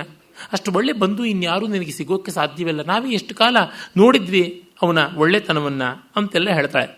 ಇದು ನೋಡಿ, ಸುಗ್ರೀವನ ಒಳ್ಳೆಯತನಕ್ಕೆ ಒಳ್ಳೆಯ ಸಾಕ್ಷಿ. ಅವನಿಗೆ ಅಂಥ ದೊಡ್ಡ ಪರಾಕ್ರಮ ಇಲ್ಲದೆ ಇರಬಹುದು, ಸ್ವಲ್ಪ ಅನುಮಾನ ಪಿಶಾಚ ಆಗಿರಬಹುದು. ಆದರೂ ವ್ಯಕ್ತಿತ್ವದಿಂದ, ಸ್ವಭಾವದಿಂದ ಅವನು ಒಳ್ಳೆಯವನು, ಸಾಚಾ ವ್ಯಕ್ತಿ. ದೌರ್ಬಲ್ಯಗಳಿರಬಹುದು, ದುಷ್ಟನಲ್ಲ. ಇದು ತಾರೆ ಅವನ ಮೇಲೆ ಆಗರ್ಭ ಶತ್ರುತ್ವ ಇರುವಂತೆ ವರ್ತಿಸುವ ವಾಲಿಯ ಎದುರಿಗೆ ಹೇಳ್ತಾ ಇದ್ದಾಳೆ. ಅದು ಯುದ್ಧ ಸನ್ನದ್ಧನಾಗಿ ಹೋಗುವ ಕ್ರೋಧಾಂಧನಾದ ಪತಿಗೂ ಇವನ ತಮ್ಮನಲ್ಲಿರುವ ಗುಣಗಳನ್ನು ಹೇಳಬಲ್ಲಳು ಅಂತಂದರೆ ಅದು ತುಂಬ ದೊಡ್ಡ ಯಾರ್ಡ್ ಸ್ಟಿಕ್. ಒಂದು ಕಬಂಧ ಹೇಳಿದ್ದ, ಅವನು ದಿವ್ಯ ಪುರುಷನಾದಾಗ. ಮತ್ತೊಂದು ಶ್ರಮಣಿ ತಪಸ್ವಿನಿಯಾದ ಶಬರಿ ಹೇಳಿದ್ದಾಳೆ. ಹನುಮಂತ ಹೇಳಿದ್ದಾನೆ, ತಾರೆ ಹೇಳಿದ್ದಾಳೆ. ಹಾಗಾಗಿ ಸುಗ್ರೀವನಲ್ಲಿಯೇ ರಾಮ ಸಖ್ಯ ಮಾಡಿದ್ದಕ್ಕೆ ಎಷ್ಟು ಎಲ್ಲ ಕಾರಣಗಳಿವೆ. ಅರ್ಹವಾದದ್ದು ಮೈತ್ರಿ ಅಂತನ್ನುವುದು ಗೊತ್ತಾಗುತ್ತದೆ. ಆದರೆ ತುಂಬ ವಿವೇಕಿಯಲ್ಲ, ಪೆದ್ದು ಮುಂಡೆಯದು ಸುಗ್ರೀವ. ಆದರೂ ನಮಗೆ ಎಲ್ಲ ಕಾಲದಲ್ಲೂ ನಿಗಿನಿಗಿ ಹೊಳಿತಕ್ಕಂಥ ಮೇಧಾವಿಗಳು ಸಿಗೋಲ್ಲ. ಹೆಡ್ಡದಾದರೂ ದೊಡ್ಡದೇ ಮೇಲು ಅಂತ ಒಂದು ಗಾದೆ ಇದೆಯಲ್ಲ, ಥರ ದೊಡ್ಡತನ ಇರತಕ್ಕಂಥವ್ರು ಯಾರಾದರೂ ಪರವಾಗಿಲ್ಲ. ಹೆಚ್ಚು ಜಗತ್ತು ಸಾಮಾನ್ಯರಿಂದ ತುಂಬಿರ್ತಕ್ಕಂಥದ್ದು, ಅವರೇ ನಮಗೆ ಆಗಿ ಬರ್ತಕ್ಕಂಥವ್ರು ಅನ್ನೋದು ರಾಮನ ದೃಷ್ಟಿ. ಸುಗ್ರೀವನ ಪೆದ್ದತನಕ್ಕೆ ಮುಂದೆ ಬೇಕಾದಷ್ಟು ಸನ್ನಿವೇಶಗಳು ಸಿಗುತ್ತವೆ, ಅದನ್ನು ನೋಡೋಣ. ಅದೊಂದು ಸ್ವಾರಸ್ಯಕಾರಿಯಾದ ವಿನೋದ. ರಾಮಾಯಣದಂಥ ಕರುಣ ಕಥೆಯಲ್ಲಿ ಮನಸ್ಸನ್ನು ಹಗುರ ಮಾಡಿಕೊಳ್ಳೋದಕ್ಕೆ ಸುಗ್ರೀವ ಒಂದು ಮಟ್ಟಿಗೆ ವಿದೂಷಕ ಪ್ರಖ್ಯನಂತೆ ಕಾಣಿಸ್ತಾನೆ ಅಂತ ಅನ್ನಬಹುದು. ಭ್ರಾತು ಸೌಹೃದ ಮಾಲಂಬ್ಯ ನಾಣ್ಯ ಗತಿಹಾಸ್ತಿತೆ ಪ್ರಸೀದ ಪಥ್ಯಂ ಶೃಣು ಜಲ್ಪಿತಂ ಹಿಮೆ ನರೋಷಮೇವಾನು ವಿಧಾತುಮರ್ಹಸಿ ಕ್ಷಮೋಹಿತೆ ಕೋಸಲ ರಾಜಸೂನುನ ನ ವಿಗ್ರಹ ಶಕ್ರಸಮಾನ ತೇಜಸ ತದಾ ಹಿತಾರ ಹಿತಮೇವ ವಾಕ್ಯಂ ತಂ ವಾಲಿನಂ ಪಥ್ಯಮಿದಂ ಬಭಾಷೆ. ಎಲ್ಲ ಪಾಪ ಹೇಳಿದಳು ಪಥ್ಯ. ನ ರೋಚತೆ ತದ್ವಚನಂ ಹಿತಸ್ಯ ಕಾಲಾಭಿಪನ್ನಸ್ಯ ವಿನಾಶಕಾಲೆ. ವಿನಾಶಕಾಲೆ ವಿಪರೀತ ಬುದ್ಧಿ. ಅವಳು ಮಾತನ್ನು ಕೇಳೋದೇ ಇಲ್ಲ. ಎಷ್ಟೋ ಜನ ಗಂಡಸಿರ್ತಾರೆ, ನಿನಗೇನು ಗೊತ್ತು ಅನ್ನೋದು ಒಂದು ಪಲ್ಲವಿ. ಅವರು ಹೆಂಡತಿಯರ ಜೊತೆಯಲ್ಲಿ ಹೀಗೆ ನಡ್ಕೊಳ್ತಕ್ಕಂಥದ್ದು, ನಿನಗೇನು ಮಹಾ ಗೊತ್ತು ಅಂತ. ನಮ್ಮ ಮನೆಯಲ್ಲಂತೂ ನಮ್ಮಪ್ಪ 1000 ಸರ್ತಿ ಆಡುವುದನ್ನು ಕೇಳಿದ್ದೀನಿ. ಆದರೆ ಆಗ್ತಾ ಇದ್ದಿದ್ದೆಲ್ಲ ನಮ್ಮಮ್ಮ ಏನು ಭವಿಷ್ಯ ಹೇಳಿದ್ರು ಅದೇ ಥರ ಆಗ್ತಾ ಇತ್ತು. ಮತ್ತೆ ನೀನು ಲತ್ತೆ ಬಾಯಿನಲ್ಲಿ ಹೇಳಿದೆ ಅದಕ್ಕೆ ಹೀಗಾಯಿತು ಅಂತ ಇನ್ನೊಂದು ಬೈಗಳು. ಒಳ್ಳೆ ದೂರಾಲೋಚನೆ ಮಾಡಿ ಹೇಳದೆ ಅಂತಲ್ಲ, ತನ್ನ ಉದ್ದೇಶಿಸಿದ್ದ ಆಗಲಿಲ್ಲ ಅಂತ ಹೇಗಾಗೋಕ್ಕೆ ಸಾಧ್ಯ? ಸರ್ವತಾ ಅವಿವೇಕವಾಗಿದ್ದಾಗ ಆಗುವುದಕ್ಕೆ ಸಾಧ್ಯವಿಲ್ಲ. ಹಾಗಾಗ್ತಾ ಇತ್ತು. ಆಮೇಲೆ ವಾಲಿ ಸುಗ್ರೀವನ ಎದುರಿಗೆ ನೇರವಾಗಿ ಬರ್ತಾನೆ. ಪ್ರತಿಯೋತ್ಸ್ಯಾಮಹಂ ಗತ್ವಾ ಸುಗ್ರೀವಂ ಜಹಿ ಸಂಭ್ರಮಂ ದರ್ಪಮಸ್ಯ ವಿನೇಶ್ಯಾಮಿ ನಚ ಪ್ರಾಣೈರ್ವಿಯೋಕ್ಷ್ಯತೆ. ಇವತ್ತು ಸುಗ್ರೀವನ್ ಇಲ್ಲ ಅಂತ ಅನಿಸ್ಬಿಡ್ತೀನಿ ಅಂತಂದವನು ಸಮಾಧಾನ ಹೇಳ್ತಾನೆ ತಾರೆಗೆ, ಯೋಚನೆ ಮಾಡಬೇಡ, ನಾನು ಕೊಲ್ಲೋದಿಕ್ಕೇನು ಹೋಗೋಲ್ಲ, ನೀನು ಪಟ್ಟಾಭಿಷೇಕ ಮಾಡೋದಿಲ್ಲ, ಅದು ಸಾಧ್ಯ ಇಲ್ಲ. ದರ್ಪಮಸ್ಯ ವಿನೇಶ್ಯಾಮಿ ನಚ ಪ್ರಾಣೈರ್ವಿಯೋಕ್ಷ್ಯತೆ. ಅವನು ಕೊಬ್ಬನ್ನು ಅಡಗಿಸ್ತೀನಿ, ಮತ್ತೆ ಪ್ರಾಣ ತೆಗೆಯೋದಿಲ್ಲ. ನಮೇ ಗರ್ವಿತ ಆಯಸ್ತಂ ಸಹಿಷ್ಯತಿ ದುರಾತ್ಮವಾನ್ ಕೃತಂ ತಾರೆ ಸಹಾಯತ್ವಂ ಸೌಹೃದಂ ದರ್ಶಿತಂ ಮಯಿ. ನೀನು ಒಳ್ಳೆ ಮಾತಾಡದೆ, ಒಳ್ಳೆಯ ಸಲಹೆ ಕೊಟ್ಟಿದ್ದೀಯಾ, ಆದರೆ ನಾನು ಅದನ್ನು ಒಪ್ಪಲ್ಲ, ಹೊರಡ್ತೀನಿ ಯುದ್ಧಕ್ಕೆ, ಅಂತಃಪುರಸ್ಥಿತಿಯ ಜೊತೆಗೆ ನೀನು ಒಳಗಿರು ಅಂತ ಹೇಳ್ತಾನೆ. ಆಗ ಅವಳು ಪಾಪ ಚಕಾರ ರುದತಿ ಮಂದಂ ದಕ್ಷಿಣಾ ಸಾ ಪ್ರದಕ್ಷಿಣಂ. ಅವಳು ದಕ್ಷಿಣವಾದಿನಿ, ಸೌಮ್ಯವಾದ ಒಳ್ಳೆ ಮಾತಾಡ್ತಕ್ಕಂಥವಳು. ಪ್ರದಕ್ಷಿಣೆ ಮಾಡಿ ಸ್ವಸ್ತೀನಂ ಕೃತ್ವ ಮಂತ್ರವಿದ್ವಿಜಯೈಷಿಣಿ, ವೇದೋಕ್ತ ಮಂತ್ರ ಪುರಸ್ಸರವಾಗಿ ಅವನಿಗೆ ಸ್ವಸ್ತಿ ವಾಚನ ಮಾಡಿದಳು ಅಂತ. ಆ ವಾನರಿಗೆ ಚೆನ್ನಾಗಿ ವೇದಾರ್ಥ ಗೊತ್ತಿತ್ತು. ಸ್ವಸ್ತಿ ವಾಚನವನ್ನು ಮಾಡ್ತಾಳೆ. ಏನೇ ಆಗಲಿ ಗಂಡ ಗಂಡನೇ, ಅವನಿಗೆ ವಿಜಯವಾಗಲಿ ಅಂತಲೇ ಕೇಳಬೇಕು. ಹಾಗಾಗಿ ಇತ್ತ ಹೋಗಿ ಆ ವಾಲಿ ತಮ್ಮನ ಜೊತೆಗೆ ಸಂಗ್ರಾಮಕ್ಕೆ ಆರಂಭ ಮಾಡ್ತಾನೆ. ಘೋರವಾದ ಯುದ್ಧ ನಡೆಯುತ್ತದೆ. ಒಂದೆರಡು ಏಟಿಗೆ ಸುಗ್ರೀವ ತತ್ತರಿಸಿ ಹೋಗ್ತಾನೆ. ದಿಕ್ಕು ನೋಡ್ತಾನೆ. ಹೀಯಮಾನ ಮಥಾಪಶ್ಯತ್ ಸುಗ್ರೀವಂ ವಾನರೇಶ್ವರಂ ಪ್ರೇಕ್ಷಮಾಣಂ ದಿಶಶ್ಚೈವ ರಾಘವಂಚ ಮುಹುರ್ಮುಹು. ಎಲ್ಲಿ ರಾಮ ಇದ್ದಾನೆ, ಎಲ್ಲಿ ಬಚ್ಚಿಟ್ಕೊಂಡಿದ್ದಾನೆ, ಯಾವಾಗ ಬಾಣ ಬಿಡ್ತಾನೆ ಅಂತ ದಿಕ್ಕು ಬಾಯಿ ಬಿಟ್ಕೊಂಡು ನೋಡ್ದ ಅಂತ. ಅವನ ಶಕ್ತಿ ಯಾವ ಮಾತ್ರದ್ದು ಅಂತ ಗೊತ್ತಾಗ್ತಾ ಇದೆ. ತುಂಬ ಸುಂದರವಾದ ಕವಿಗಳ ಕಲ್ಪನೆ ನೋಡಿ. ದಿಶಶ್ಚೈವ ಪ್ರೇಕ್ಷಮಾಣಂ, ದಿಕ್ಕುಗಳನ್ನು ನೋಡ್ತಾ ಇದ್ದ ಅಂತ, ಎಲ್ಲಿದ್ದಾನೆ ರಾಮ, ಯಾವಾಗ ಬಾಣ ಬಿಡ್ತಾನೆ ಅಂತ. ಅದು ರಾಮ ತಕ್ಷಣ ಬಾಣ ಬಿಡೋಕ್ಕಾಗೋದಿಲ್ವಲ್ಲ, ವಾಲಿ ಸ್ವಲ್ಪ ಮೈಮರೆತಾಗಿ ಬಾಣ ಬಿಡಬೇಕು, ಅದಕ್ಕೆ ಯುದ್ಧದ ಕಾವ್ಯ ಇರಬೇಕು. ನಾಲ್ಕಾದ್ರೂ ಏಟು ಬಿದ್ದು ಇವನಿಗೆ ತದಕದೇ ಇದ್ದರೆ ಹೇಗಾಗುತ್ತದೆ? ಇದು ರಾಮನ ಲೆಕ್ಕ. ಆದರೆ ಸುಗ್ರೀವನಿಗೆ ಅವು ಯಾವುದೂ ಗೊತ್ತಾಗೋದಿಲ್ಲ. ತತ್ಕ್ಷಣವೇ ಮುಕ್ತಸ್ತು ವಜ್ರ ನಿರ್ಘೋಷ ಪ್ರದೀಪ್ತಾಶನಿ ಸನ್ನಿಭ ರಾಘವೇಣ ಮಹಾಬಾಣೋ ವಾಲಿ ವಕ್ಷಸಿ ಪಾತಿತಃ. ಉಗ್ರ ಭೀಕರವಾದಂಥ ಬಾಣ ಪ್ರಯೋಗ ಮಾಡಿದ್ದಾನೆ. ಇಂದ್ರಧ್ವಜ ಇವೋದ್ಧೂತ ಪೌರ್ಣಮಸ್ಯಾಂ ಮಹೀತಲೆ ಆಶ್ವೈಕ್ ಸಮಯೇ ಮಾಸಿ ಗತಶ್ರೀಕು ವಿಚೇತನಃ. ಆಗ ವಾಲಿ ನಿಪಪಾತ ಮಹೀತಲೆ. ಭೂಮಿಯಲ್ಲಿ ವಾಲಿ ಬಿದ್ದ. ಹೇಗೆ ಬಿದ್ದ ಅಂದರೆ, ಆಶ್ವೇಜ ಮಾಸದಲ್ಲಿ ಪೂರ್ಣಿಮೆಯ ಹೊತ್ತಿಗೆ ಇಂದ್ರಧ್ವಜೋತ್ಸವ ಅಂತ ಮಾಡ್ತಾರೆ. ಆ ಇಂದ್ರಧ್ವಜೋತ್ಸವದಲ್ಲಿ ಇಂದ್ರಧ್ವಜವನ್ನು ನೆಡ್ತಾರೆ. ಆಶ್ವೇಜದಲ್ಲಿ ನಾವು ನೋಡ್ತಕ್ಕಂಥ ಯಾವ ದಸರಾ ನವರಾತ್ರ ಪರ್ವ ಇದೆ, ಆ ಪರ್ವವೇ ಇಂದ್ರಧ್ವಜೋತ್ಸವದ ಆಧುನಿಕ ರೂಪ. ಅದು ವಿಶೇಷವಾಗಿ ಆಶ್ವೇಜ ಪೂರ್ಣಿಮೆಯಿಂದ ಕಾರ್ತಿಕ ಪೂರ್ಣಿಮೆಯವರೆಗೆ ನಡೀತಾ ಇತ್ತು. ಧ್ವಜವನ್ನು ಏರಿಸಿ ಆ ಧ್ವಜದ ಕೆಳಗೆ ಗೀತ, ನೃತ್ಯ ಮೊದಲಾದ ವಿನೋದಗಳೆಲ್ಲ ಆಗ್ತಾ ಇದ್ವು. ಆಮೇಲೆ ಧ್ವಜವನ್ನು ಇಳಿಸ್ತಾ ಇದ್ರು. ಅಂದರೆ ಮಳೆಗಾಲ ಚೆನ್ನಾಗಿ ಆಯಿತು, ಸೊಗಸಾದ ಮಳೆಗಾಗಿ ಕೃತಜ್ಞರು ಅಂತ ಮಳೆ ನಿಂತ ಮೇಲೆ, ಯಾವ ಮಳೆಗಾಲಗಳ ಮಾಸಗಳಿವೆ, ಶ್ರಾವಣ ಭಾದ್ರಪದ ಮಾಸ, ಅದಾದ ಮೇಲೆ ಆಶ್ವೇಜದಲ್ಲಿ ಈ ಇಂದ್ರಧ್ವಜೋತ್ಸವ. ಆಮೇಲೆ ಇಂದ್ರಧ್ವಜವನ್ನು ಇಳಿಸಿ ದಿಮ್ಮಿಯನ್ನು ಮಲಗಿಸ್ತಾರೆ. ಅಲ್ಲಿ ಕಟ್ಟಲೆಗಳೆಲ್ಲ ಉಂಟು. ಇಂದ್ರಧ್ವಜ ಏರಿಸಿದ್ದು ಮಧ್ಯದಲ್ಲಿ ಮುರಿದು ಬೀಳಬಾರ್ದು, ವಾಲಬಾರದು, ಆಗ ಬರಗಾಲ ಬರುತ್ತದೆ, ಅಮಂಗಲ, ಅಯಶಸ್ಸು ಅಂತೆಲ್ಲ ಉಂಟು. ಆಮೇಲೆ ಕಾರ್ತಿಕ ಪೂರ್ಣಿಮೆ ಆದಮೇಲೆ ಇಳಿಸ್ತಾರೆ ಶರತ್ಕಾಲದ ಕೊನೆಯ ಅವಧಿಯಲ್ಲಿ. ಹಾಗೆ ಅದು ಸಮಾಪ್ತವಾಗುತ್ತದೆ. ತಾನಾಗಿ ಅದನ್ನು ಎತ್ತಿ ಮಲಗಿಸಬೇಕು. ಅದಕ್ಕೆ ಮೊದಲೇ ಅದಾದಾಗ ಕೇಡು ಅಂತಂದನಲ್ಲ, ಮಲಗಿಸಿದ್ದ ಇಂದ್ರಧ್ವಜೋತ್ಸವದ ಆ ದಂಡವನ್ನು ನೋಡಬಾರದು ಅಂತಲೂ ಹೇಳ್ತಾರೆ. ಏಕೆಂದರೆ ಮುಳುಗ್ತಾ ಇರುವ ಸೂರ್ಯನನ್ನು ನೋಡಬಾರದು ಅಂತ ಶಾಸ್ತ್ರ ಉಂಟು. ಸೂರ್ಯಾಸ್ತ ತುಂಬ ರಮಣೀಯವಾದದ್ದು, ದೊಡ್ಡದು ಇಲ್ಲವಾಗ್ತಾ ಇರುವ ಕ್ಷಣವನ್ನು ನಾವು ಕಾಣಬಾರದು ಅಂತ ಹೀಗೇನೋ ನಂಬಿಕೆಗಳೆಲ್ಲ ಉಂಟು. ಬಿದ್ದ, ಮುರಿದ ಅಥವಾ ಮಲಗಿಸಿರ್ತಕ್ಕಂಥ ಇಂದ್ರಧ್ವಜವನ್ನು ಕಾಣಬಾರದು ಅಂತೆಲ್ಲ ಹೀಗೆ ಉಂಟು. ಇಲ್ಲಿ ದಶರಥ ಹಿಂದೆ ಮೂರ್ಛೆ ಹೋದಾಗಲೂ, ವಾಲಿ ಈಗ ಬಾಣ ಘಾತಿತನಾಗಿ ಬಿದ್ದಾಗಲೂ ಇಂದ್ರಧ್ವಜದ್ದೇ ಹೋಲಿಕೆಯನ್ನು ಕೊಟ್ಟಿರೋದನ್ನು ನೋಡ್ತೀವಿ. ಆ ಕಾಲಕ್ಕೆ ಅದು ಪ್ರಸಿದ್ಧ ಉತ್ಸವ. ಅಷ್ಟು ದೊಡ್ಡ ಸುಗಾತ್ರವಾದ, ಸುದೀರ್ಘವಾದ, ಎರಡೂ ರೀತಿಯಲ್ಲಿ ಗಾತ್ರ ದೈರ್ಘ್ಯಗಳಿಂದ ದೊಡ್ಡದಾದ ಧ್ವಜಸ್ತಂಭ ಉರುಳಿ ಬಿದ್ದರೆ ಹೇಗೋ ಹಾಗೆ ಅವನು ಉರುಳಿ ಬಿದ್ದಿದ್ದ ಅಂತನ್ನುವ ಕಲ್ಪನೆ ತುಂಬ ಯುಕ್ತವಾದದ್ದು. ಚೆನ್ನ ಬಿದ್ದ ಮೇಲೆ ರಾಮ ಕಾಣಿಸಿಕೊಳ್ತಾನೆ. ಅವನಿಗಿನ್ನೂ ಪ್ರಾಣ ಹೋಗಿಲ್ಲ. ಶಕ್ರದತ್ತ ವರಾಮಾಲಾ ಕಾಂಚನೀ ವಜ್ರಭೂಷಿತ ದಧಾರ ಹರಿಮುಖ್ಯಸ್ಯ ಪ್ರಾಣಾಂಸ್ ತೇಜಶ್ರಿಯಂ ಚ ಸಾ ಅಂತ ಇಲ್ಲಿ ಅವನ ಕೊರಳಿನಲ್ಲಿ ಒಂದು ಕಾಂಚನ ಮಾಲೆ ಇತ್ತು. ಅದು ಇಂದ್ರ ಅನುಗ್ರಹ ಮಾಡಿಕೊಟ್ಟಿದ್ದು. ಇಂದ್ರವಾಲಿಗೆ ತಂದೆ ಅಂತ, ಸುಗ್ರೀವನಿಗೆ ಸೂರ್ಯ ಅಂತ. ಇಬ್ಬರು ವೃಕ್ಷರಜಸ್ಸು ಅನ್ನುವ ವಾನರ ಸ್ತ್ರೀರೂಪ ತಾಳಿದಾಗ ಹುಟ್ಟಿದವರು ಅಂತೆಲ್ಲ ಕಥೆಗಳು ಉಂಟು. ಇಲ್ಲಿ ಆ ಮಾಲೆ ಇದ್ದಾಗ ಎದುರಾಳಿಯ ಅರ್ಧ ಬಲ ಬರುತ್ತದೆ ಅಂತ ರಾಮಾಯಣದಲ್ಲಿ ಇಲ್ಲ. ಆಮೇಲಿನ ಆವೃತ್ತಿಗಳಲ್ಲಿ ಕಾಣಿಸಿಕೊಳ್ಳುತ್ತವೆ. ಮಧ್ವಾಚಾರ್ಯರ ಮಹಾಭಾರತ ತಾತ್ಪರ್ಯ ನಿರ್ಣಯದಲ್ಲಿ ರಾಮಾಯಣದ ಭಾಗವೂ ಇದೆ, ಅಲ್ಲಿಯೂ ಕಾಣಿಸಿಕೊಳ್ಳುತ್ತದೆ. ಎದುರಾಳಿಯ ಅರ್ಧ ಬಲ ಇವನಿಗೆ ಬರುವ ಕಾರಣ ವಾಲಿ ಎಂದು ಸೋಲ್ತಾ ಇರಲಿಲ್ಲ ಅಂತನ್ನುವುದು. ಇಲ್ಲಿ ಆ ವಿಷಯ ಇಲ್ಲ. ಆದರೆ ಅದೊಂದು ಮಹಿಮಾನ್ವಿತವಾದದ್ದು, ಅವನ ಜೀವತ್ರಾಣ ಮಾಡ್ತಾ ಇತ್ತು ಅನ್ನುವ ಸೂಚನೆ ಇರುವಂತೆ ಕಾಣುತ್ತದೆ. ಅವನ ಕುಟುಕು ಜೀವವನ್ನು ಉಳಿಸಿಕೊಂಡಿತ್ತು ಅಂತ. ಸತಯ ಮಾಲಯ ವೀರೋ ಹೈಮವಯ ಹರಿಯೂತಪಃ ಸಂಧ್ಯಾನುಗತ ಪರ್ಯಂತ ಪಯೋದರ ಇವಾಭವತ್. ಆಗ ಯಾವ ಒಂದು ಇಂಗ್ಲೀಷ್ನಲ್ಲಿ ಗಾದೆ ಇದೆ, every cloud has A silver line ಅಂತ.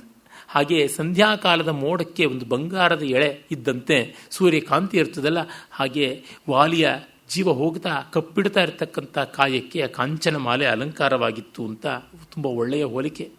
ತಸ್ಯ ಮಾಲಾ ಚ ದೇಹಶ್ಚ ಮರ್ಮಘಾತೀ ಚ ಯಶರಃ ತ್ರಿದೇವ ರಚಿತಾ ಲಕ್ಷ್ಮೀ ಪತಿತಸ್ಯಾಪಿ ಶೋಭತೆ ಅಂತ. ಅವನಿಗೆ ಅವನ ದೇಹ, ಆ ಕಾಂಚನ ಮಾಲೆ ಮತ್ತು ಅವನ ಸಾವಿಗೆ ಕಾರಣವಾದಂಥ ಜೀವ ಸೆಳೀತಾ ಇರತಕ್ಕಂಥ ಬಾಣ ಮೂರೂ ಅಲಂಕಾರದಂತೆ ಕಾಣಿಸೋದು ಅಂತ. ಚೆನ್ನಾಗಿದೆ. ಭೀಷ್ಮ ಶರತಲ್ಪದ ಮೇಲೆ ಮಲಗಿದ್ದಾಗಲೂ ಒಂದು ಶೋಭೆ ಇತ್ತು. ಪಂಪ ಹೇಳ್ತಾನೆ, ಆ ಬಾಣಗಳು ಅನ್ನುವ ವ್ಯಾಸಪೀಠದ ಮೇಲೆ ರಕ್ತಸಿಕ್ತವಾದ ವ್ರಣಭೂಯಿಷ್ಠವಾದ ಶರೀರ ಹೇಗಿತ್ತು ಅಂದರೆ ರಕ್ತಾಕ್ಷರಗಳಲ್ಲಿ ಬರೆದಂಥ ವೀರರಸದ ಗ್ರಂಥವೆಂಬಂತೆ ಕಾಣಿಸ್ದ ಅಂತ. ತುಂಬ ಸುಂದರವಾದಂಥ ಒಂದು ಚಿತ್ರಣವನ್ನು ಕವಿ ಕೊಟ್ಟಿದ್ದಾನೆ. ಹಾಗೆ ಇಲ್ಲಿ ಕಾಣಿಸ್ತಾ ಇತ್ತು ಅಂತ. ಯಾರಿಗೂ ಸಾಮರ್ಥ್ಯ ಇದ್ದರೆ ಅದೊಂದು ಅಲಂಕಾರವಾಗುತ್ತದೆ. ಸಾಮರ್ಥ್ಯ ಇಲ್ಲದೆ ಇದ್ದರೆ ಅವೆಲ್ಲ ಕೂಡ ಭಾರವಾಗುತ್ತದೆ. ಅದು ಒಂದು ಶೋಭೆ. ಮುಂದೆ ವಾಲಿಯ ಬಗೆಗೆ ತುಂಬ ಚೆನ್ನಾಗಿದೆ. ವಾಲ್ಮೀಕಿ ಮಹರ್ಷಿಗಳಿಗೆ ಯಾವ ಪಾತ್ರದ ಬಗೆಗೂ ಆಗ್ರಹಗಳಿಲ್ಲ ಅನ್ನುವುದು ಗೊತ್ತಾಗುತ್ತದೆ. ಇಂದು ಬೆಳಗ್ಗೆಯೂ ಈ ಭಾಗಗಳನ್ನು ಮತ್ತೆ ಮತ್ತೆ ನೋಡ್ತಾ ಇದ್ದೆ. ವಾಲಿಯನ್ನು ಇಷ್ಟು ಘನತೆಯಿಂದ ಚಿತ್ರಿಸಿದ್ದಾರೆ ಆದಿಕವಿಗಳು. ಯಾವ ರೀತಿಯಲ್ಲಿಯೂ ಅವನಿಗೆ ಅನ್ಯಾಯವಾಗದಂತೆ ಮಾಡಿದ್ದಾರೆ. ಅಂದರೆ ಆ ಪಾತ್ರಕ್ಕೆ ಏನೋ ಗೋಬೆ ಕೂಡಿಸಬಹುದಾಗಿತ್ತು, ಕೂಡಿಸಿಲ್ಲ. ಅವನ ಬಾಯಿಂದ ಬರುವ ಮಾತುಗಳಿಗೆ ಪ್ರಾಮಾಣಿಕವಾಗಿ ಅನಿಸುತ್ತೆ, ರಾಮನಿಗೆ ಉತ್ತರ ಕೊಡಕ್ಕಾಗ್ತಿಲ್ಲ, ತತ್ತರಿಸಿ ಹೋಗ್ತಾನೆ ಎನ್ನುವಂತೆ ಕಾಣುತ್ತದೆ. ಆ ಮಟ್ಟಕ್ಕೆ ವಾಲಿಯ ಸ್ಥೈರ್ಯವನ್ನು, ವಾದ ಕೌಶಲವನ್ನು, ವ್ಯಕ್ತಿತ್ವವನ್ನು ಚಿತ್ರಿಸಿದ್ದಾರೆ. ಮತ್ತೆ ಇಡೀ ಸನ್ನಿವೇಶ ಈ ಕಾಲದಲ್ಲಿಯೂ ನಡೆಯುತ್ತದೆ, ಹಾಗೆ ನಡೆಯುತ್ತದೆ. ಮುಂದೆ ಅದನ್ನು ಹೇಳ್ತೀನಿ. ಪ್ರತಿಯೊಂದು ಕಾಲದಲ್ಲಿಯೂ ನಿಸರ್ಗ ಸಹಜವಾಗಿ, ತುಂಬ ನೈಜವಾಗಿ, ನ್ಯಾಚುರಲ್ ಆಗಿ ನಡೆಯುವ ವಿದ್ಯಮಾನ ಇದು ಅಂತ ಅನ್ನೋದು ಗೊತ್ತಾಗುತ್ತದೆ. ಅವನು ಹೇಗಿದ್ದ ಅಂತಂದರೆ, ಯಯಾತಿಮಿವ ಪುಣ್ಯಾಂತೆ ದೇವಲೋಕಾತ್ ಪರಿಚ್ಯುತಂ ಆದಿತ್ಯಮಿವ ಕಾಲೇನ ಯುಗಾಂತೆ ಭೂಮಿಪಾತಿತಂ. ಪ್ರಳಯ ಕಾಲದಲ್ಲಿ ಸೂರ್ಯನು ಭೂಮಿಗೆ ಬಿದ್ದುಬಿಡ್ತಾನಂತೆ, ಹಾಗಿದ್ದ ಇವನು. ಮತ್ತು ಯಯಾತಿ ಪುಣ್ಯಭ್ರಷ್ಟನಾಗಿ ಸ್ವರ್ಗದಿಂದ ಬೀಳ್ತಾನೆ. ಅದು ಮಹಾಭಾರತದ ಆದಿಪರ್ವದಲ್ಲೇ ಬರುವ ಕಥೆ. ಬೇಕಾದಷ್ಟು ಒಳ್ಳೆಯದು ಕೆಟ್ಟದ್ದು ಎಲ್ಲ ಮಾಡ್ದ ಯಯಾತಿ ದೀರ್ಘಾಯುಷ್ಯದಲ್ಲಿ. ಮಗನ ಯೌವನವನ್ನು ತೆಗೆದುಕೊಂಡು ಬೇಕಾದಷ್ಟು ಸುಖಪಟ್ಟ, ಕಡೆಗೆ ವೈರಾಗ್ಯ ಬಂತು. ನಜಾತು ಕಾಮ ಕಾಮಾನಾಂ ಉಪಭೋಗೇನ ಶಾಮ್ಯತಿ ಹವಿಷಾ ಕೃಷ್ಣವರ್ತ್ಮೇವ ಭೂಯೇವಾಭಿವರ್ಧತೆ ಅಂತ ಕೊನೆಗೆ ತುಪ್ಪ ಹಾಕಿ ಬೆಂಕಿಯನ್ನು ಆರಿಸ್ದಂಗೆ ಬಯಕೆಯನ್ನು ಈಡೇರಿಸಿ ಮುಗಿಸೋದಿಕ್ಕಾಗೋದಿಲ್ಲ ಅಂತ ವೈರಾಗ್ಯ ಬಂತು. ತಪಸ್ಸಿಗೆ ಹೋದ, ಪುಣ್ಯಲೋಕಗಳ ಸಂಪಾದನೆ ಮಾಡ್ದ. ಆಗಲೂ ಅಲ್ಲಿ ನಿನಗೆ ಇಷ್ಟೆಲ್ಲ ಪುಣ್ಯ ಹೇಗೆ ಬಂತು ಅಂದರೆ, ಇಷ್ಟೆಲ್ಲ ಪುಣ್ಯ ಕಾರ್ಯ ಮಾಡಿದ್ದಕ್ಕೆ ಅಂತ ಲಿಸ್ಟ್ ಒಪ್ಪಿಸಿದಾಗ ಅವನಿಗೆ ಪುಣ್ಯ ಹೊರಟೋಯ್ತು ಅಂತ. ನಾವು ಮಾಡಿದ ಸತ್ಕಾರ್ಯ ಹೇಳಿಕೊಂಡ್ರೆ ಅದೆಲ್ಲ ಕರಗಿ ಹೋಗುತ್ತದೆ ಅಂತ ತಾತ್ಪರ್ಯ. ಭೂಮಿಗೆ ಬೀಳುವಾಗ ಇಂದ್ರ ನಿನಗೇನಾದರೂ ಒಂದು ಸಹಾಯ ಮಾಡಲ ಅಂದರೆ ಸಜ್ಜನರಿರುವ ಜಾಗದಲ್ಲಿ ಬೀಳಿಸು ಅಂತಂದ. ಸತ್ಸಂಗದಿಂದಾಗಿ ಅವನ ಮೊಮ್ಮಕ್ಕಳು ದೌಹಿತ್ರರು, ಮಾಧವಿ ಅಂತ ಪುತ್ರಿ, ಅವಳಿಗೆ ಆದಂಥ ಮಕ್ಕಳು ಹರಿಯಶ್ವ, ವಸುಮನ, ಮತ್ತು ಹರಿಯಶ್ವನ ಮಗ ವಸುಮನ, ಮತ್ತು ದಿವೋದಾಸನ ಮಗ ಪ್ರತರ್ಧನ, ಇವನು ಉಶೀನರನ ಮಗ ಶಿಬಿ ಮತ್ತು ವಿಶ್ವಾಮಿತ್ರನ ಮಗ ಅಷ್ಟಕ. ಈ ನಾಲ್ವರು ಅವನ ದೌಹಿತ್ರರು, ಮಾಧವಿಗೆ ಹುಟ್ಟಿದವರು. ಅವರೊಂದು ಯಾಗ ಮಾಡ್ತಿರ್ತಾರೆ. ಅವರ ಜೊತೆಗೆ ಇವನು ಸಂವಾದ ಮಾಡಿ ಇವನಿಗೆ ಪುಣ್ಯ ಬಂದು ಮತ್ತೆ ಪುಣ್ಯಲೋಕಗಳಿಗೆ ಹೋದ ಅಂತ. ಆದರೆ ಬೀಳ್ತಾ ಇರುವ ಯಯಾತಿ ಇದ್ದಂತೆ ಇವನ ಚಿತ್ರ ಇತ್ತು ಅಂತ ಕವಿಗಳು ಬರೀತಾರೆ. ಮಹೇಂದ್ರ ಪುತ್ರಂ ಪತಿತಂ ವಾಲಿನಂ ಹೇಮಮಾಲಿನಂ. ಆಗ ರಾಮ ಬಂದು ನೋಡ್ತಾನೆ. ರಾಮೋ ದದರ್ಶ ಉಪಸರ್ಪಚ. ಹತ್ತಿರಕ್ಕೆ ಬರ್ತಾನೆ. ಕಷ್ಟ ಇದೆ. ಒಬ್ಬರನ್ನು ಕೊಂದು ಅವ್ರ ಹತ್ತಿರಕ್ಕೆ ಬಂದು ಅವರಿನ್ನು ಕುಟುಕ ಜೀವ ಇಟ್ಟುಕೊಂಡಿದ್ದಾಗ ಅವ್ರ ಮಾತುಗಳನ್ನು ಅನ್ನಿಸ್ಕೊಳ್ಳೋದು. ರಾಮ ಎಸ್ಕೇಪ್ ದಾರಿ ನೋಡ್ತಾ ಇಲ್ಲ. Never had in such escape ವಿಂಟ್. ನೋಡಿ ತಕ್ಷಣವೇ ಅಬ್ರವೀತ್ ಪ್ರಶ್ರಿತಂ ವಾಕ್ಯಂ ಪರುಷಂ ಧರ್ಮ ಸಂಹಿತಂ. ಒರಟಾದ ಮಾತುಗಳನ್ನು ನಮ್ರತೆಯಿಂದಲೇ ಆಡ್ತಾನೆ. ಧರ್ಮಸಮ್ಮತವಾದದ್ದನ್ನೇ ಹೇಳ್ತಾನೆ ವಾಲಿ ಅಂತ ಬರ್ತದೆ. ಅವನ ಆರ್ಗ್ಯುಮೆಂಟ್ ಹೇಗಿದೆ ಅಂದರೆ ಯಾವ ಕಾಲದ ಡಿಫೆನ್ಸ್ ಲಾಯರು ನಾಚಿಕೊಳ್ಳಬೇಕು ಆ ಥರ ಇದೆ. ಪರಾಂಗುಖ ವದಂ ಕೃತ್ವ ಕೋನು ಪ್ರಾಪ್ತಸ್ತ್ವಯ ಗುಣ ಯದಹಂ ಯುದ್ಧ ಸಂರಬ್ಧ ಶರಣೋಸಿ ಶರೇಣ ಉರಸಿ ತಾಡಿತಃ ಶರೇಣೋರಸಿ ತಾಡಿತಃ ತ್ವಂ ನರಾಧಿಪತೆ ಪುತ್ರ ಪ್ರಥಿತಃ ಪ್ರಿಯದರ್ಶನ ಕುಲೀನಃ ಸತ್ವಸಂಪನ್ನ ತೇಜಸ್ವಿ ಚರಿತವ್ರತಃ. ನೋಡಿ, ವಾಲಿ ಕೂಡ ಬಾಯಿಗೆ ಬಂದಂಗೆ ಕೆಟ್ಟ ಕೆಟ್ಟ ಮಾತಾಡೋಕ್ಕೆ ಆರಂಭ ಮಾಡಿಲ್ಲ. ನೀನು ದೊಡ್ಡವನು, ರಾಜನ್ಯನ ಪುತ್ರ, ಪ್ರಥಿತ ಪ್ರಖ್ಯಾತನಾದವನು, ಪ್ರಿಯದರ್ಶನ, ಎಲ್ಲರಿಗೂ ಕಣ್ಣಿಗೆ ಹಬ್ಬ ಮಾಡುವಂಥ ವ್ಯಕ್ತಿತ್ವ, ಕುಲೀನಃ ಸೂರ್ಯವಂಶೀಯನಾದವನು, ಸತ್ವ ಸಂಪನ್ನ ತೇಜಸ್ವಿ ಚರಿತವ್ರತಃ, ಎಷ್ಟೋ ವ್ರತಗಳನ್ನು ಮಾಡಿದಂಥವನು. ನಿನ್ನಂಥ ದೊಡ್ಡ ಮನುಷ್ಯ ಪರಾಂಗುಖವದಂ, ಮರೆಯಲ್ಲಿ ನಿಂತು ಕೊಂದಿದ್ದೀಯಲ್ಲ, ಪ್ರಚ್ಛನ್ನ ವಧೆ ಮಾಡಿದೆಯಲ್ಲ. ಕೋನು ಪ್ರಾಪ್ತಸ್ತ್ವಯ ಗುಣ, ಇದರಿಂದ ನಿನಗೆ ಬಂದ ಗುಣ ಯಾವುದು, ಕೀರ್ತಿ ಯಾವುದು, ಮರ್ಯಾದೆ ಯಾವುದು? ಅದು ನಾನು ಯುದ್ಧದಲ್ಲಿ ಮಗ್ನನಾಗಿದ್ದಾಗ ಇನ್ನೊಬ್ಬನ ಜೊತೆ ಯುದ್ಧ ಮಾಡ್ತಾ ಇದ್ರೆ ಮತ್ತೊಂದು ಮೂಲೆಯಿಂದ ನೀನು ಬಂದು ಬಾಣ ಪ್ರಯೋಗ ಮಾಡಿದೆಯಲ್ಲ, ಎದೆಗೆ ಬಾಣ ಬಿಟ್ಟಿಯಲ್ಲ, ಎಂಥದ್ದಿದು ಅನ್ಯಾಯ ಅಂತ. ಇಲ್ಲಿ ನೋಡಿ, ಒಂದು ಮಟ್ಟದ ಘನತೆ ಇದ್ದ ರಾಜಕೀಯ ಹೇಗೆ ನಡೆಯುತ್ತದೆ ಅನ್ನೋದಕ್ಕೆ ಇದೊಂದು ಸಾಕ್ಷಿ. ಇಲ್ಲಿ ಧರ್ಮಕ್ಕಿಂತ ಅರ್ಥವೇ ಇರೋದು. ಇಲ್ಲಿ ಧರ್ಮ ತುಂಬ ಇದೆ ಅಂತ ವ್ಯಾಖ್ಯಾನಕಾರರು ವೈಟ್ ವಾಶ್ ಮಾಡಿದ್ದಾರೆ. ಪಾಪ ರಾಮನು ಹೆಣಗಿದ್ದಾನೆ ಹೇಳೋದಕ್ಕೆ ನನಗೆ ತೃಪ್ತಿ ಆಗ್ತಾ ಇಲ್ಲ. ನಾವು ರಾಮನಿಲ್ಲೆಲ್ಲ ಉಳಿಸಬೇಕಾಗಿಲ್ಲ. ಯುದ್ಧ ನಡೀತಾ ಇದೆ ಅಂದರೆ ಅರ್ಥ ಸಾಧನೆಗಾಗಿ ನಡೀತಾ ಇದೆ. ಆ ಅರ್ಥ ಸಾಧನೆಗಾಗಿ ಮಾಡಬೇಕಾದದ್ದು ಅಷ್ಟೇ. ಅರ್ಥ ನಡೆದಿದೆ. ಆದರೆ ಅದು ಒಂದು ಪುರುಷಾರ್ಥ, ಅದನ್ನು ಮರೆಯಬಾರದು. ಅರ್ಥ ಅನ್ನೋದು ಅರಿಷಡ್ವರ್ಗದ ಮೂಲದಿಂದ ಬಂದದ್ದಲ್ಲ, ಪುರುಷಾರ್ಥಗಳ ಮೂಲದಿಂದ ಬಂದದ್ದು. ಹಾಗಾಗಿ ಅದೂ ಬೇಕು. ಆ ಅರ್ಥಕ್ಕೆ ಎಷ್ಟು ಧರ್ಮವೋ ಅಷ್ಟಿದೆ ಧರ್ಮ. ಆ ಧರ್ಮ, ಧರ್ಮದ ಧರ್ಮ ಬೇರೆ, ಕಾಮದ ಧರ್ಮ ಬೇರೆ, ಅರ್ಥದ ಧರ್ಮ ಬೇರೆ, ಮೋಕ್ಷದ ಧರ್ಮವೂ ಬೇರೆ. ಒಂದೊಂದು ಪುರುಷಾರ್ಥಗಳಲ್ಲಿಯೂ ಧರ್ಮ ತನ್ನದಾದ ಸ್ವರೂಪವನ್ನು ತೋರ್ಪಡಿಸುತ್ತದೆ. ಅದು ಅಷ್ಟೋ ಇಷ್ಟೋ ಇರುತ್ತದೆ. ಅರ್ಥ ಕಾಮಗಳಲ್ಲಿ ಇರುತ್ತದೆ ಅಂದರೆ ಯಾವ ಮಟ್ಟದಲ್ಲಿ ಇರುತ್ತದೆ ಅಷ್ಟರ ಮಟ್ಟಿಗೆ ನಾವು ನೋಡಬೇಕು. ನಮಗೆ ಗೊತ್ತು, ಎಮ್ಮೆ ಹಾಲಿಗಿರ್ತಕ್ಕಂಥ ಗಟ್ಟಿತನ ಹಸುವಿನ ಹಾಲಿಗಿಲ್ಲ. ಆದರೆ ಹಸುವಿನ ಹಾಲಿಗಿರುವ ಯಾವುದೋ ಇನ್ನೊಂದು ಗುಣ ಎಮ್ಮೆ ಹಾಲಿಗಿಲ್ಲ. ಆ ಬಗೆಯಲ್ಲಿ ವ್ಯತ್ಯಾಸವಾಗುತ್ತದೆ. ಅರ್ಥಸಿದ್ಧಿಗಾಗಿ ನಡೆದಂಥದ್ದು ಇದು. ಅದಿನ್ಯಾವುದು ದೊಡ್ಡ ಘನತೆಯಿಂದದ್ದಲ್ಲ. ಅರ್ಥಸಿದ್ಧಿಗೆ ಎಷ್ಟು ಬೇಕೋ ಆ ಮಟ್ಟಕ್ಕೆ ಧರ್ಮದಲ್ಲಿ ಸುಗ್ರೀವ ರಾಮರಿಗೆ ಅಗ್ನಿಸಾಕ್ಷಿಕವಾದ ಮೈತ್ರಿ ನಡೆದಿದೆ. ಆದರೆ ಅದು ಒಬ್ಬರಿಗೊಬ್ಬರು ಬ್ಯಾಕ್ ಸ್ಟ್ಯಾಪಿಂಗ್ ಮಾಡುವಂಥದ್ದಲ್ಲ, ಅಲ್ಲಿ ಪ್ರಾಮಾಣಿಕತೆ ಇದೆ. ಇವನಿಗಾಗಿ ಅವನು ಈ ಕೆಲಸವನ್ನು ಮಾಡೋದಕ್ಕೆ ಸಿದ್ಧ ಇದ್ದಾನೆ. ಈಗ ಅಲ್ಲಿ ಅನ್ಯಾಯ ಅಕ್ರಮ ಅಂತೆಲ್ಲ ಹುಡುಕೋಕ್ಕಾಗೋಲ್ಲ. ಅದು ಅರ್ಥಸಿದ್ಧಿಗೆ ಮಾಡಿದ್ದಾನೆ. ವ್ಯಾಪಾರ ಮಾಡುವಾಗ ಒಂದಷ್ಟು ಲಾಭ ಅನ್ನೋದು ಇಟ್ಕೊಳ್ಳಲೇಬೇಕು. ಲಾಭ ಇಟ್ಟುಕೊಳ್ಳದೆ ಮಾಡೋದಾದ್ರೆ ದಾನ ಮಾಡಬಹುದಲ್ವ. ಒಂದು ಕೈಯಿಂದ ಇನ್ನೊಂದು ಕೈಗೆ ಒಂದು ವಸ್ತು ರವಾನೆ ಆಗ್ತಾ ಇದೆ ಅಂದರೆ ಅದಕ್ಕೆ ಇನ್ನೊಂದಿಷ್ಟು ಬೆಲೆ ಹೆಚ್ಚು ಮಾಡಲೇಬೇಕಾಗುತ್ತದೆ. ಒಂದು 50 ಲೋಟ ಇಟ್ಟುಕೊಂಡು, ಖಾಲಿ ಲೋಟಗಳು, ಮೊದಲನೇ ಲೋಟಕ್ಕೆ ಹಾಲು ಹಾಕಿ ಆ ಒಂದೊಂದು ಲೋಟಕ್ಕೂ ಬಗ್ಗಿಸಿ ಬಗ್ಗಿಸಿ ಬಗ್ಗಿಸಿ ಹೋದರೆ 2ನೇ ಲೋಟಕ್ಕೆ ಪೂರ್ತಿ ಬಗ್ಗಿಸು, ಆಮೇಲೆ 2ನೇ ಲೋಟದಿಂದ 3ನೇ ಲೋಟಕ್ಕೆ ಸುರಿ, 3ನೇದರಿಂದ 4ನೇದಕ್ಕೆ ಸುರಿ ಅಂತ ಮಾಡಿದ್ರೆ ಕೊನೆ ಲೋಟಕ್ಕೆ ಬರೋಷ್ಟೊತ್ತಿಗೆ ಪೂರ್ತಿ ಲೋಟ ಇರೋದಿಲ್ಲ. ಹಾಲು ಒಂದು ಅರ್ಧ ಮುಕ್ಕಾಲು ಲೋಟದಷ್ಟು ಮಾತ್ರ ಇರುತ್ತದೆ. ಮಿಕ್ಕಿದ್ದೆಲ್ಲ ಈ ಇನ್ನು ಉಳಿದಂಥ 49 ಲೋಟಗಳಲ್ಲಿ ಅಂಟುಕೊಂಡು ಹೋಗಿರುತ್ತದೆ. ಇದು ಅನಿವಾರ್ಯವಾದದ್ದು. ಹಸ್ತಾಂತರವಾಗುವಾಗ ಆ ಥರದ್ದಿರುತ್ತದೆ. ಆ ರೀತಿಯಲ್ಲೇನೆ ರಾಮನ ಅರ್ಥ ವ್ಯವಸ್ಥೆ, ಅದಕ್ಕೆ ಅದರದೇ ಧರ್ಮ ಇದೆ. ಆದರೆ ಅದು ಅರ್ಥ ವ್ಯವಹಾರ ಅಂತನ್ನುವುದನ್ನು ನಾವು ಮರೆಯಬಾರದು. ಹಾಗಾದಾಗ ನಡೆಯುತ್ತದೆ. ಯುದ್ಧದಲ್ಲಿ ಕೊಲ್ಲುವುದೂ ಆಗುತ್ತದೆ, ಕಡಿಯುವುದೂ ಆಗುತ್ತದೆ, ತಂತ್ರಗಳು ಆಗುತ್ತವೆ, ಮೋಸಗಳು ಆಗುತ್ತವೆ. ಅಂದರೆ ಮೋಸಕ್ಕೂ ಒಂದು ಅಳತೆ ಇದೆ. ಆ ರೀತಿಯಾದದ್ದು. ಮತ್ತು ಅದನ್ನಷ್ಟನ್ನು ಒಂದು ಡಿಗ್ನಿಟಿಯಿಂದ ನೋಡೋದಾಗುತ್ತದೆ. ತುಂಬ ನಾನು ಈ ಕಾಲದ ತೀರಾ ಅಗ್ಗದ ರಾಜಕೀಯ ಹೇಳ್ತಾ ಇಲ್ಲ. ಬಿಸ್ನೆಸ್ ವ್ಯಾಪಾರ ವಹಿವಾಟುಗಳಲ್ಲೂ ನಡೆಯುತ್ತದೆ. ಸ್ಥಾನಕ್ಕೆ ಬರುವಾಗ ಅದು ರಜೋಗುಣ ಕ್ಷೇತ್ರ. ವಾಲಿ, ಸುಗ್ರೀವ, ರಾಮ ಇವರೆಲ್ಲರೂ ರಜೋಗುಣ ಕ್ಷೇತ್ರದ ಅರ್ಥ ಪ್ರಪಂಚದಲ್ಲಿದ್ದಾರೆ. ಅದು ಧರ್ಮೈಕ ಸ್ವರೂಪದ ಸತ್ವಗುಣ ಕ್ಷೇತ್ರವಲ್ಲ. ಆ ರಜೋಗುಣದಲ್ಲಿ ಎಷ್ಟು ಮಾತ್ರ ಸಾಚಾತನವೋ ಅಷ್ಟು ಮಾತ್ರವೇ ಇದೆ. ಆದರೆ ಅಲ್ಲಿ ಒಂದು ಘನತೆ ಇರ್ತದೆ. ಆ ಮಟ್ಟದ ಘನತೆಯನ್ನು ನಾವು ಮರೆಯುವಂತೆ ಇಲ್ಲ.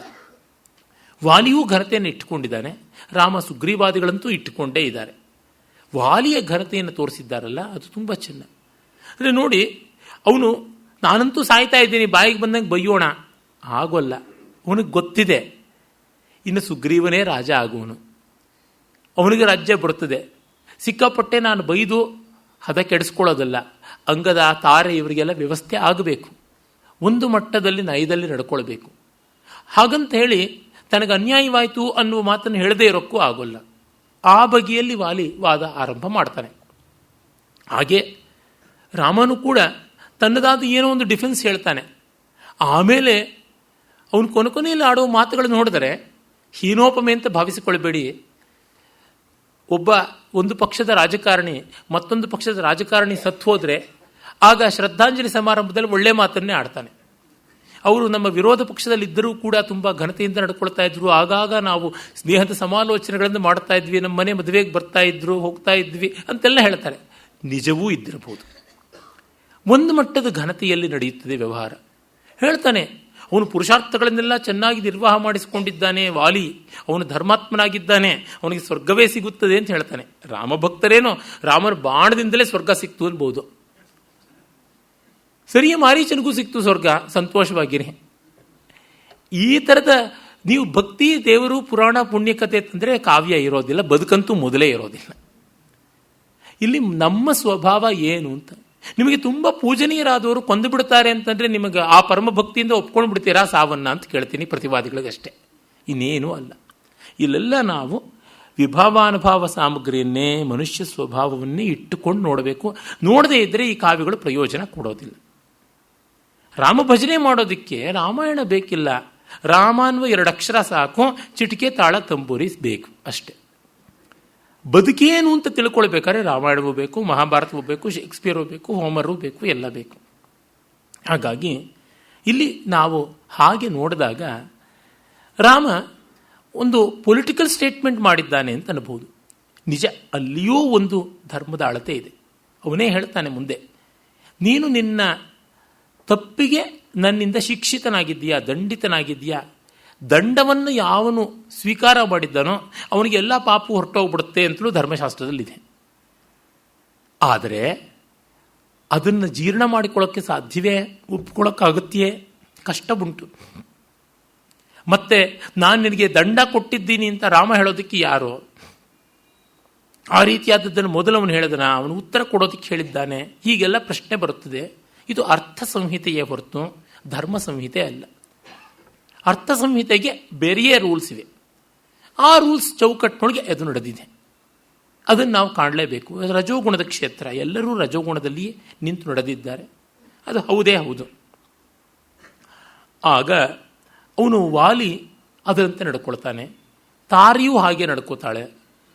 ಸುಗ್ರೀವ ಅಂತೂ ಸ್ಮಶಾನ ವೈರಾಗ್ಯ ಬಂದು ನಮ್ಮಣ್ಣನ ನಾನೇ ಸಾಯಿಸೋ ಕಾರಣ ಅದೇ, ನನಗಿನ್ನೇನು ಬೇಡ ಅಂತ ಎದೆ ಮಾಡ್ಕೋತಾನೆ. 2ನೇ ಗಳಿಗೆನಲ್ಲೇ ಪಟ್ಟಾಭಿಷೇಕಕ್ಕೆ ಸಿದ್ಧ ಆಗ್ಬಿಡ್ತಾನೆ. ಅದನ್ನು ಯಾವುದನ್ನೂ ಆದಿಕವಿಗಳು ಗೇಲಿ ಮಾಡೋಲ್ಲ. ಇದು ಹೀಗೆ ನಡೀತಕ್ಕಂಥದ್ದು, ಹಾಗೆ ಆಗುತ್ತೆ ನೋಡಿ. ಅಷ್ಟೆಲ್ಲ ಅಂದವನು ಲಕ್ಷಣವಾಗಿ ತಾರೇನು ಕೂಡಾವಳಿ ಮಾಡಿಕೊಂಡು ಗುಹಾಪ್ರವೇಶ ಮಾಡ್ತಾನೆ. ವೈಭವ ರಾಮ ಪ್ರಸ್ರವಣ ಗಿರಿನಲ್ಲಿ ಮಾಲ್ಯವತ್ ಪರ್ವತದ ಪ್ರಸ್ರವಣ ಗುಹೆಯಲ್ಲಿ ಇದ್ದಾಗ ಸುಗ್ರೀವನ ಮೋಜು ಮೇಜವಾನಿಗಳ ಸದ್ದು ಗದ್ದಲ ಕೂಡ ಅಲ್ಲಿ ಕೇಳಿಸ್ತಾ ಇರ್ತದೆ. ಅದನ್ನು ಹೇಳ್ಕೊಂಡು ರಾಮ ಹಲಬುತ್ತಾನೆ. ಅಂದರೆ ಇವು ಆಗುತ್ತವೆ ಪ್ರಪಂಚದಲ್ಲಿ, ಇದು ಹೀಗಿರುತ್ತವೆ. No comments. ಅದು ವಾಲ್ಮೀಕಿಗಳ ದೃಷ್ಟಿ. ಲೋಕ ಗರ್ಭಗೃಹಂ ಕೃತ್ಸಂ ಯಥಾವತ್ ಸಂಪ್ರಕಾಶಿತಂ ಅಂತ ನಮ್ಮ ಮಹರ್ಷಿ ವ್ಯಾಸರು ಹೇಳಿದ್ರಲ್ಲ, ಆ ರೀತಿಯಲ್ಲೇ ಇವರು ತೋರಿಸಿದ್ದಾರೆ. ತೋರಿಸುವಲ್ಲಿ ಚೌಕಾಸಿ ಮಾಡಿಲ್ಲ, ಕೀಳು ಮಾಡಿಲ್ಲ. ಅದು ತುಂಬ ದೊಡ್ಡದಾದದ್ದು. ಹೀಗೆ ನಡೆಯುತ್ತಪ್ಪ, ಆ ಥರ ಇದೆ, ಜಗತ್ತು ಇದೆ. ಆ ಒಂದು shrewd world needs a shrewder reaction ಅಂತನ್ನುವುದು. ರಾಮನಿಗೂ ತನ್ನ ಕೆಲಸ ಆಗಬೇಕಾಗಿದೆ, ಖಾಲಿ ಕೈ ಇರೋಕ್ಕಾಗೋಲ್ಲ. ಸುಗ್ರೀವನ ಜೊತೆ ಸಖ್ಯವಾಗಿದೆ. ಮತ್ತೆ ಎಲ್ಲರೂ ಹೇಳಿದ್ದಾರೆ ವಾಲಿಗಿಂತ ಸುಗ್ರೀವ ಮೇಲಾದವನು ಅಂತನ್ನೋದು, ಅದಕ್ಕೆ ಮಾಡಿಕೊಂಡಿದ್ದಾನೆ. ಅದೆಲ್ಲವೂ ಕೂಡ ಅಷ್ಟು ಚೆನ್ನಾಗಿ ಬರುತ್ತದೆ, ಅಷ್ಟು ಸಹಜವಾಗಿದೆ. ನೋಡಿ, ವಾಲಿ ತನ್ನ ಸಾವಿನ ಮೂಲಕ ತನಗಾಗ್ತಾ ಇರುವ ಸೋಲು, ಆ ಅಸಹಾಯಕತೆಯನ್ನು ಒಂದು ಘನತೆಯನ್ನೆಲ್ಲ ಒಪ್ಕೋತಾನೆ. ಸಾಯುವವನನ್ನು ಒಂದು ಮಟ್ಟಕ್ಕೆ ಆಕ್ಷೇಪಗಳಿಗೆ ಉತ್ತರ ಕೊಡಬಹುದು, ಅದಾದಮೇಲೆ ಹೆಚ್ಚು ತಿವಿಬಾರದು. ರಾಮ ಒಂದು ಸೌಮ್ಯದಿಂದ ನಡ್ಕೋತಾನೆ. ತಾರೆಗೂ ಕೂಡ ಸಾಂತ್ವನವನ್ನು ಹೇಳ್ತಾನೆ. ನೀವೆಲ್ಲ ಹತ್ತು ಕರೆದು ರಂಪ ಮಾಡಬೇಡಿ, ಸತ್ತವ್ರಿಗೆ ಅಶ್ರೇಯಸ್ಸು, ಕಣ್ಣೀರಿಟ್ರೆ ಅನ್ನೋ ಧರ್ಮಶಾಸ್ತ್ರ ಎಲ್ಲನೂ ಪೋಣಿಸ್ತಾನೆ. ಹೀಗೆಲ್ಲ ಉಂಟು. ಅಷ್ಟು ಕೂಡ ನೋಡಿದಾಗ ಆಗಬೇಕಾಗಿತ್ತು, ಒಳ್ಳೆಯದು ಕೆಟ್ಟದ್ದು ಒಂದು ಕೆಲಸ. ಆದಮೇಲೆ ಅದನ್ನು ಹಾಗೆ ಅಡ್ಜಸ್ಟ್ ಮಾಡ್ಕೊಳ್ಬೇಕು. ಮನೆಗಳಲ್ಲಿ ಅಣ್ಣ ತಮ್ಮಂದರು ಭಾಗ ಮಾಡ್ಕೋತಾರೆ, ಲೆಕ್ಕ ಹಾಕ್ತಾನೆ ಇರ್ತಾರೆ, ತಮಗೆಷ್ಟು ಅಂತ. ಆದರೂ ಕೂಡ ಆಮೇಲೆ ಅವರ ಹೆಂಡತಿರಿಗೆ ಒಂದು ಸತಿ ಗೂಡಿಸ್ಬಿಟ್ಟಾರಲ್ಲ, ಅರ್ಶಿನ ಕುಂಕುಮ ಕೊಟ್ಬಿಟ್ಟು ಸೋಬ್ಲಕ್ಕೆ ಇಟ್ಬಿಡಿ ಅಂತಾರೆ. ಅದಕ್ಕದು ಇದಕ್ಕಿದು ನಡೀತಾ ಇರುತ್ತೆ. ವ್ಯವಹಾರಕ್ಕೆ ವ್ಯವಹಾರ, ಆಚಾರಕ್ಕೆ ಆಚಾರ, ಅದು ಅರ್ಥ ಪ್ರಪಂಚ. ಅದನ್ನು ತಪ್ಪು ಅನ್ನಕ್ಕಾಗೋಲ್ಲ, ಯಾಕೆಂದರೆ ನಾವು ಅದರಲ್ಲೇ ಬಾಳ್ತಾ ಇದ್ದೀವಿ. ಆದರೆ ಅದು ಉತ್ಕೃಷ್ಟವಾದದ್ದು, ಲೋಕೋತ್ತರವಲ್ಲ. ರಾಮನ ವ್ಯಕ್ತಿತ್ವ ನಿಂತಿರೋದು ಬರೀ ಈ ವಾಲಿವಧೆಯ ಚೌಕಟ್ಟಿನೊಳಗೆ ಮಾತ್ರವಲ್ಲ. ನಮ್ಮ ಹಳಬರಿಗೆ ಪರಿಪೂರ್ಣತೆ ತೋರಿಸ್ಬಿಡಬೇಕು ಅಂತ. ಪರಿಪೂರ್ಣತೆ ಎಲ್ಲುಂಟು? ಜಗತ್ತಿನಲ್ಲಿಯೇ ಪರಿಪೂರ್ಣತೆ ಇಲ್ಲದೆ ಇದ್ದಾಗ ಜಗತ್ ಸೃಷ್ಟಿಯಲ್ಲಿ ಪರಿಪೂರ್ಣತೆ ಇರೋಕ್ಕೆ ಸಾಧ್ಯವ? ಬ್ರಹ್ಮವಸ್ತುವಿನಲ್ಲಿ ಉಂಟು. ಆ ಬ್ರಹ್ಮವಸ್ತು ಜೀವವಾಗಿ ಬಂದಾಗಲೇ ಪರಿಪೂರ್ಣತೆ ಇರೋದಿಲ್ಲ. ವಿಷ್ಣೋರಂಶೇ ಸಮುತ್ಪನ್ನ ಅಂತಲೇ ರಾಮನಿಗೆ ಹೇಳೋದು. ಅಂಶ ಅಂದಾಗಲೇ ಅಪೂರ್ಣತೆ ಬಂತೋ ಇಲ್ಲವೋ? ಹಾಗುಂಟು. ಅರೆ, ರಾಮನ ಪೂರ್ಣತೆ ಅಪೂರ್ಣತೆಯ ಮಟ್ಟ ಯಾವುದು? ನಮಗಿಂತ ಎಷ್ಟು ದೊಡ್ಡವನು? ಇದನ್ನು ನಾವು ಭಾವಿಸಬೇಕು. ವಾಲಿವಧೆಯನ್ನು ಇಟ್ಟುಕೊಂಡು ರಾಮನ ಮೇಲೆ ಕ್ರಿಮಿನಲ್ ಕೇಸನ್ನು ಫೈಲ್ ಮಾಡ್ತೀನಿ ಅನ್ನೋದು ತುಂಬ ನೀಚತನ, ಅವಿವೇಕ. ಆದರೆ ಲೋಕವರ್ತನೆ ಹೀಗಿದೆ ಅಂತನ್ನೋದನ್ನು ಗಮನಿಸುವುದು ನಿಜವಾಗಿ ಬೋಧಪ್ರದವಾದದ್ದು ಅಂತ ಅನಿಸುತ್ತದೆ. ಮತ್ತೆ ಎಲ್ಲಕ್ಕಿಂತ ಮಿಗಿಲಾಗಿ ನಾವಿಲ್ಲಿ ಕಾಣಬೇಕಾದದ್ದು ಘನತೆಯ ವರ್ತನೆ ಯಾವ ಮಟ್ಟದ ನೈಜವಾದದ್ದು ಅಂತ. ಅದು ಹೀಗೆ ನಡೀತಾ ಇದೆ, ಅದು ನೈಜವಾದದ್ದು ಅಂತ. ಯಾವುದು ಅನಿವಾರ್ಯವಾದದ್ದು ಅದನ್ನು ಒಪ್ಪಿಕೊಳ್ಳಬೇಕು. ಹಿಂಸೆ ಎಷ್ಟು ನಡೀತಾ ಇದೆ ಲೋಕದಲ್ಲಿ. ಹಿಂಸೆ ಇಲ್ಲದೆ ನಮ್ಮ ಅಸ್ತಿತ್ವವೇ ಇಲ್ಲ. ಅದಕ್ಕೆ ಪಂಚಸೂನಾಗ್ರಹಪಾತಕ ವಿಮೋಚನೆಗೆ ಪಂಚಮಹಾಯಜ್ಞಗಳು ಅಂತ ಧರ್ಮಶಾಸ್ತ್ರಗಳೆಲ್ಲ ಮಾಡಿವೆ ಅಂತಂದಾಗ ಕಾಂಪ್ರಮೈಸ್ ಅನ್ನೋದಿದೆ. ವಾಲಿವಧೆಯೂ ಒಂದು ಕಾಂಪ್ರಮೈಸ್. ರಾಮನನ್ನು ಯತ್ವಾ ತದ್ವಾ ಐಡಿಯಲ್ ಅಂತ ಮಾಡಿಕೊಂಡು ಆಮೇಲೆ ಅವನು ಹಿಂಗೆ ಮಾಡ್ದ ಅಂತ ಗೂಬೆ ಕೂಡಿಸೋದು ತುಂಬ ಅನ್ಯಾಯ. ರಾಮನಿಗೂ ಕೂಡ ಅವನು ಆತ್ಮಾನಂ ಮಾನುಷಂ ಮನ್ನಿ ಅಂತ ಹೇಳ್ಕೊಂಡಿದ್ದಾನೆ. ಹಾಗಾಗಿ ಅಲ್ಲಿ ಇಲ್ಲಿ ಅಷ್ಟು ಇಷ್ಟು ಹೆಚ್ಚು ಕಡಿಮೆಗಳಾಗಿವೆ. ಆ ಹೆಚ್ಚು ಕಡಿಮೆಗಳು ನಮ್ಮ ಅಳತೆಯ ದೃಷ್ಟಿಯಿಂದ ನಾವು ನೋಡಬಾರದು. ತುಂಬ ದೊಡ್ಡದಾದದ್ದು. ಐರಾವತಾನೂ ಕೂಡ ಅಲ್ಲಾಡುತ್ತದೆ ಅಂತ ಕೈಲಾಸಂ ಹೇಳ್ತಾರಲ್ಲ ಗಾದೆ, ಆ ಬಗೆಯಾದದ್ದು. ಅಲ್ರಿ, ಮನಸ್ಸಿನಲ್ಲಿ ಅವನು ಎಷ್ಟು ಸತಿ ಬೈಕೊಂಡಿಲ್ಲ ಕೈಕೇಯಿನ? ಅವರಪ್ಪನ್ನೇ ಬೈಕೊಂಡಿದ್ದಾನೆ. ಮನಸ್ಸಿನಲ್ಲಿ ಆದರೂ ಅಂದುಕೊಂಡ್ಬಿಟ್ರೆ ಪಾತಕ ಅಲ್ವೇ? ತ್ರಿಕರಣಗಳಲ್ಲಿ ಮನಸ್ಸು ಒಂದು. ಬಂತೋ ಇಲ್ವೋ ಪಾಪ? ಆ ಪಾಪಕ್ಕೆ ಅವನು ಏನು ಮಾಡಿಕೊಂಡ ಪ್ರಾಯಶ್ಚಿತ್ತ ಅಂತ ಹೀಗೆಲ್ಲ ಧರ್ಮಶಾಸ್ತ್ರದ ಕೊಯ್ರಿ ಹಾಕೋಕ್ಕೆ ಶುರು ಮಾಡಿಬಿಟ್ರೆ, ನಮ್ಮ ಪ್ರಾಚೀನ ಶಾಸ್ತ್ರಕಾರರಲ್ಲಿ ಪಾಪ ಅಕ್ಷರಕ್ಷರದಲ್ಲಿಯೂ ಪರಿಪೂರ್ಣತೆ ಕಾಣಿಸ್ಬೇಕು ಅಂತ ಒಂದು ಜಿದ್ದು. ಇದು ಸಾಕ್ಷಾತ್ ಶಂಕರ ಭಗವತ್ಪಾದರಿಂದ ಮೊದಲುಗೊಂಡು ಯಾರನ್ನೂ ಬಿಟ್ಟಿಲ್ಲ ಈ ರೋಗ. ಏನು ಇವರು ಶಂಕರನ್ನು ಬೈತಾರಲ್ಲ ಅಂದರೆ ಬೈಯೋದಲ್ಲ, ಇದ್ದದ್ದನ್ನು ಹೇಳ್ತಾ ಇದ್ದೀನಿ. ಭಗವದ್ಗೀತೆಯ ಒಂದೊಂದು ಅಕ್ಷರಕ್ಕೂ ಅರ್ಥ ಇದೆ ಅಂತ ತೋರಿಸ್ಬೇಕು ಅಂತ. ಅಲ್ಲಿ ಒಂದೊಂದು ಚಕಾರಕ್ಕೆ ತುಕಾರಕ್ಕೆ ಎಲ್ಲದಕ್ಕೂ ಅರ್ಥ ಹೇಳಬೇಕು ಅಂತ ಹೋದಾಗ ಜಿದ್ದಾಗಿ ಬಿಡುತ್ತದೆ. ಮಾಡಬೇಕಾಗಿಲ್ಲ. ಆದರೆ ವಾದಕ್ಕೆ ಬಂದಾಗ ಮಾಡಬೇಕು. ವಾದ ಅನ್ನೋದು ಒಂದು ರಜೋಗುಣ ಕ್ಷೇತ್ರವಾಗುತ್ತದೆ. ಅಲ್ಲಿದ್ದಾಗ ಈ ಥರ ತಂತ್ರಗಳು ಬರ್ತವೆ. ರುಜಿತಾತ್ಪರ್ಯ ತಗೊಂಡಾಗ ಅವು ಬರುವಂಥದ್ದಲ್ಲ. ಆದರೆ ಎದುರಾಳಿಗಳು ರುಜಿತಾತ್ಪರ್ಯಕ್ಕೆ ಸಿದ್ಧ ಇಲ್ಲದೆ ಇದ್ದಾಗ ಈ ಎಲ್ಲ ಕತ್ತಿ ವರಸೆಗಳು ಪಟ್ಟು ವರಸೆಗಳು ಮಾಡಬೇಕಾಗುತ್ತದೆ. ಈ ಕೆಲಸವನ್ನು ಶಂಕರರೇ ಮಾಡಿದ್ದಾರೆ ಅಂದರೆ ಮಿಕ್ಕಾಚಾರ್ಯರ ಬಗ್ಗೆ ಹೇಳಲೇಬೇಕಾಗಿಲ್ಲ. ಹಿರೇಕಂಚಾಳಿ ಮನೆ ಮಂದಿಗೆಲ್ಲ ಇನ್ನೂ ಹೀನ. ಹೇಳೋ ನಾನು ದೊಡ್ಡವನಾಗ್ತಿದ್ದೀನಿ ಅಂತಲ್ಲ, ಎಲ್ಲ ಕಂಡಿದ್ರಿಂದ ಹೇಳ್ತಾ ಇದ್ದೀನಿ. ಇದನ್ನು ಕಂಡಾಗ ನಾವು ಸಮರ್ಥನೆ ಮಾಡಬೇಕಿಲ್ಲ. ಸಮರ್ಥನೆ ಮಾಡದಷ್ಟು ಸ್ವಾರಸ್ಯ ಕಡಿಮೆ ಆಗುತ್ತದೆ. ಇದನ್ನು ನಾವು ಕಾಣಬೇಕು. ನಿಂಬೆಹಣ್ಣನ್ನು ತುಂಬ ಹಿಂಡಿದ್ರೆ ಹುಳಿ ಹೋಗಿ ಕಹಿ ಆಗುತ್ತದೆ. ಆ ರೀತಿಯಲ್ಲಿ ಇವುಗಳನ್ನು ಹಿಂಡದೆ ನೋಡಬೇಕಾಗುತ್ತದೆ. ಭಾರವಿಕ್ ಮಹಾಕವಿಯ ಪದ್ಯಶೈಲಿಯನ್ನು ಕುರಿತು ಅದು ಒಕ್ಕಳಮಾಲೆ ಇದ್ದಂತೆ ವಿವರ್ಧ ವ್ಯಕ್ತ ಸೌರಭ್ಯ ಭಾರವೇರ್ ಭಾತಿ ಭಾರತಿ ಅಂತ ಗಂಗಾದೇವಿ ಹೇಳ್ತಾಳೆ. ನಾನು ಅದಕ್ಕೆ ಒಂದು ಶರ ಬರೆದಿದ್ದೆ. ಅದು ಪದ್ಯರೂಪದಲ್ಲಿ ಬರೆದಿದ್ದೆ, ಈಗ ಜ್ಞಾಪಕ ಬರ್ತಾ ಇಲ್ಲ. ಗಂಗಾದೇವಿ ಮಾತು ಜ್ಞಾಪಕದಲ್ಲಿದ್ದೆ, ನಂದು ಜ್ಞಾಪಕದಲ್ಲಿಲ್ಲ. ಬಕುಳ ಪುಷ್ಪ ಪರಿಮಳವನ್ನು ಬೀರುತ್ತದೆ, ಅದನ್ನು ಹಿಸುಕದಷ್ಟು ಚೆನ್ನಾಗಿ ಪರಿಮಳ ಕಾಣಿಸುತ್ತೆ ಅಂತ. ಪುಷ್ಪಸ್ಯ ರಚನಾ, ಪುಷ್ಪದ ಸೌಂದರ್ಯ ಏನಾಗುತ್ತದೆ, ಪರಿಮಳ ಇರುತ್ತದೆ, ಹಿಸುಕಿ ಮುದ್ದೆ ಮಾಡಿದ್ರೆ ಏನಾಗುತ್ತದೆ ಅಂತ. ಆ ಥರ ಹಿಂಡಿ ಹಿಸುಕುವಂಥದ್ದಲ್ಲ. ಕುಸುಮ ಸಖನೇಂ ನೀನು ಹಿಸುಕದೆಯೇ ಮೂಸದನು ಅಂತ DVG ಹೇಳ್ತಾರಲ್ಲ. ಒಂದು ಸ್ವಲ್ಪ ಅಂತರ ಇಟ್ಟುಕೊಳ್ಬೇಕಾಗುತ್ತದೆ, ನಾವು ಹಾಗೆ ನೋಡಬೇಕಾಗುತ್ತದೆ. ಕೈ ತೂಕ ಬಾಯಿ ಬಣ್ಣದಲ್ಲಿ ಜಗತ್ತನ್ನು ನಡೆಸಬೇಕಾಗುತ್ತದೆ. ಆ ರೀತಿ ಕಂಡಾಗ ವ್ಯಾಖ್ಯಾನಕಾರರುಗಳು ಎಷ್ಟೋ ಬಾರಿ, ನೆನ್ನೆಯೂ ಹೇಳಿದನಲ್ಲ, ಅವನ ಬಾಯಿಂದ ಸುಳ್ಳೇ ಬಂದಿಲ್ಲ ಅಂತ ತೋರಿಸ್ಬೇಕು ಅಂತ ಲಕ್ಷ್ಮಣನಿಗೆ ಮದುವೆ ಆಗಿಲ್ಲ ಅಂತ. ಅದಕ್ಕೆ ಬದಲಾಗಿ ಊರ್ಮಿಳೆಯನ್ನು ಮದುವೆ ಆದ ಭಾಗ ಪ್ರಕ್ಷೇಪ ಅಂತ ಸಾಬೀತು ಮಾಡಿದ್ರೆ ಆಯ್ತಲ್ಲ. ಲಕ್ಷ್ಮಣನಿಗೆ ಮದುವೆ ಮಾಡಬೇಕು, ಇವಾಗೇನು ದಕ್ಷಿಣೆ ಸಿಗುತ್ತ್ಯಾ, ಲಾಡು ಚಿರೋಟಿ ಊಟ ಸಿಗುತ್ತ್ಯಾ? ರಾಮನ ಬಾಯಿಂದ ಸುಳ್ಳು ಬಂದಿಲ್ಲ ಅಂತ ಅನಿಸ್ಬೇಕು ಅಂತ. ಅಕೃತದಾರ ಅನ್ನೋದಕ್ಕೆ ಅಸನ್ನಿಹಿತ ದಾರ ಅಂತ ಸುತ್ತಿ ಬಳಸಿ ಮಾಡಬೇಕು. ಈ ಥರದ್ದು 1008 ಕಡೆ ಕಾಣುತ್ತದೆ. ಅವುಗಳು ಬೇಕೇ ಇಲ್ಲ ನಮಗೆ. ವಾಲಿವಧೆಯಲ್ಲಿ ರಾಮ ಒಬ್ಬ ರಾಜನಂತೆ ನಡ್ಕೊಂಡಿದ್ದಾನೆ, ಅರ್ಥಶಾಸ್ತ್ರ ಕೋವಿದನಾದ ರಾಜನಂತೆ ನಡ್ಕೊಂಡಿದ್ದಾನೆ. ಅರ್ಥಶಾಸ್ತ್ರವೂ ಒಂದು ಶಾಸ್ತ್ರ. ಕೌಟಿಲ್ಯ ಅರ್ಥಶಾಸ್ತ್ರದಲ್ಲಿ ಏನೆಲ್ಲ ತಂತ್ರಗಳನ್ನು ಹೇಳಿದ್ದಾನೆ, ಎಂಥದ್ದೆಲ್ಲ ಮಾಡಿದ್ದಾನೆ. ನಾವು ರಾಮನ ಗಾಂಧಿ ಮಾಡೋಕ್ಕೆ ಹೋಗಿದ್ದೀವಿ, ತುಂಬ ಅನರ್ಥ. ಇದು ರಾಮನಿಗೆ ಉನ್ನತಿಯ ಪತನವ? ಖಂಡಿತ ಪತನ. ಅದು ಮಾಡಬಾರ್ದು. ನಮ್ಮಲ್ಲಿ ಈ ಹೀನತೆ ಎಲ್ಲ ಬಂದಿದ್ದು ಯಾವಾಗ ಅಂದರೆ, ನಿರ್ವೀರ್ಯತೆಯೇ ಪರಿಪೂರ್ಣತೆ ಅನ್ನುವ ಸ್ಥಿತಿ ಬಂದ ಮೇಲಾಯಿತು. ಜೈನರಲ್ಲಂಥ ಅವಿವೇಕ ತುಂಬ ಉಂಟು. ಅದಕ್ಕೆ ನೋಡಿ, ಜೈನ ರಾಜರುಗಳು ಎಷ್ಟು ಜನ ಇದ್ದಾರೆ, ಯುದ್ಧ ಮಾಡೋದೆಂದಾದರೂ ಬಿಟ್ಟಿದ್ದಾರೆ ಅವರು. ನಮ್ಮ ಜೈನಾತಿ ಜೈನನಾದಂಥ ಹೊಯ್ಸಳೇಶ್ವರ ವಿಷ್ಣುವರ್ಧನ ಎಷ್ಟು ಯುದ್ಧ ಮಾಡಿ ಗೆದ್ದಿದ್ದಾನೆ. ಅದೇ ಥರ ರಾಷ್ಟ್ರಕೂಟರು, ಜೈನ ಮತವನ್ನು ಅವಲಂಬಿಸಿದವರು ಎಷ್ಟು ಜನ ಇದ್ದರು ಅಲ್ಲಿ, ಅವರೆಷ್ಟು ಯುದ್ಧ ಮಾಡಿದ್ದಾರೆ. ಆ ಥರ ಬೇಕಾದಷ್ಟು ಜನ ಸಿಗ್ತಾರೆ.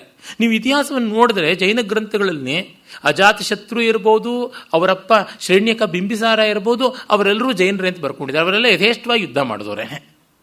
ಎಲ್ಲಿ ಬಂತು ಹಿಂಸೆ, ಅಹಿಂಸೆ?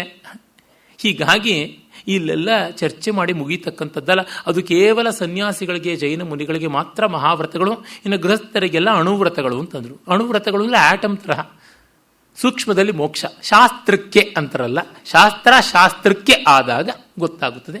ಅರ್ಥ ಪ್ರಪಂಚ ವ್ಯವಹಾರ ಪ್ರಪಂಚದಲ್ಲಿ ಆಗಿರುತ್ತದೆ. ನೀವು ರಾಮನಿಗೆ ಕಾಷಾಯ ಯಾಕೆ ಉಡಿಸಬೇಕು?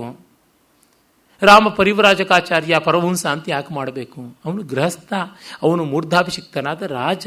ಅಲ್ಲಿ ಸಾಮದಾನ ಭೇದ ದಂಡ ಎಲ್ಲ ಇರುತ್ತದೆ, ಅದರಂತೆ ನಡೆಯಬೇಕು.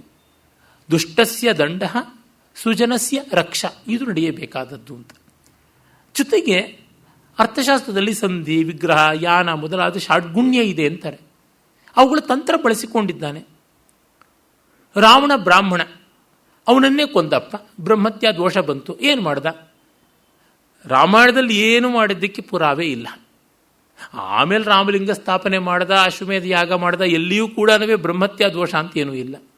ದುಷ್ಟ ಶತ್ರು ಕೊಂದಿದ್ದೇ ಆಯಿತು, ಮುಗೀತು. ದ್ರೋಣಾಚಾರ್ಯನ ದೃಷ್ಟದ್ಯುಮ್ನ ಕೊಂದ, ಅವನು ಸತ್ತ, ಬೇರೆ ಸಂಗತಿ. ಅದಕ್ಕೆ ಪಾಂಡವರು ಏನಾದ್ರು ಪ್ರಾಯಶ್ಚಿತ್ತ ಮಾಡ್ಕೊಂಡ್ರ? ಇವರ ಅರ್ಥಸಿದ್ಧಿಗೆ ತಾನೇ ಬಂದಿದ್ದು. ಆಮೇಲೆ ಯಾವಾಗಲೂ ಅಶ್ವಮೇಧ ಯಾಗ ಅಂತ. ಇಲ್ಲಾದರೂ ಬ್ರಹ್ಮತ್ಯ ದೋಷ ಪ್ರಾಯಶ್ಚಿತ್ತಕ್ಕಾಗಿ ಅಶ್ವಮೇಧ ಯಾಗ ಅಂತ ಧರ್ಮಶಾಸ್ತ್ರದಲ್ಲಿ ಇದೆಯಾ? ನೆನ್ನೇನೂ ನೋಡಿದ್ದೀನಿ, ಪಂಚಮಹಾಪಾತಕ ಪ್ರಕರಣ, ಎಲ್ಲಿಯೂ ಹೇಳಿಲ್ಲ. PV ಕಾಣೆಯವರೇ ಸಾಕ್ಷಿ. ಬ್ರಹ್ಮತ್ಯ ದೋಷಕ್ಕೆ ದೇಹಾಂತವೇ ಪ್ರಾಯಶ್ಚಿತ್ತ ಅಂತ ಉಂಟು. ಅಂದರೆ ಅವು ಬೇರೆ, ಇದು ಬೇರೆ. ಯುದ್ಧ ಬಂದಾಗ, ದಂಡ ಸಂಹಿತೆ ಬಂದಾಗ, ಅರ್ಥ ಪ್ರಪಂಚ ಬಂದಾಗ ಅದರ ಕ್ರಮವೇ ಬೇರೆ ಆಗುತ್ತದೆ. ಒಮ್ಮೆ ಬಾಲಮುರಳಿ ಕೃಷ್ಣ ಅವರು ಇದೇ ಫೋರ್ಟ್ ಹೈಸ್ಕೂಲ್ ರಾಮ ಸೇವಾ ಮಂಡಳಿಯ ಕಚೇರಿ ಮಾಡ್ತಾ ಇದ್ರು. ತುಂಬ ಚೆನ್ನಾಗಿ ಅವರು ಅತ್ಯಂತ ರಮಣೀಯವಾದ ರೀತಿಯಲ್ಲಿ ಹಾಡ್ತಾ ಇದ್ರು. ಅವ್ರು ಹಾಡಿದ್ದನ್ನು ನಾವು ಕೇಳ್ಕೊಳ್ಳೋದು ಬಿಟ್ಟು ಯಾರೋ ಚೀಟಿಗಳು ಕಳ್ಸೋಕೆ ಶುರು ಮಾಡಿದ್ರು, ಈ ಹಾಡು ಹಾಡಿ, ಆ ಹಾಡು ಹಾಡಿ ಅಂತ. ಅವರು ನೋಡಿಬಿಟ್ಟು, it is my kacheri, I will have my choice, I will sing. If you want me to sing your choice, then the tariff will be different ಅಂತಂದ್ರು. ನಗ್ತಾನೆ ಹೇಳಿದ್ರು. ಅಂದರೆ ಅದು ಒಂದು ಕ್ರಮ ಇರುತ್ತದೆ, ಅದನ್ನು ನಾವು ಅರ್ಥ ಮಾಡಿಕೊಳ್ಳಬೇಕು. ಇಲ್ಲಿ ಏನಾಗಿದೆ, ವ್ಯಾಖ್ಯಾನಗಳು ಬರೆದವರು ನಮ್ಮ ರಾಮ ಭಕ್ತರಿಗೆ ಏನೋ ಹರಕು ಮುರುಕು ಬ್ರಾಹ್ಮಣ್ಯ ಬಿಟ್ಟು ರಾಜಕೀಯ, ರಾಜತಂತ್ರ, ಲೋಕವ್ಯವಹಾರ ಏನೊಂದೂ ಗೊತ್ತಿಲ್ಲ. ನಮ್ಮ ಮುಕ್ಕಾಲು 3 ವೀಸೆ ಧರ್ಮಶಾಸ್ತ್ರಕಾರರು ಸಂಧ್ಯಾ ವಂದನೆ ವಿಭೂತಿ ಡಬ್ಬಿಯಿಂದ ಆಚೆಗೆ ಜಗತ್ತನ್ನು ನೋಡಿಯೇ ಇಲ್ಲ.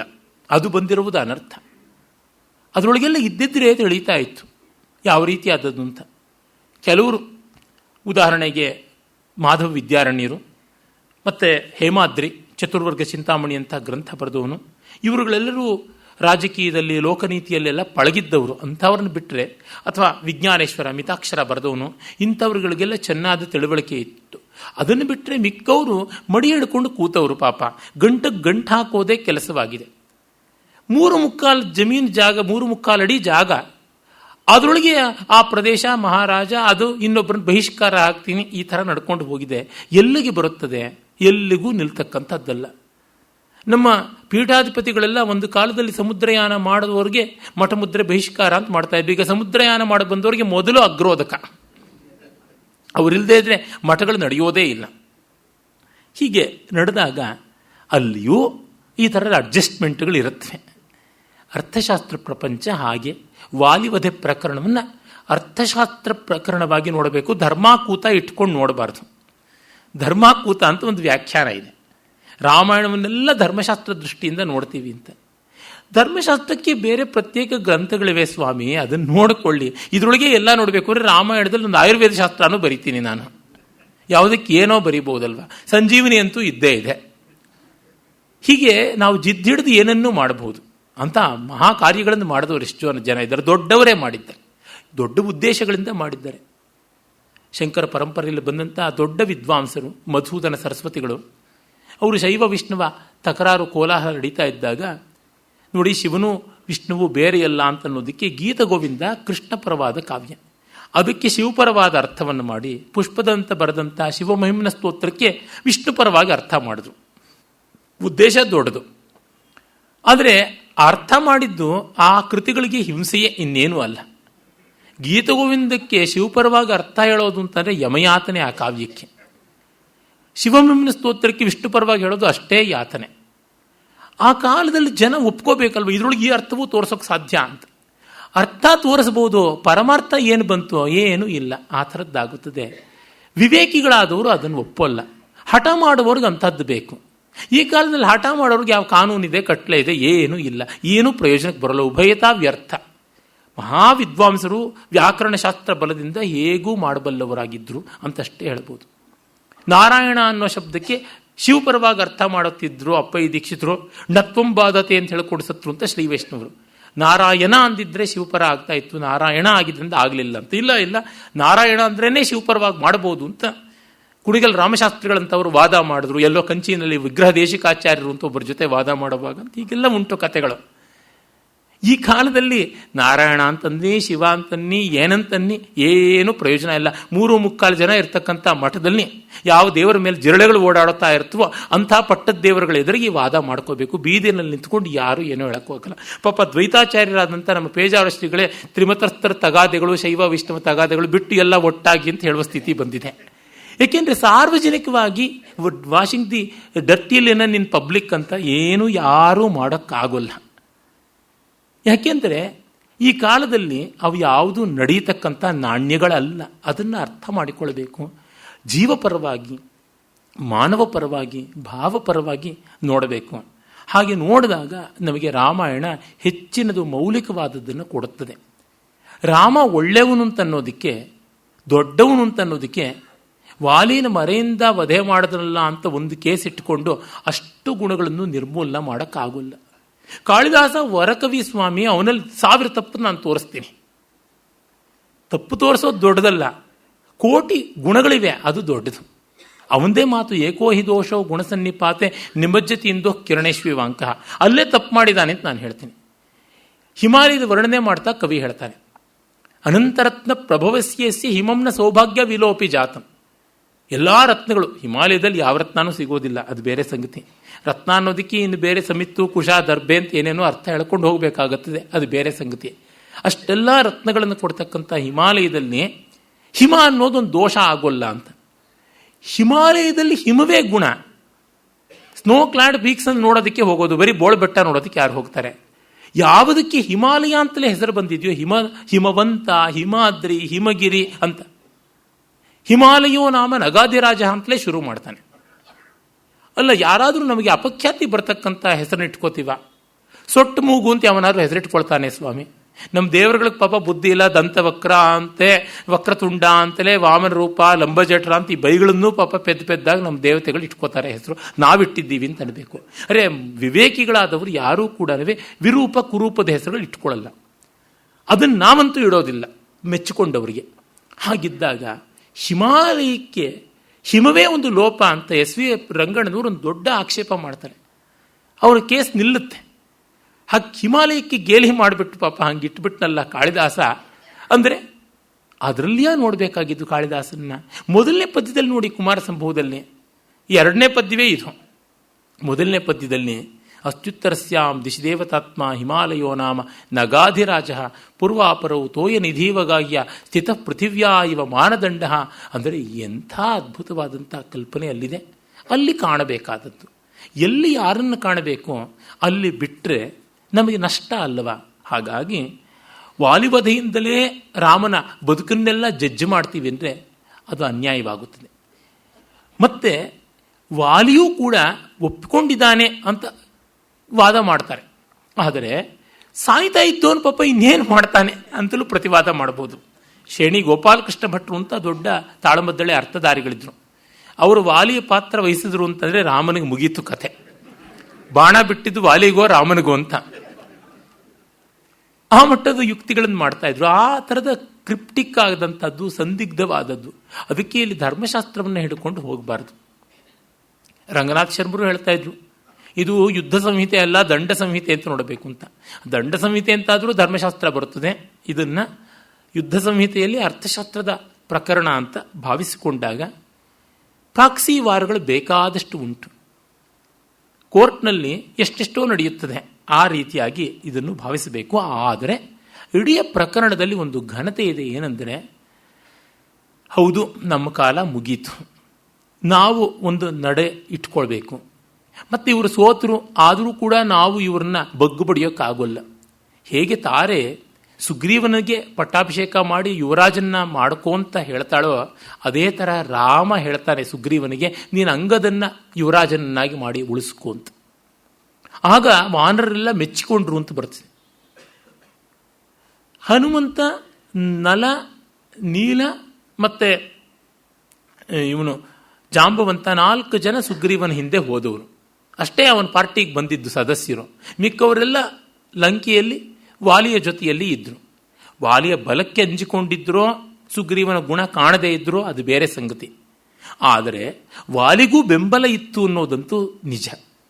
ಹೀಗಾಗಿ ವಾಲಿಯ ಬೆಂಬಲಿಗರಿಗೂ ಕೂಡ ಸಾಧು ಸಾಧು ಅಂತ ಅನ್ನಿಸುವಂತೆ ಆಗಬೇಕು ಅಂತಂದರೆ ಒಂದು ಔದಾರ್ಯವನ್ನು ತೋರಿಸಬೇಕು.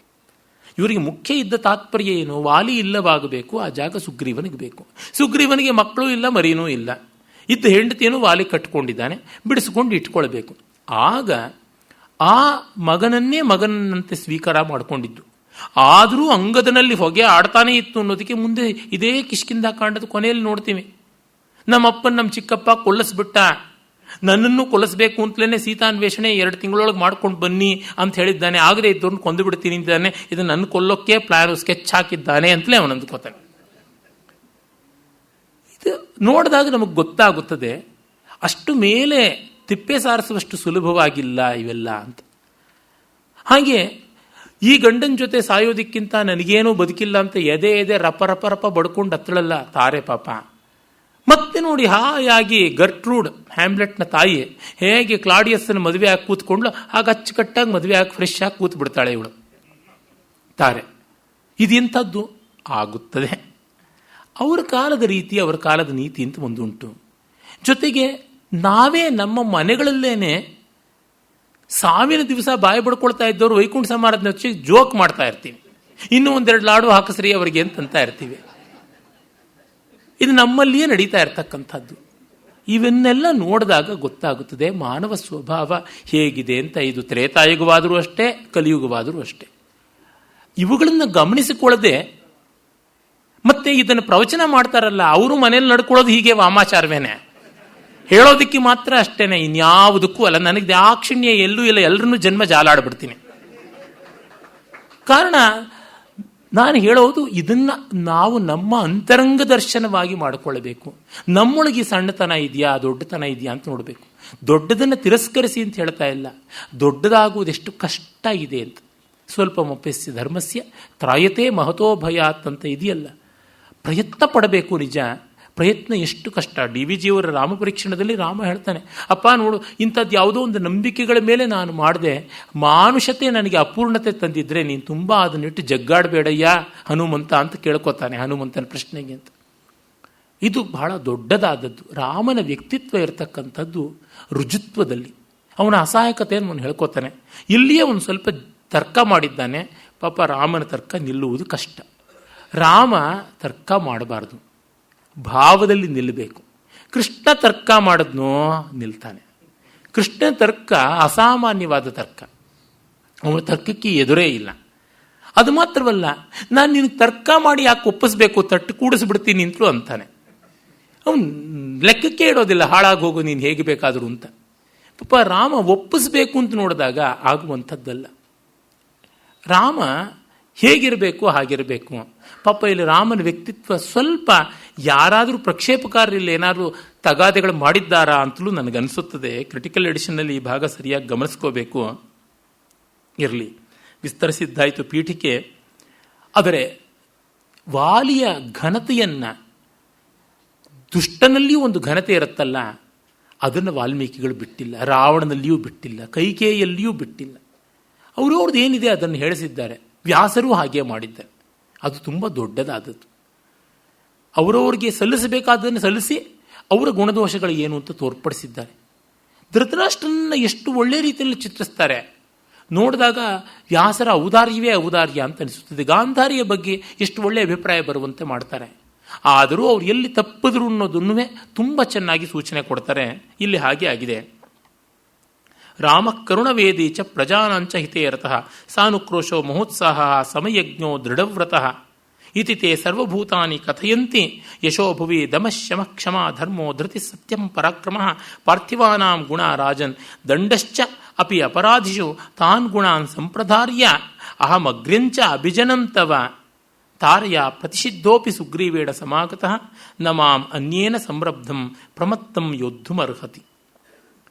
ನೀನು ಎಷ್ಟು ದೊಡ್ಡವನು, ಎಷ್ಟು ಗುಣವಂತ, ನೀನು ಯಾಕೆ ಹೀಗೆ ಮಾಡಿದೆ ಅಂತ ಅಲಂಕೃತ್ಯ ಶಿರಚ್ಛೇದ ನ್ಯಾಯ ಮಾಡ್ತಾ ಇದ್ದಾನೆ. ಇಷ್ಟು ದೊಡ್ಡವನು ಇಷ್ಟು ಸಣ್ಣ ಕೆಲಸ ಮಾಡೋದಿಲ್ಲ. ತಾರೆ ಹೇಳಿದ್ಳು ಬೇಡ ಯುದ್ಧ ಅಂತ, ಆದರೂ ಬಂದೆ, ಹೀಗೆ ನನಗೆ ಮಾಡೋದಿಲ್ಲ. ನತ್ವಾಂ ವಿನಿಹತಾತ್ಮಾನಂ ಧರ್ಮಧ್ವಜಂ ಅಧಾರ್ಮಿಕಂ. ನೀನು ದೊಡ್ಡವನು ಅಂತ ನಾನು ಮಾಡಿಕೊಂಡಿದ್ದು, ನೀನು ಬೂಟಾಟಿಕೆ ಧರ್ಮಧ್ವಜ, ಧರ್ಮ ಪ್ರದರ್ಶನದವನಾಗ್ದಿಯಲ್ಲ ಅಂತ. ಅಣ್ಣ ತಮ್ಮಂದ್ರ ಮಧ್ಯೆ ತಗಾದೆ ಇತ್ತಪ್ಪ, ನಾವೇನೋ ಮಾಡ್ಕೋತೀವಿ, ನೀನು ಯಾರು ಬರೋಕ್ಕೆ ಅಂತ. ಇದಕ್ಕೆ ಉತ್ತರ ಕೊಡಬಹುದು ಅಂದರೆ ಒಂದೇ, ಅದೇನೆಂದರೆ ನೀನು ಹೇಗೆ ಅಣ್ಣ ತಮ್ಮಂದ್ರ ಜಗಳದಲ್ಲಿ ಯಾರೂ ಬರಬಾರ್ದು ಅಂತೀಯೋ ಹಾಗೆ ನಾವು ಸ್ನೇಹ ಮಾಡ್ಕೊಂಡ್ವಿ, ಅದಕ್ಕೆ ನೀನು ಯಾರು ಹೊಣೆ, ಹಾಗೆ ಹೇಳ್ಬೋದು. ಇದು ಅರ್ಥಶಾಸ್ತ್ರ ದೃಷ್ಟಿಯಿಂದಲೇ ನೋಡಬೇಕು, ಬೇರೆ ರೀತಿಯಿಂದ ಅಲ್ಲ. ರಾಮನ ಸಮರ್ಥನೆಯಲ್ಲಿ ಇರತಕ್ಕಂಥ ತೊಡಕನ್ನು ಮುಂದೆ ನಾನು ಹೇಳ್ತೀನಿ. ಜಾನೇ ಪಾಪ ಸಮಾಚಾರಂ ತೃಣೈ ಕೂಪಮಿವ ಆವೃತಂ ಸತಾಂ ವೇಷಧರಂ ಪಾಪಂ ಪ್ರಚ್ಛನ್ನಮಿವ ಪಾವಕಂ. ನೀನು ಬೂದಿ ಮುಚ್ಚಿದ ಕೆಂಡವಾಗಿ ಮುಟ್ಟದಿದ್ದಂತೆ ಭೂರಿ ಮಾಣಿಕವೆಂದು ಪಿಡಿದರೆ ತೋರ ಮಾಣಿಕವೆಂದು ಪಿಡಿದರೆ ಭೂರಿ ಕೆಂಡವಿದಾಯಿತು ಅಂತ ಕನಕದಾಸರ ನಳಚರಿತ್ರೆಯಲ್ಲಿ ಬರುತ್ತದಲ್ಲ, ಆ ರೀತಿ ನೀನು ಬೂದಿ ಮುಚ್ಚಿದ ಕೆಂಡ ಹಿಡಿದು ನಾನು ಕೆಟ್ಟೆ, ನೀನು ಹುಲ್ಲು ಮುಚ್ಚಿದ ಹಾಳುಭಾವಿ ತೃಣೈ ಕೂಪಮಿವ ಆವೃತಂ ಅಂತ. ಈ ಫ್ರೇಜು ಕಾಳಿದಾಸನಿಗೆ ಎಷ್ಟು ಇಷ್ಟವಾಯಿತು ಅಂದರೆ ದುಷ್ಯಂತನ ಬೈಯೋದಕ್ಕೆ ಶಾಕುಂತಲದಲ್ಲಿ ಶಕುಂತಲೆಯ ಬಾಯಿಯಲ್ಲ 5ನೇ ಅಂಕದಲ್ಲಿ ಇದನ್ನೇ ಹೇಳಿಸ್ತಾನೆ. ಧರ್ಮಕಂಚುಕ ಪ್ರವಿಷ್ಟ ಅನಾರ್ಯ ತೃಣಚ್ಛನ್ನ ಕೂಪ ಅಂತಲೇ ಹೇಳ್ತಾನೆ. ಕಾಳಿದಾಸನಿಗೆ ಬಹಳ ಇಷ್ಟವಾಯಿತು, ಒಳ್ಳೆ ಕಲ್ಪನೆ ಇಲ್ಲಿದೆ ಅಂತ. ಸತಾಂ ವೇಷಧರಂ ಪಾಪಂ, ನೀನು ಸಜ್ಜನರ ವೇಷ ಹಾಕ್ಕೊಂಡಿದ್ಯಾ, ತಾಪಸಾ ಕಲ್ಪ, ತಪಸ್ವಿಯ ವೇಷ ಅಷ್ಟೇ ನಿನದು ಅಂತ ಮೊದಲು ನಯವಾಗಿ ಶುರು ಮಾಡಿಕೊಂಡು ಧ್ವನಿ ಏರ್ತಾ ಹೋಗುತ್ತದೆ. ನಚತ್ವಾಂ ಅವಜಾನೇಹಂ ಕಸ್ಮಾನ್ ಮಾಂ ಹಂಸಿ ಅಕಿಲ್ಪಿಷಂ. ಈಗ ವಾಲಿ ತನ್ನ ಕಡೆಗೆ ಕ್ಲೀನ್ ಚಿಟ್ ಕೊಟ್ಕೊಳ್ಳೋಕೆ ಶುರು ಮಾಡ್ತಾನೆ. ನೋಡಿ, ವಾದದಲ್ಲಿ ಹೇಗೆಲ್ಲ ಹೋಗುತ್ತದೆ, ನನಗೆ ಪಾಪವೇ ಇಲ್ಲ ಅಂತಾನೆ. ಯಾಕೆ? ನಾನು ನನ್ನಂತೆ ಸರಿಯಾಗಿದ್ದೀನಿ. ನೀನು ಹಣ್ಣು ಕಾಯಿ ತಿಂದುಕೊಂಡಿರ್ತೀನಿ ಅಂತಂದರೆ ನಾನು ಅದೇ ತಿನ್ನೋದು. ಫಲಮೂಲಾಶನಂ ನಿತ್ಯಂ ವಾನರಂ. ವಾನರರು ನಾನ್ ವೆಜಿಟೇರಿಯನ್ಸ್ ಅಲ್ಲ, ವೆಜಿಟೇರಿಯನ್ಸು. ನೀನು ಕಾಡದಲ್ಲಿದ್ದಾಗಲೂ ಕೂಡ ಮಾಂಸ ತಿಂತಕ್ಕಂಥವನು. ಎಷ್ಟೆಷ್ಟು ಮೃಗಗಳನ್ನು ತಿಂದಿದ್ದು ಅನ್ನೋದು ವಾಲ್ಮೀಕಿಯಲ್ಲೇ ತಪಶೀಲಿ ಸಿಗುತ್ತವೆ. ವನವಾಸದಲ್ಲಿ ನೀನು ವಾನಪ್ರಸ್ಥ ವ್ರತವನ್ನು ಕೈಗೊಂಡಿದ್ದಾಗಲೂ ನೀನು ಸಸ್ಯಾಹಾರವನ್ನೇ ವ್ರತ ಮಾಡ್ಕೊಳ್ದೇ ಇದ್ದು, ನಾನು ಸಸ್ಯಾಹಾರಿಯಾಗಿ ಇರ್ತಕ್ಕಂಥವನು, ಯಾರಿಗೂ ಹಿಂಸೆ ಮಾಡದೇ ಇರ್ತಕ್ಕಂಥವನು.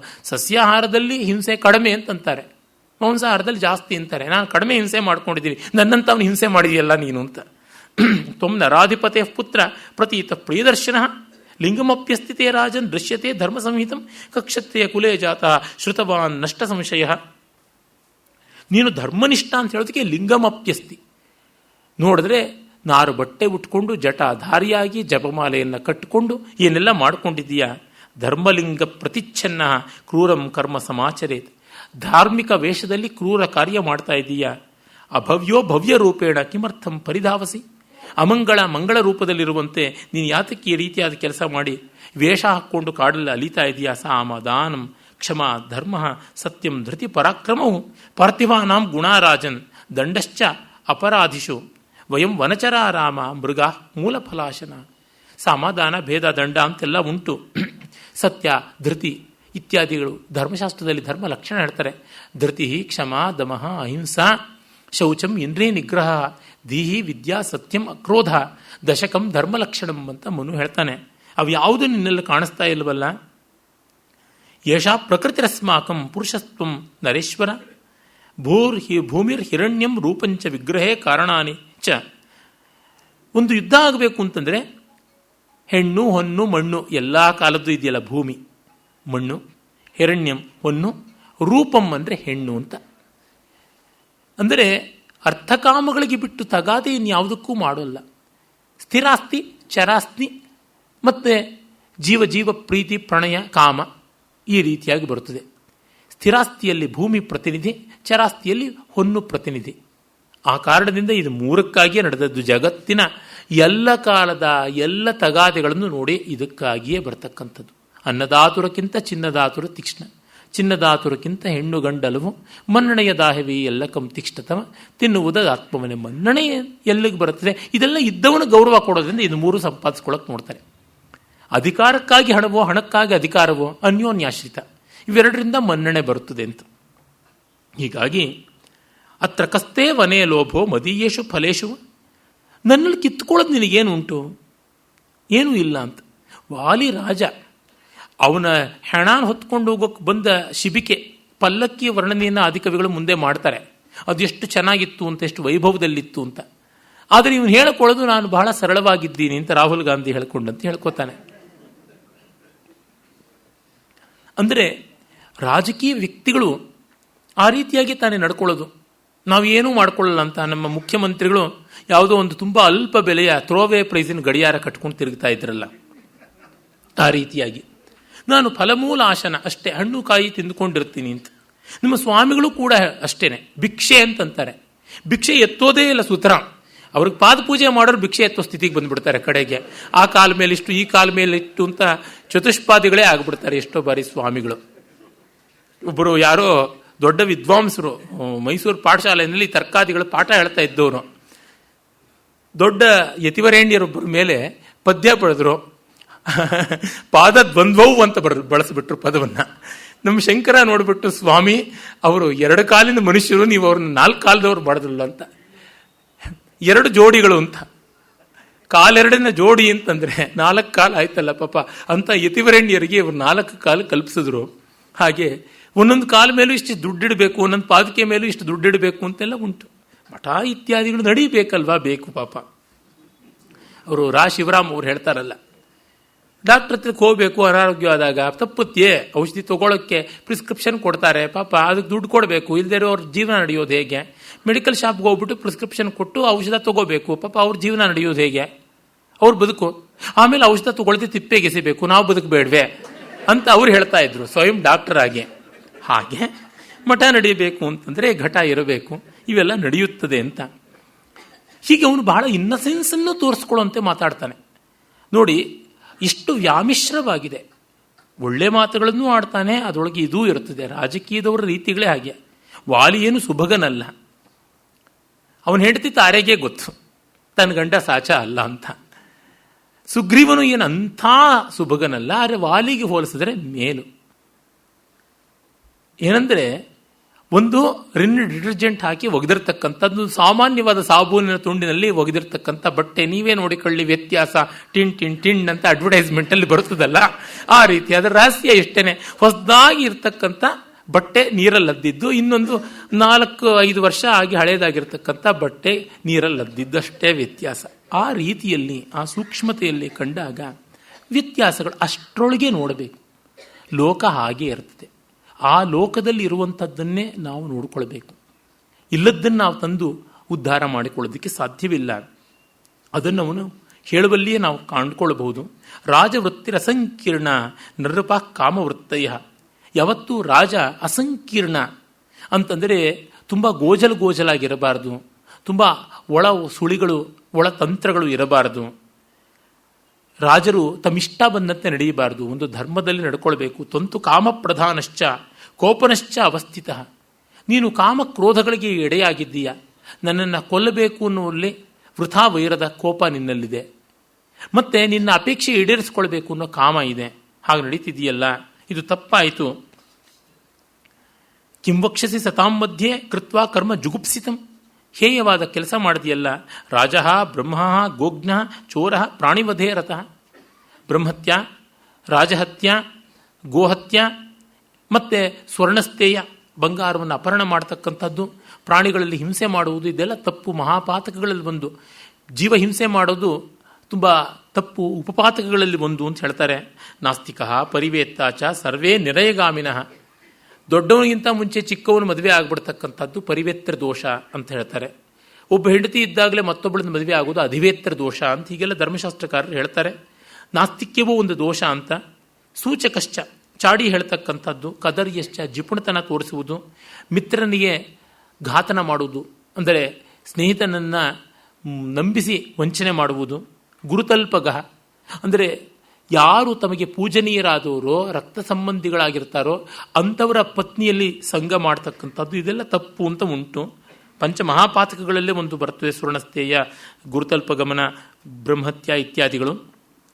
ಹಾಗೆ ಅಭಕ್ಷ್ಯಾಣಿಚ ಮಾಂಸಾನಿ ತದ್ವಿದೈರ್ ಧರ್ಮಚಾರಿಭಿ ಪಂಚ ನಖಾ ಭಕ್ಷ್ಯಾ ಬ್ರಹ್ಮಕ್ಷತ್ರೇಣ ರಾಘವ. ಹೋಗಲಿ, ನನ್ನನ್ನು ತಿನ್ನೋದಿಕ್ಕೆ ನೀನು ಕೊಂದಿದ್ದೀಯಾ, ಮಾಂಸಾಹಾರಿ ನೀನು ಅಂದರೆ ಶ್ರಾದ್ದದಲ್ಲಿ ಕೂಡ ನನ್ನಂಥವ್ರನ್ನ ಕೊಲ್ಲಬಾರದು ಅಂತಿದೆ. 5 ಉಗುರುಗಳಿರ್ತಕ್ಕಂಥ ಪ್ರಾಣಿಗಳ ಪೈಕಿ 5 ಮಾತ್ರ ತಿನ್ನಬಹುದು ಅಂತಿದೆ. ಶಲ್ಯಕಃ, ಶ್ವಾವಿಧೋ, ಗೋಧ, ಶಶಃ, ಕೂರ್ಮಶ್ಚ ಪಂಚಮಃ ಅಂತ. ಅಂದರೆ ಯಾವ್ದು ಮುಳ್ಳುಹಂದಿ, ಅದಕ್ಕೆ 5 ಉಗುರುಗಳಿರ್ತವೆ. ಕಾಡಹಂದಿ, ಅದಕ್ಕೆಲ್ಲ 5 ಉಗುರಿರುತ್ತೆ, ದೇವರಿಗೇ ಗೊತ್ತು. ಅದು ಹೇಗೆ ಧರ್ಮಶಾಸ್ತ್ರಕಾರರು ಸೇರಿಸಿದ್ದಾರೋ ಗೊತ್ತಿಲ್ಲ. ಮತ್ತು ಶಶ, ಮೊಲ, ಗೋಧ, ಉಡ, ಆಮೇಲೆ ಕೂರ್ಮ, ಆಮೆ. ಈ 5 ಉಗುರುಗಳನ್ನು ಹೊಂದಿರತಕ್ಕಂಥವು. ಇವುಗಳನ್ನು ಮಾತ್ರ ಕೊಲ್ಲಬೇಕೇ ಹೊರತು 5 ಉಗುರುಗಳಿರ್ತಕ್ಕಂಥ ವಾನರನ್ನು ಕೊಲ್ಲಬಾರದು ಅಂತ ಇದೆ. ಈ ಕಾರಣದಿಂದ ನೀನು ಕೊಲ್ಲಬಾರದಂಥ ವಾನರನ್ನು ಕೊಂದಿದ್ದೀಯಾ. ಅದು ಮಾತ್ರವಲ್ಲದೆ ಚರ್ಮಣಿ ದ್ವೀಪಿನಂ ಹಂತಿ, ವ್ಯಾಕರಣವೇ ಹೇಳುತ್ತದೆ. ಚರ್ಮಕ್ಕಾಗಿ ಹುಲಿನ ಕೊಲ್ತಾರೆ ಅಂತ. ಕೋತಿ ಚರ್ಮ ಯಾರು ಉಟ್ಕೊಳ್ಳಲ್ಲ, ತೊಟ್ಕೊಳ್ಳಲ್ಲ. ಇನ್ನು ಹುಲಿ ಉಗುರಿಗಾಗಿ ಹುಲಿಯನ್ನು ಕೊಲ್ಲೋದುಂಟು. ಕೋತಿ ಹಲ್ಲು ಯಾರಿಗೆ ಬೇಕು, ಕೋತಿ ಉಗುರು ಯಾರಿಗೆ ಬೇಕು. ಆನೆಯನ್ನು ದಂತಕ್ಕಾಗಿ ಕೊಲ್ತಾರೆ. ಕೋತಿಯ ಹಲ್ಲು ಯಾವುದಕ್ಕೂ ಪ್ರಯೋಜನಕ್ಕೆ ಬರೋಲ್ಲ. ಇನ್ನು ಕೋತಿಯ ಮಾಂಸವೂ ತಿನ್ನಬಾರದು ಅಂತ ಮೊದಲೇ ಉಂಟು ವಿಧಿ. ಅಭಕ್ಷಾಣಿಚ ಮಾಂಸಾನಿ ಸೋಹಂ ಪಂಚನಖೋ ಹತಃ. ಹೀಗಾಗಿ ನೀನು ನನ್ನನ್ನು ಕೊಂದಿದ್ರೊಳಗೆ ನಿನ್ನ ಆಹಾರಕ್ಕಾಗಿ ಅನ್ನೋದು ಇಲ್ಲ, ಧರ್ಮವೂ ಅನ್ನೋದು ಇಲ್ಲ. ಹೀಗಾಯ್ತಲ್ಲ. ತ್ವಯಾ ನಾಥೇನ ಕಾಕುಸ್ಥ ಸನಾಥ ನಸನಾಥ ವಸುಂಧರ. ಹೀಗಾಗಿ ಭೂಮಿಯಲ್ಲಿ ನಿನಗೆ ಅರ್ಹತೆ ಇಲ್ಲ ಅಂತ ಆರಂಭ ಮಾಡ್ತಾನೆ. ಇನ್ನು ಮುಂದೆ ವಿಸ್ತರಿಸಿ ಆಕ್ಷೇಪ ಮಾಡ್ತಾನೆ. ಆ ಆಕ್ಷೇಪಗಳನ್ನು, ಅದಕ್ಕೆ ರಾಮನ ಉತ್ತರವನ್ನು, ಇಡೀ ಪ್ರಕರಣ ಪರಮಾರ್ಥವನ್ನು ನಾಳೆ ನೋಡೋಣ. ನಮಸ್ಕಾರ.